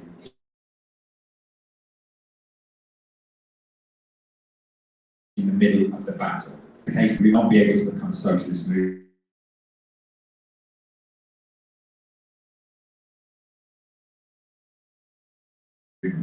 And we are in the middle of it, or ridicule you. Secondly, they oppress you, okay, and then third, you win, something like those lines. And we're in that moment, which oscillates, yeah, between the state cracking down on us, yeah, putting a camera in a school opposite where we lived, in a primary school, and the school facilitating that so they could point it at our front door, despite the fact that we lived in a community with 24 asylum seekers who had no status here.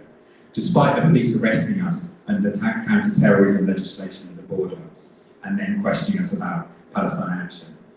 Despite the fact that we're facing a trial in 2 weeks for blackmail in London, all these things are part of the middle of the struggle. And the key thing now is that we plough on, as Kanafani says, and that we do not back down. And that is principally where you sort of come in, right? Yeah? Because you're going to have to join in this struggle at this point. Yeah? If you want to be involved in this, if you want to be involved in something that's winning, that's shutting down arms companies, that's stopping them operate day in, day out, then this is unusual to do that. And we have to at this point, because this is where they know that they can't win. They can oppress us, they can bring us down, they can arrest people. But when more and more people join, we've actually seen them sort of back off on that a little bit at times. Okay, yeah? And we can't guarantee that if you join, you get all the luxury of the police camera opposite. You know, most people just get arrested for one thing, and some people have their cases dropped, and some people are waiting a long time for cases. So, but do come to our workshops where we explain that in more depth. And this freedom, I think one of the things that I want to aim with is this freedom when you take direct action. It's actually direct democracy. I talked about my background before. I left school at 15. I've got 1 qualification in PE. Yeah, it's not been a lot of years. All right. Yeah, but I don't need all these like intellectual debates. I don't need to enter this. I can do something myself right here. Yeah.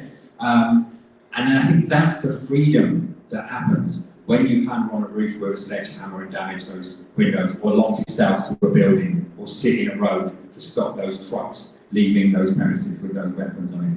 It is that direct and simple, and you realise the power you've had. And when you get messages directly from occupied Palestine, from Gaza, from those people there, telling you what you're doing is the right thing, you don't need the legitimacy of any NGO or any charity or political party. You know that you're doing the right thing, and we have that advantage now. So take the power back into your hands, take direct action, and strike, again, as Kanafani says, if you strike imperialism, it's laid its head all over the world. Its head in Asia, its heart in the Middle East, its arteries across Africa and Latin America. But wherever you strike it, you strike a cause for the world revolution. So let's strike it here where we are.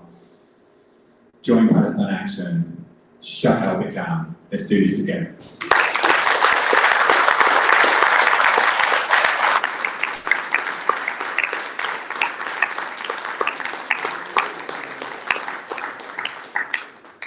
Fantastic. Thank you so much both for speaking so powerfully and explaining about your organisation and the work that you do. I'm sold on the idea of direct action, and also on the idea that we have to be the ones that create the effective policy. I don't think it's going to happen by any other route. Would we like to ask any questions? Anyone got any questions? And we can get someone to bring the mic over. Thank you.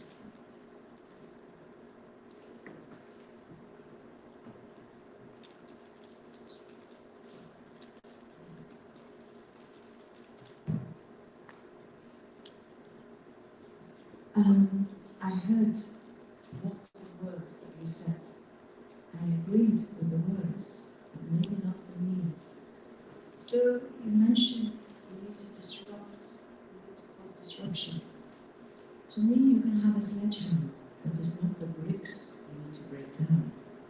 It's the control. And what do they control? And you mentioned about sacrifice. You mentioned about bringing more people together, movements of people to connect, to damage. What you need to break down is the control of people's minds, is the control of fear. What you need with that sledgehammer is that's how they control. Is their weapons, is their mind control. Fear. So they make the Palestinian fearful, but they make the Israeli people fearful. So it's the fear that allows them. It's the fear. So how do you stop that fear? What did Martin Luther King say? He gave a vision. I had a dream where the children of the slave masters and the children of the slaves were together on table in brotherhood. You reach out to the Palestinian young people and the people, and you make them connect with the Israeli young people. And the means is music, love, and power. And when they have that connection, then you break down that fear, you make that connection, and they work together for humanity. That's what I believe. You save humanity through our humanity. You make that connection. We need to break these barriers. That's what I believe. I could be wrong, maybe you could do all. But why are people here in support of Palestine? Because they care. I think sacrifice the old way of thinking. I don't know. Sacrifice the old way of thinking. You reach out to both sides and you have a link. And when you bring music to those young people, then they will start to know each other and see each other as not a threat. And maybe they will connect.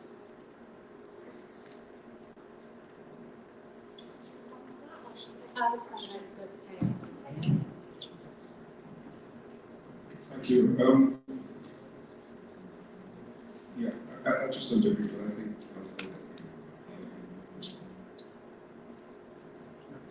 Anybody else? Can I respond to that?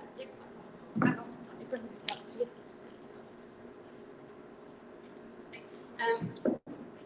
Is that working?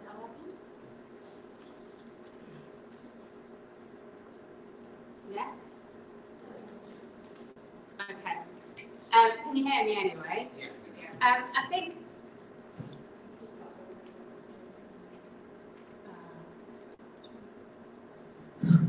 it's working. It's not working.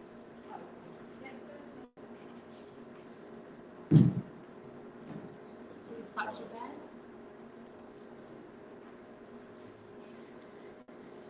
Hello?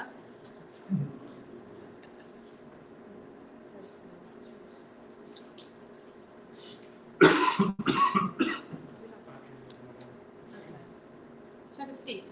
Yeah. Yeah. Okay. For me, when I took direct action, I was liberated. That was me getting rid of the mind control that I had on myself for my whole life. I was told by this country and all the institutions that we are in a democracy. And I believed in that democracy. And that's why I took every route possible within that democracy to campaign for the freedom of my people. I was told that I had to go and lobby my local MP. I had to sign a petition. I had to beg the oppressors to give Palestinians the freedom that they have deserved their whole lives. But when I let go of that, and when I was liberated in myself and took action directly against Elbit systems, that is when I was free and I was liberated from the mind control. Now, the whole idea of two sides, dialogue, etc., it makes for a nice story, right? It makes it a very romantic way of looking at things, but it's very detached from reality. And in fact, we see the Zionist lobby often use these kind of ways, through the terms solutions, not sides. We all need to sit down and talk as a complete distraction from what is going on. There is a complete asymmetry in terms of power when it comes to the occupier and the occupied. For us to have any chance at equality, it requires us to sanction the oppressor. Young people sitting around with other young people will not change the political reality that they live in. What we need is effective sanctions against the occupier, and to say otherwise, unfortunately, is to serve as a distraction to protect the apartheid state as they are. To say, well, they all just need to sit in love and peace. Palestinians have wanted peace their whole lives. They have never asked for the situation to be brought upon them, but it was brought upon them. Israel is not interested in dialogue. They are interested in taking every single Palestinian's humanity and getting rid of every single Palestinian from their homes in the West Bank and enclosing Palestinians in Gaza into the world's largest open-air prison. And for us to have freedom for the Palestinians, we need to stop that apartheid state, and we need to most definitely bring down the arms companies that literally make a killing from their oppression. And that is going to happen through direct action.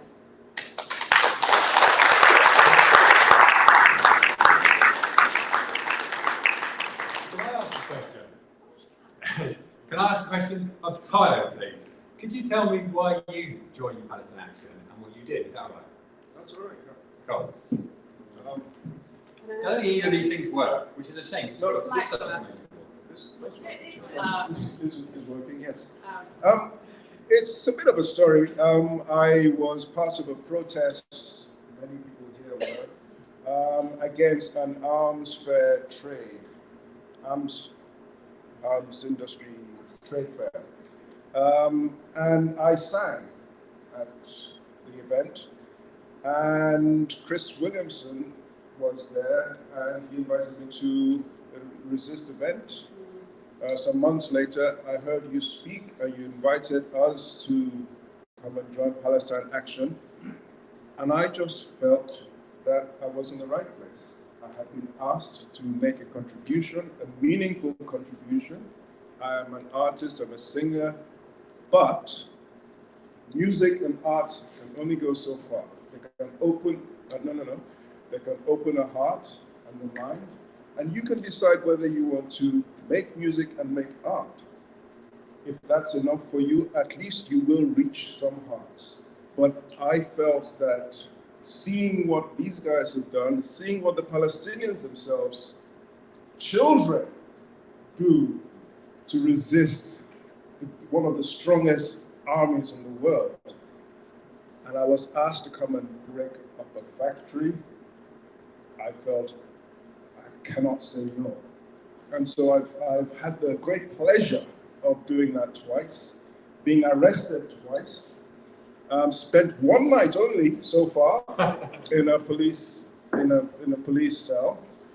I will probably spend more because I know that it's still a luxury to spend a night in a police station in England. It's a luxury. They give you good food. They don't torture you, not yet anyway. And so if I know what other people are suffering in other parts of the world, and I'm asked to do a simple thing like get up on a roof and cause some damage, to use that same word you use, I consider it a duty to do.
Next question. Thank you for your points. Pete, It doesn't work. do you want to give it a try That's just in case? that's the one. Just in case. It's the one with the wire address, isn't it? It's just the, you know, for years I've been involved in this Palestine stuff, and the thing that makes me most angry is all our political parties and most of the Palestine solidarity groups, because none of them actually, I think, reflect what Palestinians want. So, like, it's quite easy to find out what the Palestinians want. They want one state. They don't want two states. And all the political parties and all the Palestine solidarity groups say two-state solution, two-state solution. Two-state solution is never going to work. We need a one-state solution, which is Palestine, and the Zionists have to understand that they're guests there. So how do we get that? Have you got any ideas? Because we need to say Israel shouldn't exist, I think, and I think we need to get Hamas legitimised because they were elected by the Palestinian people. I don't know if you want to touch any of that stuff, but to my mind, if Palestinians vote for something and vote for something, that's what we should do.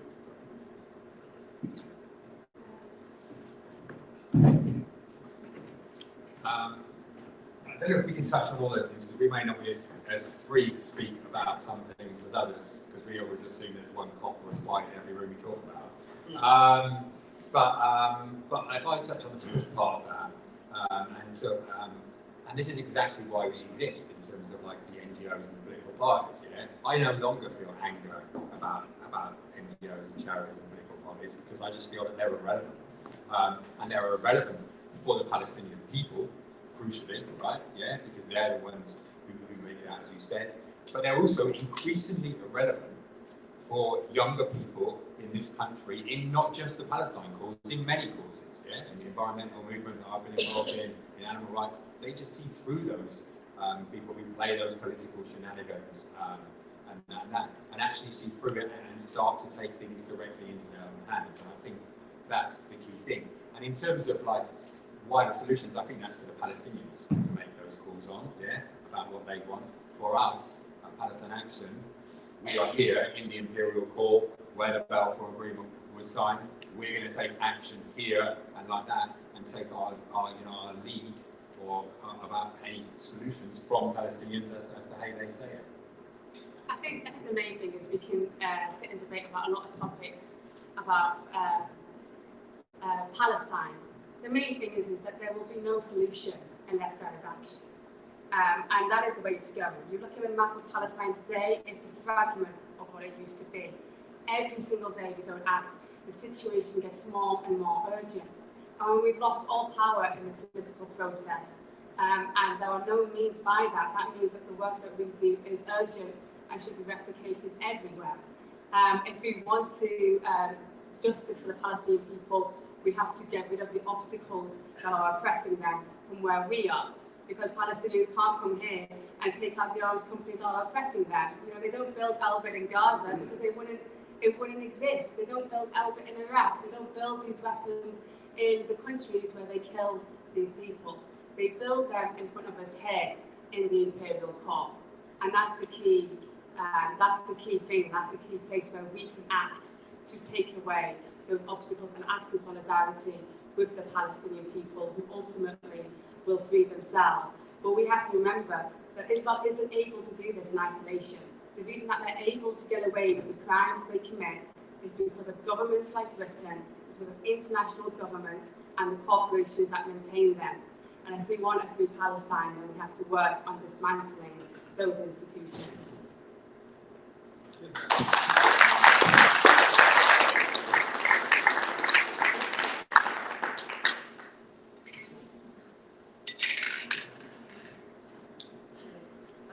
Thank you everyone for questions. I think in terms of the time scale and getting through the rest of the program, it's not working. It is likely. It's probably working somewhere. It will record somewhere. I wouldn't give up talking. What I suggest we do, before we move on to our next session, is we'll just take another, literally just 2 minutes so that we can try and set up this because our screen, it looks as if a live stream sound is coming through from comments that we can see in the chat, but perhaps some people can't see. And it looks like there's a black screen here, so we need to try and have a look at that. So if you would like to give us a minute, but we say thank you to our guests again.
So she needs it.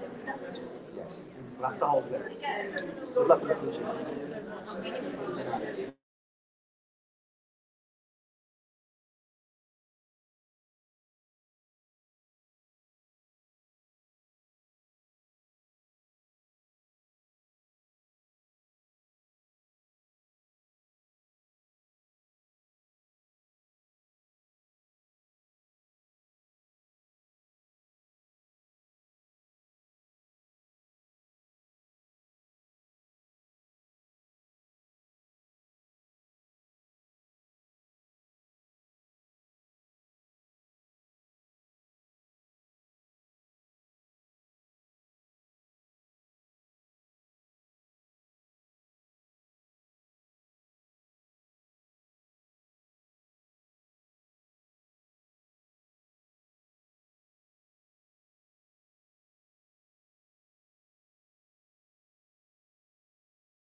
I think we're ready for the next slide.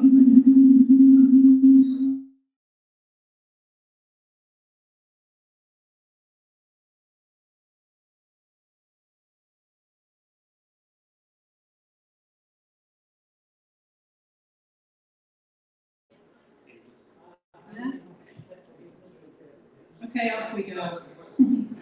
So, launching up on our next session, everyone, thanks very much. You can take your seats. Hope everyone can hear me okay.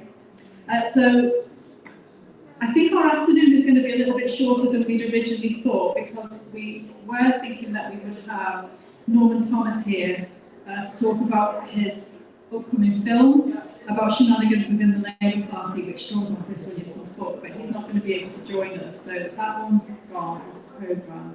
The question time panel, we were going to have Felicity, but she's got grandma duties, and Audrey had to go off because she's planning an event, which you'll probably hear more about shortly, which is to take place this week in Liverpool, so she's not able to join us for that. So that puts our afternoon a little bit short. We had scheduled to do left leadership and next steps moving forward at 8 o'clock. But what I'm going to suggest is that when we finished, maybe if we can get a group photo up here.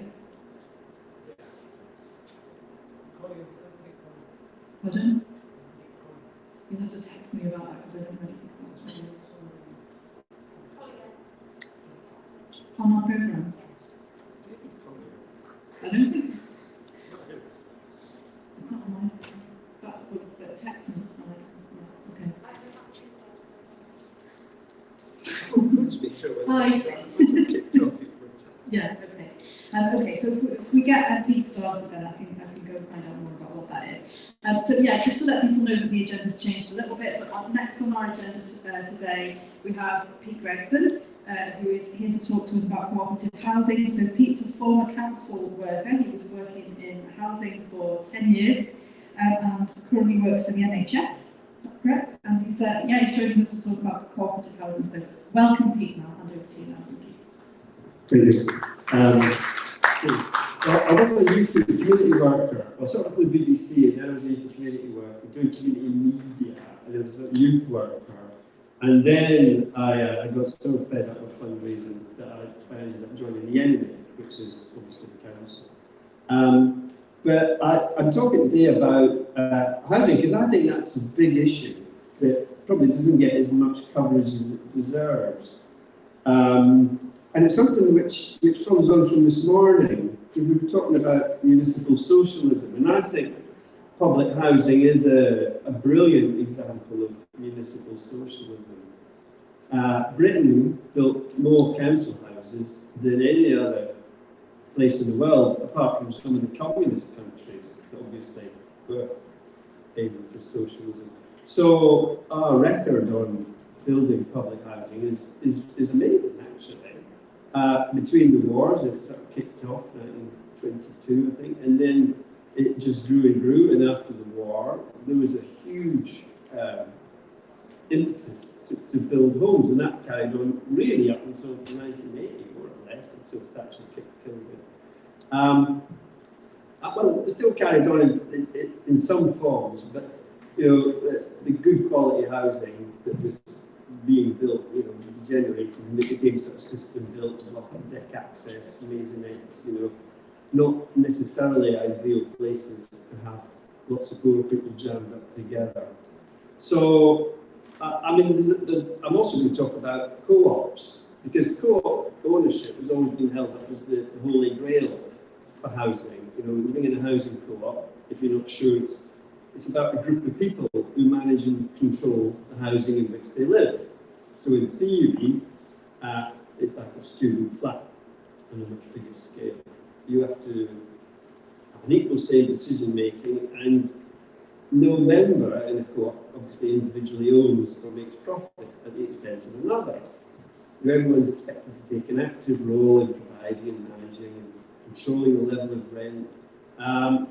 So in theory, it's a great place to get community involved in practical socialism, looking after one another, sharing resources, sharing needs. And it's a great opportunity, but we kind of spannered it in this country. In Scotland, you know, we had half the population lived in council houses up until more or less 1980. And since then it's dropped massively. I'm not sure we'll figure out across England as well. A lot of people lived in council houses. And they were born, they grew up, and they died in council housing. It wasn't a case of people saying, oh, it's a starter to get me onto a housing ladder. Public housing was their world, and they had no need to get onto a private owned property. You know, the principle was that the state would provide a place for you to live, and at the end of your life, it would be passed on to someone else. And I think that was working very well, particularly if you have an estate where people don't move. It creates a very solid community. I mean, the reason a lot of estates go downhill is because of something called churn. Churn is when people come in, move out, come in, move out. And often, as an estate goes downhill in terms of people taking less care of it or less respect, and housing quality goes down, maintenance is poor, the churn happens. People can't wait to get out. They can't wait to get into a better home. And that churn, that destroys the community. There's no desire to live there or to look after the place anymore. And that's when, you know, the drug dealers move in, depression, alcoholism. It's everything that goes with living in a crap environment and looking around every day and seeing no hope and thinking, well, I'm at the bottom and I'm not going to get out of this hole. So, what you would call a sink estate. And they're easily created if the council stops looking after it. And I think what's interesting is Maggie Thatcher, when she brought in the right to buy, why did so many people jump at that? Why did so many people go for buying their own homes? Why were so many people so disaffected with the municipal socialism that we all believe in, that they couldn't wait to take on their own home? And I just wanted to show a little bit of a video, because, sorry, just to finish about the co-op housing, the present housing co-ops, if you look at the whole country, it's just 0.1%. You know, 0.1% of the housing in this country is a housing co-op. 70% are owned or mortgaged by owner-occupiers. I mean, I'm one of them, I'll be honest. I'm not sure how many of you are owner-occupiers or mortgaged. 12% privately rented, and about 18% are social housing. You know, 40 years ago, that would have been, I think, near 50%. So we've seen that drop, that whole idea of municipal socialism is taking a hammering. To the point now where people just think if you're in a council house, there must be something wrong with you. You know, you've failed in some sense because you're stuck at the bottom. You know? And so we come to see municipal housing as an example of a failed life, and that's really wrong because it doesn't have to be like that. So how did it get like this? I just want to show you. I made this video 40 years ago with a group of women in Edinburgh, in Granton, which isn't the worst part of Edinburgh. It's the second worst part of Edinburgh in terms of poverty, a place called Pilton. And they were talking about the housing, and it was, I suppose it was a kind of, I did it through a kind of community health type project, so people were learning in the, yeah, that's it. I think it's that one. No, it's not that one. Oh, here it is, it's this one. It's called Home Sweet Home. Now, and I'm starting about 5 minutes in, and with any luck we'll get this sound, that'd be amazing. And it might be because I've never got it going for ages. I've set it up this morning. There it is, maintenance.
minutes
how desperate folk were.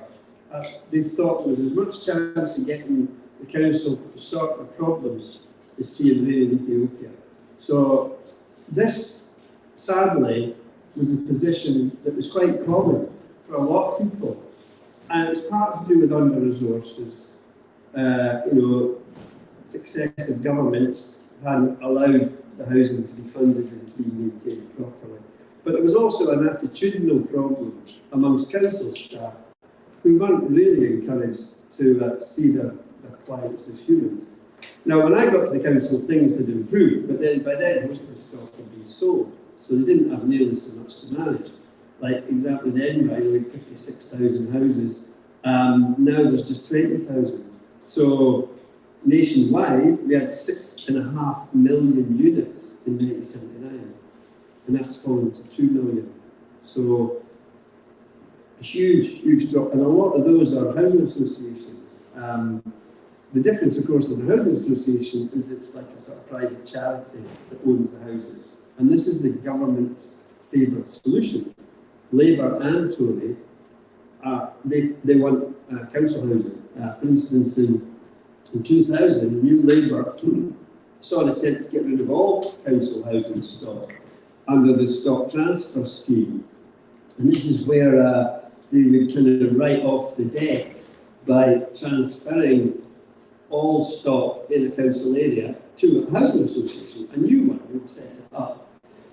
And tenants were wise to this, because they were told, oh yeah, well, this will give you more control, this will give you, you'll be able to manage your homes, and you'll have more control. And of course it was bollocks, because under a housing association, they didn't talk to private financiers. They have maybe one tenant rep on the committee, but they'll still have, bureaucrats, accountants, whatever, running the show. So the idea about it being a vehicle to give council its control is a bit of a misnomer. And they are charities, they've got charitable objectives, but it's the organisation that it runs for. And in Edinburgh, they tried to transfer all the stock, 20,000, and then a big vote, and they did this all over Scotland. Anyway, I mean, that was why I got the job, I did community work, convinced people to go for stock transfer. That's what I was supposed to be doing. But I soon realised that I was selling a turkey because they voted against it. Because at the moment, if you live in a council house and you've got a serious problem, you can go to your councillor, and that councillor can phone the housing department, because that councillor is technically their boss. And they can say, this person has had this problem for so long, you have to fix it. And that housing worker has to go to the councillor. And that councillor knows that we're elected, and if they don't listen to the tenants, they won't get elected again. So it's a good system of control that allows people some kind of mechanism, which is one of the reasons why folk weren't taken in by the stock transfers. They didn't want to lose their council housing, and they felt insecure that they would be safe. So my view is that we should keep council housing, but run it better. And this is where I come back to the cooperative idea, because the current orthodoxy promotes ownership as a natural and desirable state, and it disadvantages those that doesn't conform. So there's a big imperative to get a foot on the housing ladder, and this is a major source of social division. People who don't get onto that housing ladder and can see no prospects other than have-nots, they've got a house. You're immediately in a different world. And these people who will never have enough money to buy a house know that they will never have the security and safety that you enjoy. And this is really fundamental to the division, if you like, amongst classes. So the thing that's been developed, and actually this has been in place in Scotland since 1975, is something called tenant-managed co-ops. This is where you keep the council housing under council control, council ownership, but the management of it is devolved to the tenants. And this usually works for maybe 100 to 200 houses. You try and do it much bigger, and it kind of loses focus. So this,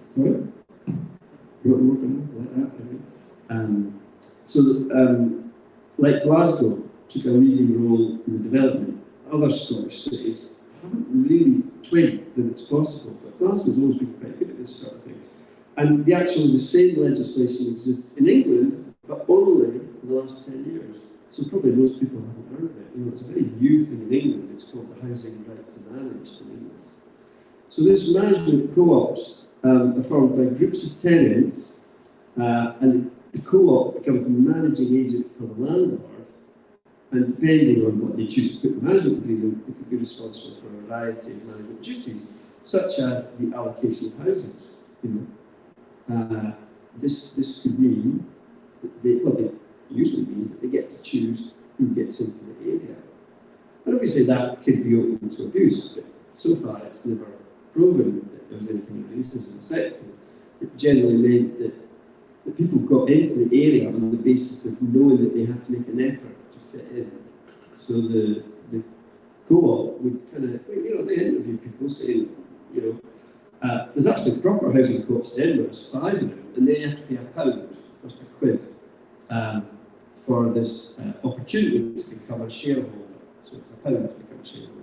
And after that, you kind of pay rent, a bit like rent, it's not called rent because you're paying towards the maintenance. The housing co-ops, again in Edinburgh, there's 4 or 5 of them, and there's different ones. There's a middle class one, which is very nice and posh in the middle of town, Lister Housing Co-op, and there's poorer ones in West Cranton, but they all operate on the same principles. However, the number of housing co-ops like that aren't council owned are actually going down. I mean, last year one of them transferred to a big housing association because they realised that it was too much hassle running the thing yourself. But the beauty of these council-managed tenant co-ops is that if the thing falls apart and the people get fed up trying to manage it themselves, it just goes back to being under council control. So no one's lost any stock. There's not been any reduction in the housing. It just means that, you know, people tried and got fed up. But the big thing about how to make this work is that, you know, they control everything. Like, you know, all this thing about no ball games allowed. Well, the tenants don't have to put up with that. They are living in the co-op. So they can manage everything, like the day-to-day repairs and maintenance, cleaning, caretaking, dealing with neighbour disputes, redecoration and maintenance, collective rents if they want, ensuring residents are informed and listened to, employing staff if they want to carry out functions. But these are, I mean, I've been working with co-ops and they're marvellous places, like 97% satisfaction rate. You know, people say, oh, we need a club for the under 5s. Bingo, there's an empty flat, which is converted. Or we use it. You know, the control of resources by the community suddenly becomes a vehicle to make people politically active. Not in terms of left and right, Labour and Tory, they're just active in controlling the environment in their lives. You know, you want the railings painted pink, go paint it pink. You know, no longer batshit grey, no longer council stop payment. If people want something, they just agree and do it. And to start off doing these things, it's not easy. You need a lot of community work input because people don't naturally get into the idea of taking minutes and having committee meetings and accounts and stuff. So, having been a committee worker, there's a lot of input to help build folks' confidence about, you know, exactly what they want to take on, where and how. But it's doable. But part of the reason why it isn't done more often is because community work's been thrashed in this country. So there's not people going out actively promoting this model. I would love it if Resist started promoting this tenant management co-ops idea. I mean, there's 6 in around Glasgow at 200 rooms each. And they've just won in Cathkin Braes, which is in Clydeside, just won an agreement, it's in South Lanarkshire, to manage homes for another 5-year period, and they've been doing it for 30 years. And it's massively popular. It's run by local people and it's responsive to local needs. I mean, the council report said Cathkin Braes TMC is a successful tenant-led organisation that performs well, delivers good outcomes, and is well regarded by tenants, and a satisfaction rating of 98% in an independent survey. So this is where I think municipal housing goes wrong. What you saw in that video was municipal housing gone wrong. No control over maintenance. bad treatment, not being listened to. But by getting people involved in managing their own homes, it's not easy. I mean, there's actually a lot in England that you probably wouldn't know. There's a whole bunch in Wandsworth, I think. We've got about 6, and you know, in England, it's all coordinated by something called the National Federation of Tenant Management Organisations. Because in England, we call it Tenant Management Organisation. In Scotland, we call it Cooperatively Managed Council Housing. So, I mean, if folk are interested, you can go on the website and Google nationaltenants.org and you can find out about it. But, you know, for my money, the mechanics aren't that difficult. If a group of people want to do it, we can do it. A group of tenants want to do it, but it needs promoting. You need to go out, publicise the advantages, encourage support. And this, I think, is what I would call grassroots socialism, helping people take over their homes. And they're actually hopefully making council housing attractive again. And people no longer see in these housing co-ops, these community council housing tenant managed co-ops, they don't see this as a step to go and buy their own home. They see this as a step for life. And they don't have churn. People stay and they like it because they're making their own universe.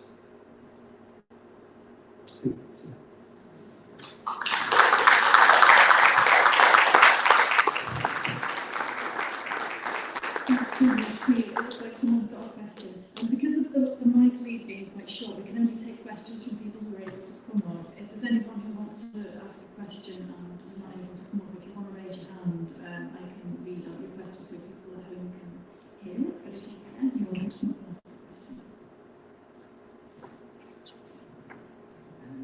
Question for people also open to anyone else. It's about empty homes. It's about empty homes. I mean, Action on Empty Homes, and I mean, I think of Community Planning Rights, which has 600 organisations throughout the UK. And the connection between the two things is that community planning are trying to fight what we can now describe as volume building, which is where the free ports, I know there's going to be something about free ports, but I want to ask you what your kind of relationship is with Action on Empty Homes, because we've got something like 1 million empty homes across the UK. We've got 11 million across Europe, and everywhere there are buildings and houses languishing and property that's languishing that could be refurbished, that could be repurposed, that could be compulsory purchased by councils. And nobody seems to talk about it. It's an absolute scandal because the waste in this country, there's certain countries in the world that would be, if we had the amount of empty houses that we've got in those countries, there just wouldn't be that situation. So I'm wondering if you could speak about that. Thank you. Squatting, I love it. I was a squatter for years. Scotland, just get into Scotland. And the council will feel pretty shitty about evicting you. I mean, legislation's changed, and Maggie Thatcher brought in legislation that made it easier to evict you. But that's one form of direct action of occupying empty homes, because it's a direct statement. You know, this council housing is going to waste. It depends why it's empty. No, it might be empty because it's in a scheme that nobody wants to live in. And that's more of a challenge because people won't even want to squat it there. It's probably a prime site for activism to find out if you can set up a tenant managed housing co-op in that area, because you will always find people that care about their community. And as soon as you connect with them and say, look, let's I mean, this whole thing about working with people in council housing, it used to be massive in community work, and then councils started forbidding it. So in Lothian, we had, if you worked for the region, you were an education worker, community education, but all the housing was managed by the district. So as an activist, if you worked for the region, they couldn't say there was any conflict of interest by working against the housing department and working with local ends. Unfortunately, in Scotland, they abolished the regions because they were seen bastions of socialism, and they moved to a unitary model. So now it became much harder for community workers to get involved in housing issues because their bosses straight away said there's a direct conflict of interest. I was fired on 20 counts of gross misconduct because in my spare time, I was involved in local communities. And we finally won. We saved the school. I lost a job, but we saved the school. And that's great because the school was a bit crappy. So we kept campaigning and they got a brand new school. It took 5 years. The brand new school opened last month. Beautiful. So you can't win. It's just kind of long and hard. And it's quite, it's, once you get going, I mean, I don't, it depends, you need to get into community and keep going, but it's hugely rewarding. Hugely rewarding. And of course, middle class hockey turns up on someone's doorstep, and obviously people are like, what are you doing here? You're not from around here, why are you here? And it's not easy to get accepted, because you're a middle class do-gooder, and you're the most hope that haven't got any money. And it's easier to do it if you're a council worker. Or if you're in a campaign group, that's easier because folk accept you. Then, even if you're in a volunteering candidate like you could turn up in any poor community and you would say, I'm from actually homes of folk would instantly say, right, come on in, have a cup of tea. And that's where it starts. You know, starting in stairwells with tenants, folk in a stairwell, even having meetings on the landing. Surveys, big thing, surveys, satisfaction surveys. As a youth worker, we spent all the time with kids getting them to do service, find out what people want in the area. Youth workers are always desperate for ways to get the kids out doing things. And like, we got a new play area for an area. They just went around, the kids went around, what kind of equipment you want, and then they bound in a grant application. And it's like, oh, you got the kids to ask what they wanted, and these, yeah, we'll give you the money. So funders love it when you get communities involved in activism, because all these funders are desperate to hear from communities. You know, they want real people doing real applications. They don't want some paid fundraiser. And it's a faff, and it's slow, and it's painful. But even at the most basic level, you'll find very quickly councillors respond. If you can get a group of tenants together in any scheme, the councillor immediately sees that as a voting source. They immediately say, those people might vote for me, and they will immediately take an interest. And you can guarantee that the councillors will come along, doing a Labour to a degree, will come along because the councillors are drawn to any gathering of people that's like slugs to a lettuce. They go in there because they want the votes, and you build with them, and they've got an avenue into the housing department.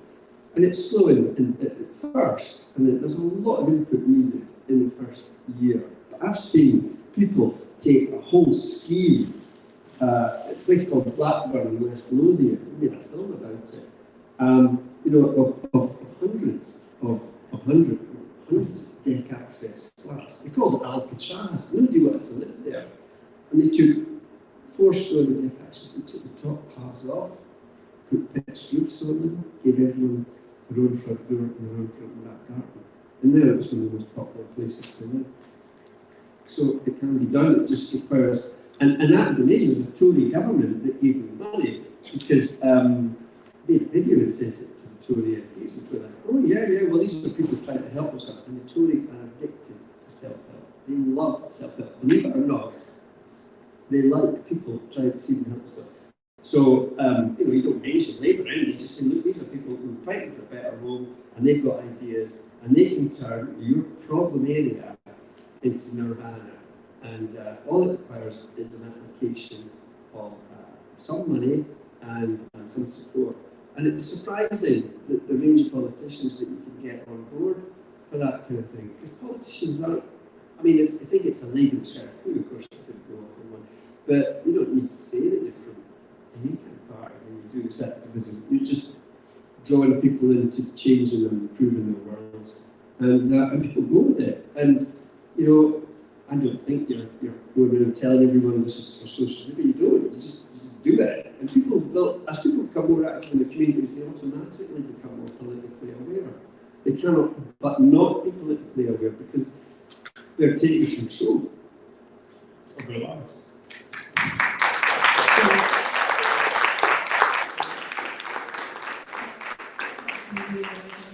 I totally agree with that as well, because I've got a good friend, Alison Clarnan, who works for, well, she's one of the people who established Belfast Cleaning Company, and she's also involved with an organisation called Trademark Belfast, so if you might come across them podcasts. They work with unions and they work in anti-sectarian within workplaces where there's sectarian divisions within Northern Ireland, but they're also experts on cooperatives. And through the actions being involved in setting up this cooperative for women who are cleaners, women being able to be paid, to decide collectively what their wage is going to be and make sure that that's not an exploitative wage, make sure that every woman can do every part of the process of that business. They can do the promoting of it, they can do the costing of it, they can do the cleaning obviously as well, and they can do the finances. Every woman is equally involved and plays an equal part in that business.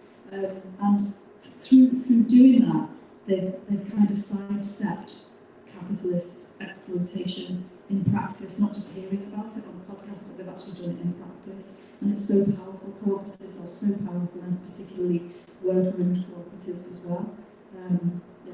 I must be honest and give a credit to the lady here. I knew all this because of Sarah Glenn.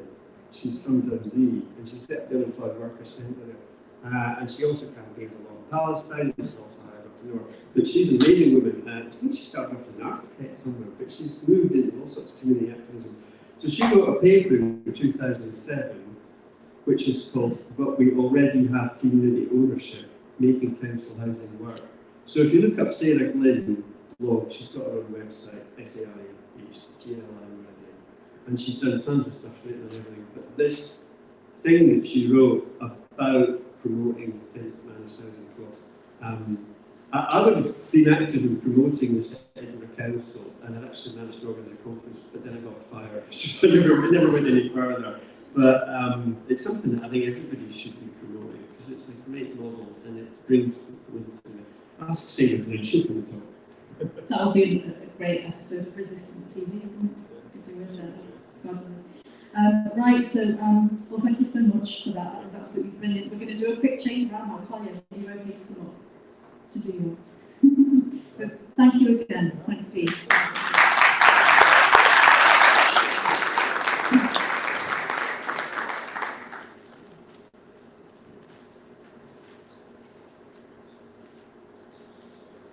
Can someone please also from the steering committee try and get a photo? Brilliant, yeah, very good. Welcome. Sorry that I didn't realise you were on the bill. I didn't know you were here because we were introduced, so I didn't realise you were here, but you are here, so that's great. So everyone, this is Collier. Collier is raising awareness about the plight and disgraceful situation of Julian Assange. We've got some of his fantastic supporters in the crowd as well. Good to see you. Thank you for coming. I'm just going to hand over to you and you can tell us more about your work. Thanks. Thank you very much for the invitation and warm welcome. I followed the whole issue on Julian Assange for almost a decade. I always had a aim to know the issues of the system, and being a night owl, I actually ended up getting information. So this is kind of the scheme which the system provides. We often are told this is a democracy, we have information available for everybody, but what I realized, this crucial information which shows us the flaws of the system would be rarely shown in the main hours, but kind of hidden in the nighttime. But being a night owl, I actually got this information, and this whole process got me in touch with all these things.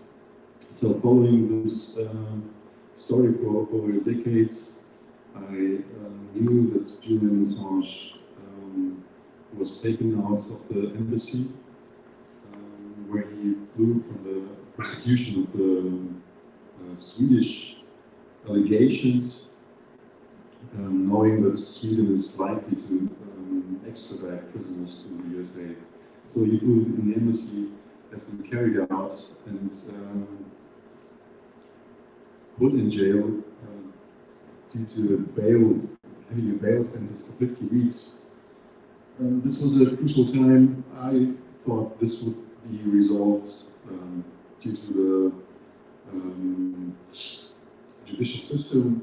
You know, if they made a sign to imprison a publisher and journalist, and he would be free after those 50 weeks. But after these 50 weeks, he still was in prison. So the man who made a platform giving us true information never had to retract a document for 100% accuracy on publications. He still remained in prison after those 50 weeks, which was the maximum sentence. And so I joined a weekly vigil to show my protests to the public, and realized on those weekly vigils that the majority of people didn't know about the whole issue. It's like, I don't know, 90% or 95% would not know about the whole story. This is a huge thing for the society. I already knew that the right information would come occasionally, like, I don't know, the USA budget would have to be increased every year. They would, politicians would come and say, no, we are actually bankrupt, but we will increase our budget, and so technically we are not bankrupt. Yeah, those kind of informations. So realizing that, I thought on the vigils, how could one raise more attention for the case? I've been promoting this issue in Hamburg weekly with a group of supporters, which variated. Like 10, 15 people would be really active in promoting this issue.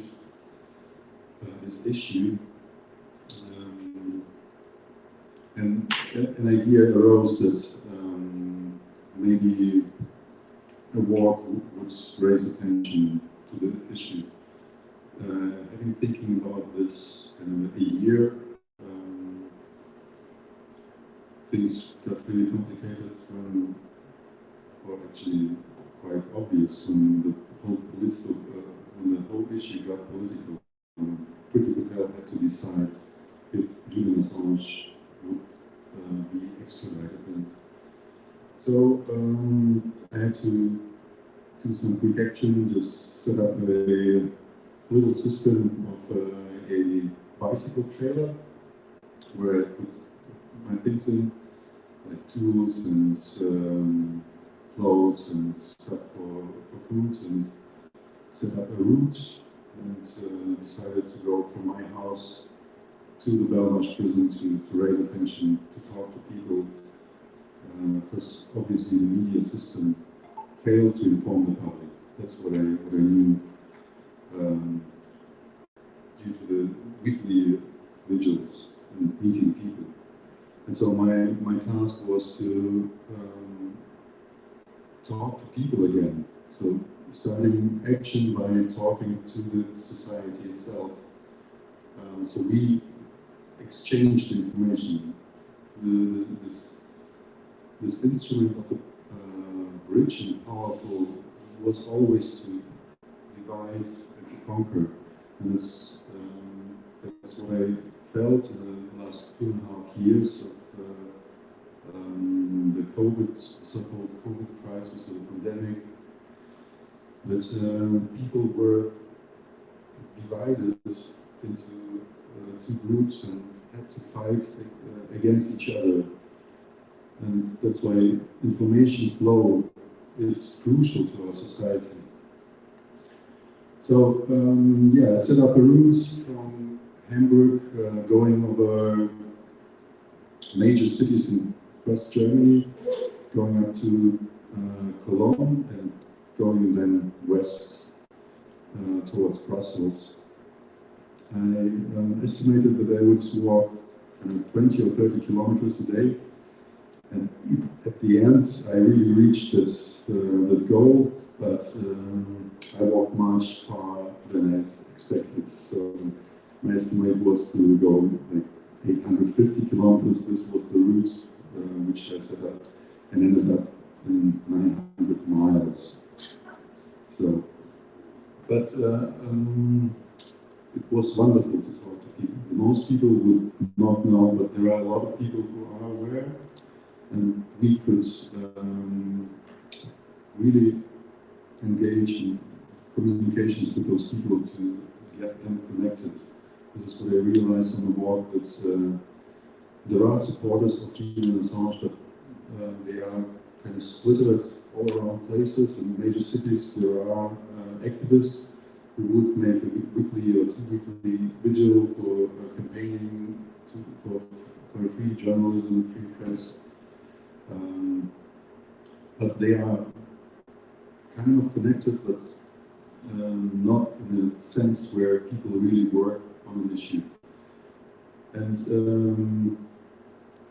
I realized that all the other activist groups, we need to come in contact to be a real big group of supporters, to be strong against those mighty and powerful and the beauty one, they say. So, well, this poster I got from the beginning, and I had a bicycle trailer, and walked on really busy streets just to show the public there is a political prisoner in Europe, so one of the founding countries of the European Court for Human Rights, which the UK actually would like to resign from, has a political prisoner. Yes, we need kind of an action which prevents him from being extradited, because this would be a judicial precedent where anybody who gives us truthful information which opposes mighty politicians can be extradited. Well, so far. I took notes, I forgot my mobile. Is my mobile device over there? Oh, thank you.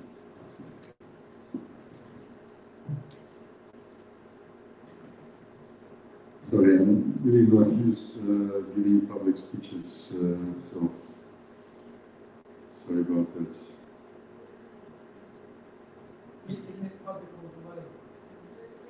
You know, talking to people is kind of all right, but talking to audiences is really another thing. So I really enjoyed the experience, talking to people, really on this level of personal discussion.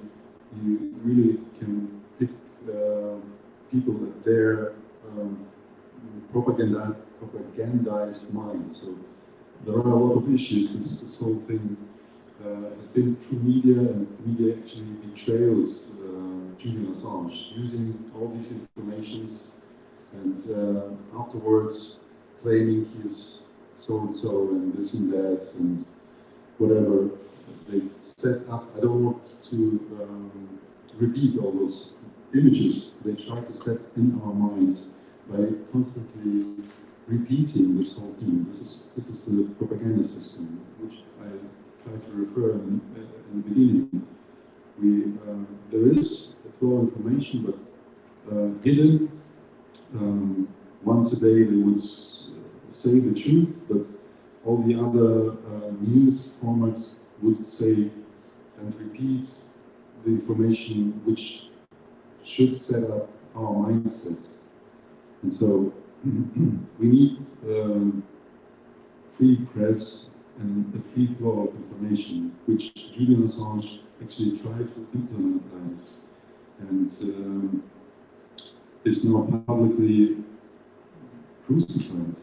So everybody can see if you do such things, this is what is going to happen. So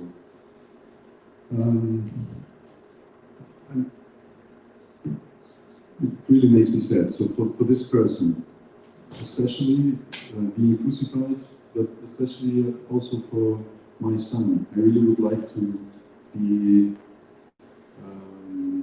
growing up in a society which I really believe should suit the population.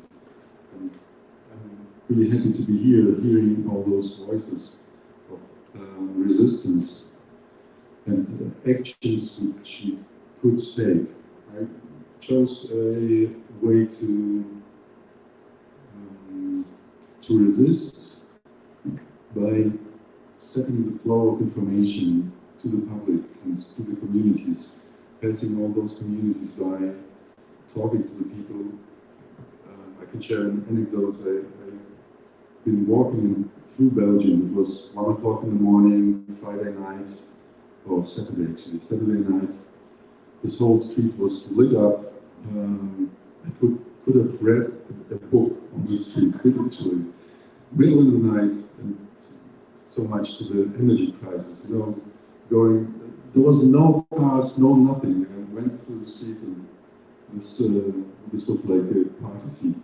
But somewhere I heard a music scene and went there. It was a little village who had a village party. So I joined the party, had a few beers and talked to the people. And so I'm definitely convinced that this whole village, who actually contains 1,200 members, will have a big discussion about a free press and a guy who just showed up in the middle of the night having some beers with them. Yeah. So this is crucial to talk to each other.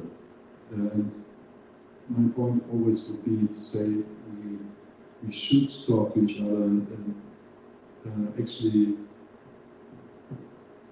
to meet there that we maybe don't agree on one point, but there are so many points in which we do agree, and we should not let us divide on issues we don't agree, but rather look at those points we do agree.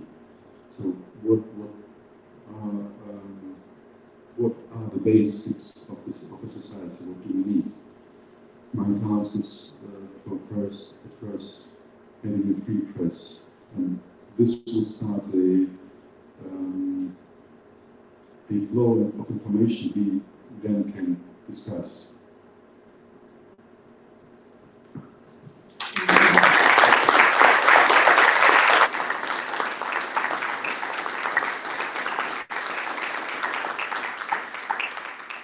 Thank you. Could I get your name right? Is it Colin? It's Colin. Okay, I got that name. That's good. Yeah, it's mind-blowing and it's unbelievable that we have a political prisoner within the UK. And even more horrifying that they could be extradited. So we all have to do everything we can and resist this pulling behind you on the work that you're doing. And also, we just want to say, today we've heard from people who have shared their heartfelt, imaginative, creative, simple, determined ways of challenging the system and fighting back and resisting. And it isn't a one-size-fits-all. So with regards to this situation with Julian Assange, I'm not sure what direct action we could take other than the kinds of things that are being done. It is about raising awareness, it is about having those conversations and making sure that people can hear the story beyond the propaganda.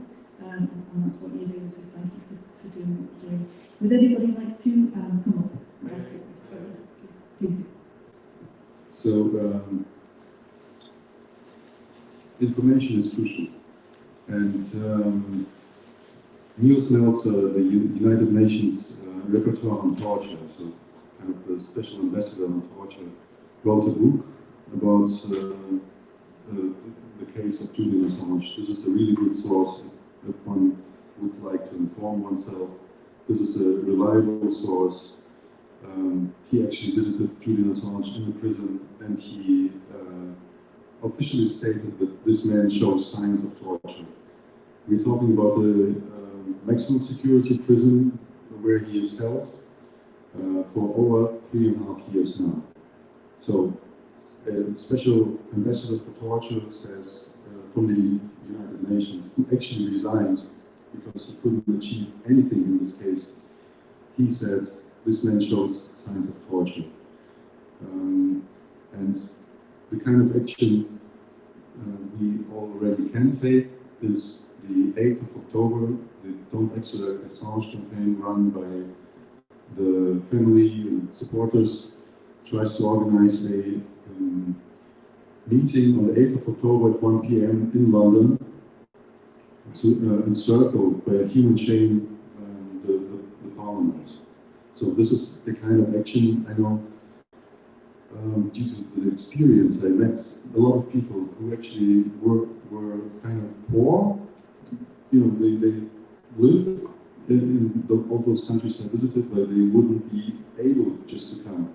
But you could organize a group doing the same thing on the same day, surrounding the mayor's, not the private house, but where's the mayor? The town hall, surrounding the local town hall to speak out on social media, promoting this issue. Yeah, the 8th of October is 1 p.m. surrounding the Parliament would be a point to show the politicians actually you need to act on this.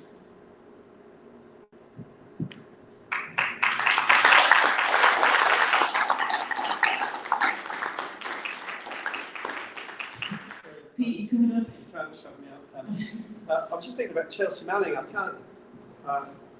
can't think of Assange without thinking about Chelsea Manning, because we wouldn't have known what was going on in Iraq without Chelsea Manning, without Assange. You know, the video that was released of these helicopter gunships shooting people at random, I don't know if you've seen it. I mean, that's the most powerful thing ever that I think showed what America was doing in Iraq. You know, it summed up the sort of cowboy mentality of like, these people are Arabs, they don't matter, and we're here to have a shooting party.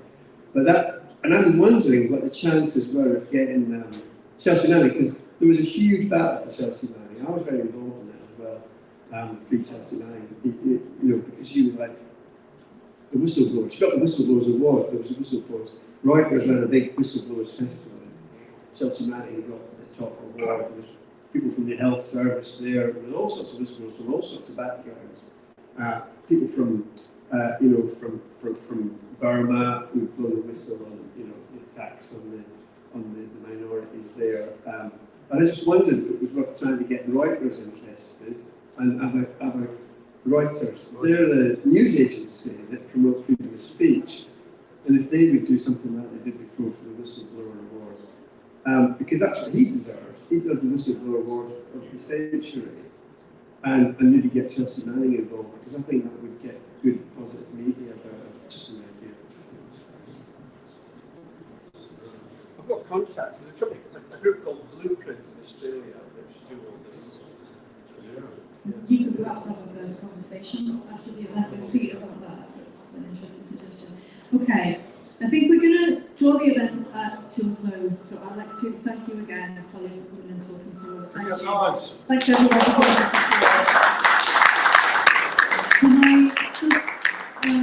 we've talked about so many important issues today. We've talked about health issues, NHS, the threats to the NHS. We've talked about Palestine, direct action. Talked about housing and cooperatives.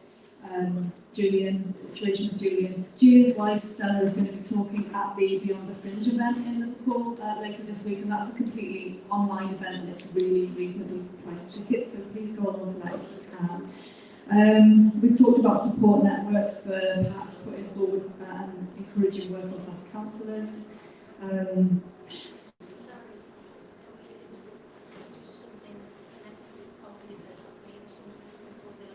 Okay, we've got one final announcement to make on Collier's talk just before we come to a close as well.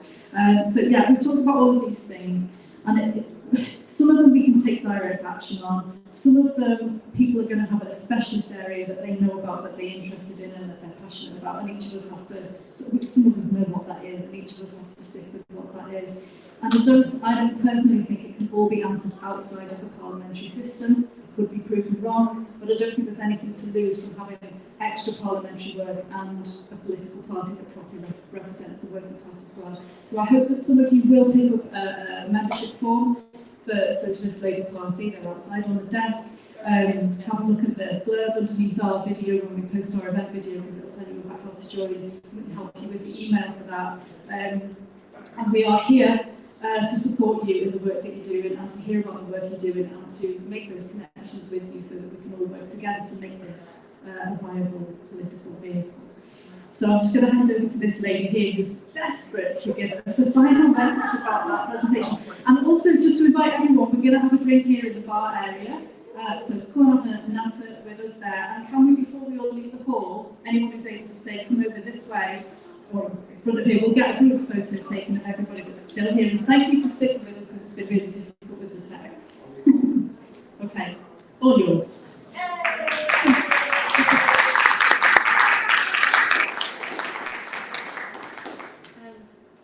Unaccustomed as I am to speaking.